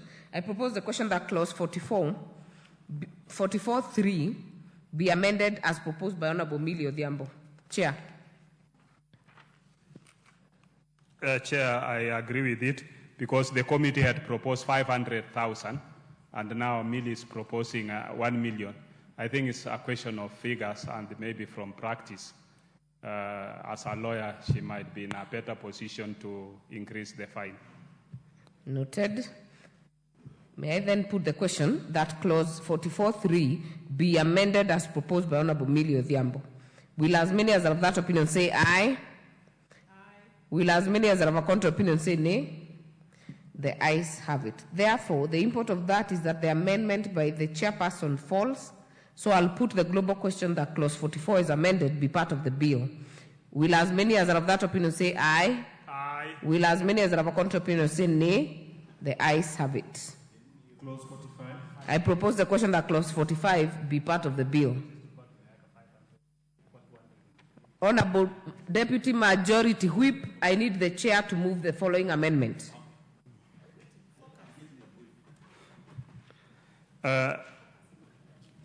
Move the amendment on clause 45. Thank you, Chair. I move that the bill be amended by deleting clause 45 and substituting therefore the following new clause 45. An authorized seller may use an automatic machine to dispense over-the-counter scheduled substances. 2, the authority shall develop regulations on the classes of substances permitted. B, quantities of substances to be dispensed. C, records of substances dispensed. D, location of automatic machines. And E, registration of automatic machines. This is just a normal practice, Honorable Chair. Therefore, I propose the question that clause 45 be amended as proposed by the chair. And I put the question that clause 45 be amended as proposed by the chair. Will as many as are of that opinion say aye? Aye. Will as many as are of a contrary opinion say nay? The ayes have it. The import of that is the amendment by Honorable Millie falls. So I will put the global question that... Honorable Mayaka, what is out of order? Chair, before you suggest that this falls, I'd just like to bring it to your attention that we are prosecuting two different issues on the same clause, because the amendment by Honorable Millie is talking about the fine.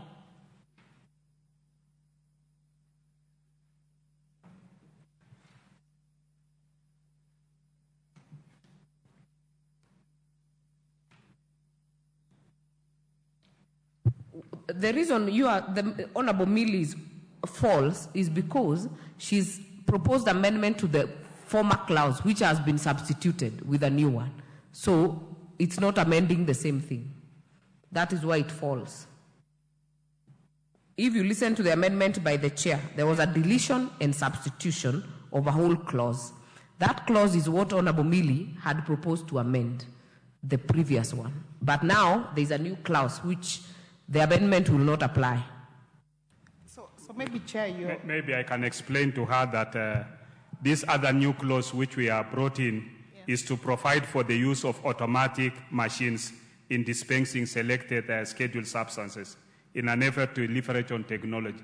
Therefore, the issue of that fine does not arise, because what is it that you are fining?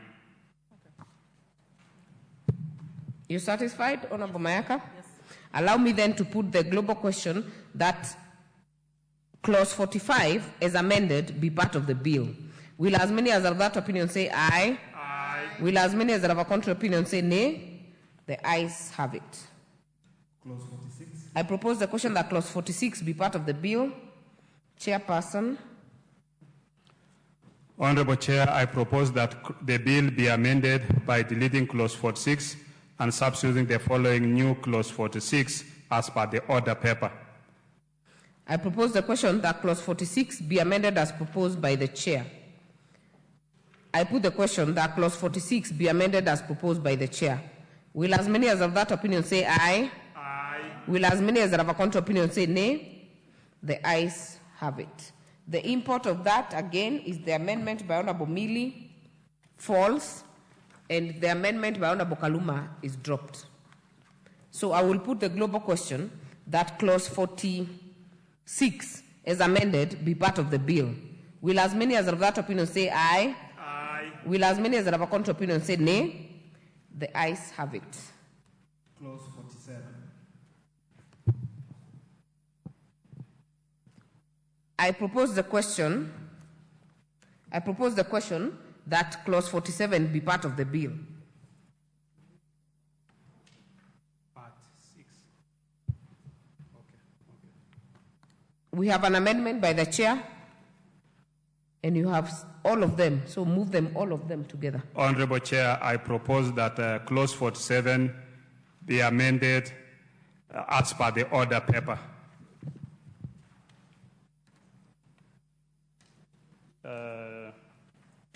Just a minute.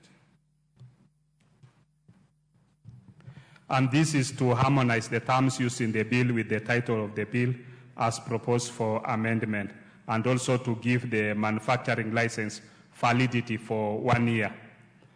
We also want to harmonize the terms used in the bill with the title of the bill, the Honorable Chair, as I said. Thank you. I therefore propose the question that clause 47 be amended as proposed by the chair. I put the question that clause 47 be amended as proposed by the chair. Will as many as are of that opinion say aye? Aye. Will as many as are of a contrary opinion say nay? The ayes have it. I put the question that clause 47 as amended be part of the bill. Will as many as are of that opinion say aye? Aye. Will as many as are of a contrary opinion say nay? The ayes have it. Clause 48. I propose the question that clause 48 be part of the bill. Chairperson. I propose, Honorable Chair, that clause 48 of the bill be amended as per the order paper. And this is, Honorable Chair, to give the authority power to enforce compliance with good manufacturing practices as recommended by WHO, which will in turn encourage continuous improvement of internal quality control systems and production processes by manufacturers. The amendment also seeks to provide the specific instances in which the Cabinet Secretary shall have power to make regulations in regards to compliance with good manufacturing practice. Thank you, Honorable Chair. Thank you. I propose the question that clause 48 be amended as proposed by the chair. I put the question that clause 48 be amended as proposed by the chair. Will as many as are of that opinion say aye? Aye. Will as many as are of a contrary opinion say nay?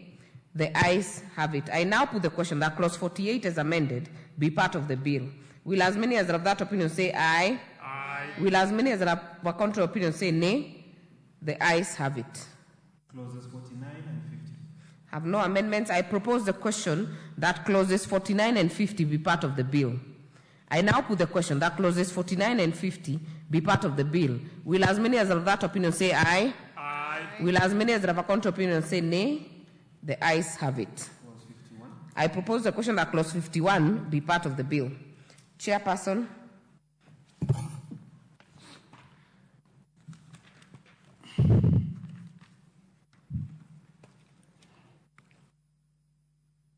Honorable Chair, I propose that clause 51 of the bill be amended by inserting the phrase "and shall on conviction be liable to a fine not exceeding 1 million shillings or to imprisonment for a term not exceeding 2 years or both immediately after the word offense." This is just to provide for penalties. I propose the question that clause 51 be amended as proposed by the chair.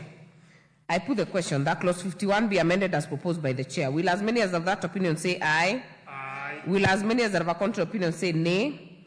The ayes have it. The import of that is that the amendment by Honorable Oluoch falls because it's similar to the chair's. So I will put the global question that clause 51 as amended be part of the bill. Will as many as of that opinion say aye? Aye. Will as many as of a contrary opinion say nay? The ayes have it. Clause 52. I propose the question that clause 52 be part of the bill. Chairperson. Honorable Chair, I propose that clause 52 be amended as per the order paper. This is using the term therapeutic cosmetic already indicates that the cosmetic has therapeutic effect, hence there is no need to restate the same. The amendment seeks to harmonize the terms used in the bill with the title of the bill as proposed. I therefore propose the question that clause 52 be amended as proposed by the chair. I put the question that clause 52 be amended as proposed by the chair. Will as many as of that opinion say aye? Aye. Will as many as of a contrary opinion say nay? The ayes have it. I put the question that clause 52 as amended be part of the bill. Will as many as of that opinion say aye? Aye. Will as many as of a contrary opinion say nay? The ayes have it. Clause 53. No amendment. I propose the question that clause 53 be part of the bill. I put the question that clause 53 be part of the bill. Will as many as of that opinion say aye? Aye. Will as many as of a contrary opinion say nay? The ayes have it. Clause 54. I propose the question that clause 54 be part of the bill. We'll have Honorable Oluoch's amendment first, which is a deletion. Thank you, Chair. Chair, I propose that the bill be amended by deleting clause 54. I propose the question that clause 40.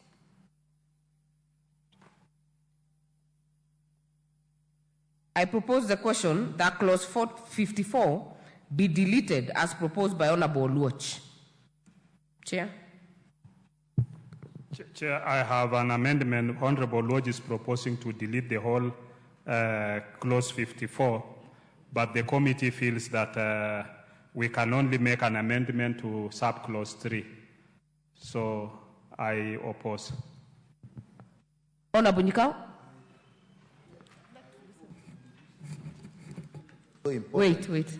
If you actually delete the whole, then you actually remove any protective measures there. So I also oppose it. Okay. I therefore put the question that clause 54 be deleted. Honorable Mayaka, do you want to drop it?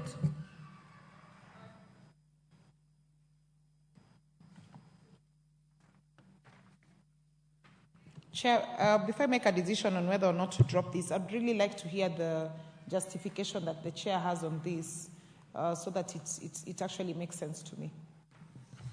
Chairperson.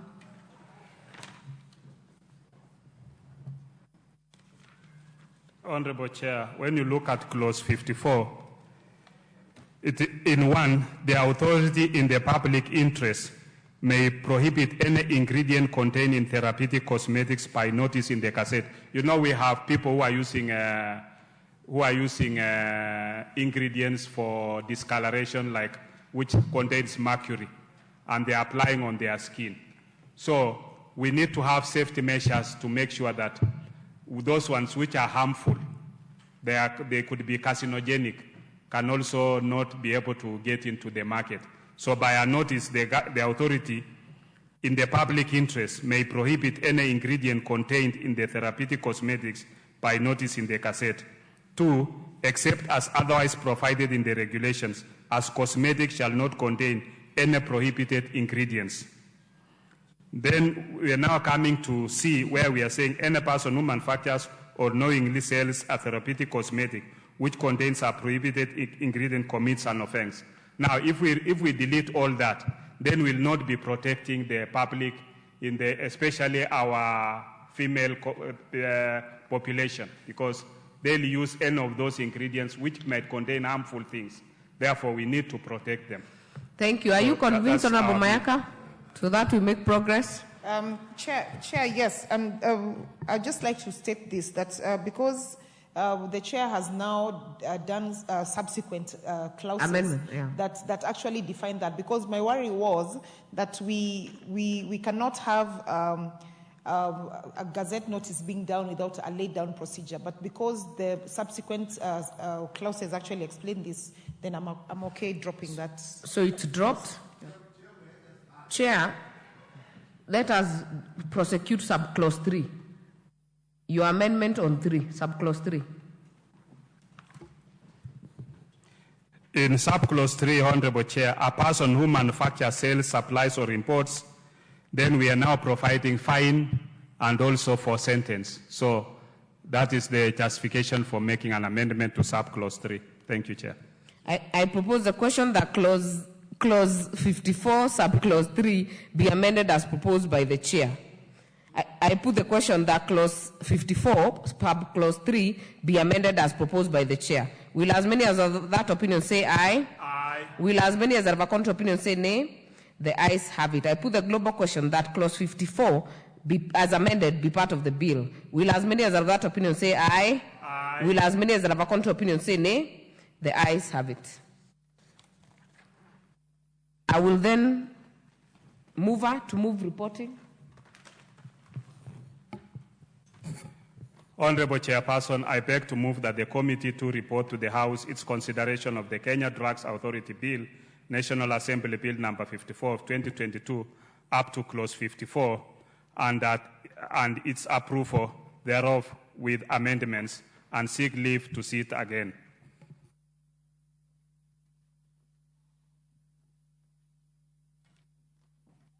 I put the question, which is that the committee do report to the House its consideration of the Kenya Drugs Authority Bill, National Assembly number 54 of 2022, up to clause 54, and its approval thereof with amendments, and seek leave to sit again.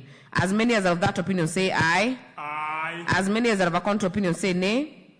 The ayes have it. Honorable members, Mr. Speaker.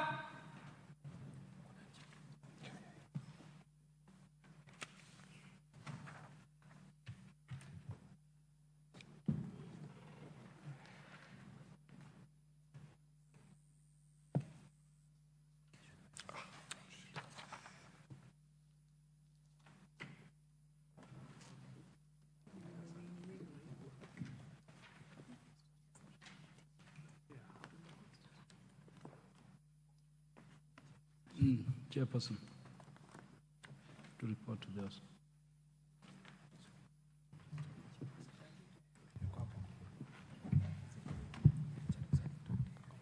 Honorable Speaker, I beg to report that the Committee of the Whole House has considered the Kenya Drugs Authority Bill, National Assembly Bill number 54 of 2022, up to clause 54, and approved the same with amendments, and seek leave to sit again.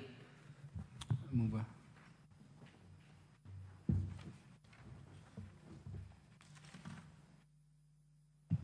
Honorable Speaker, I beg to move that the House do agree with the committee in the said report. I also request Honorable Owen Bayer to second the motion for agreement with the report of the Committee of the Whole House.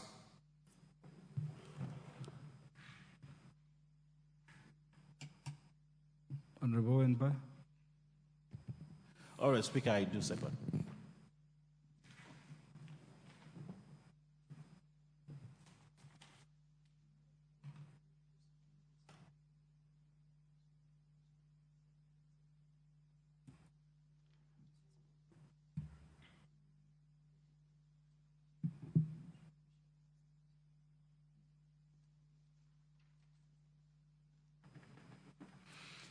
Honorable members, I propose the question, which is that the House do agree with the committee in the said report. For the question. But we have the numbers. So for the convenience of the House, the question on the matter will be put the next time the House sits to transact this particular business. Order, honorable members. Honorable members, the time being 7:04 p.m., This House stands adjourned until Wednesday, the 5th day of June 2024 at 9:30 a.m.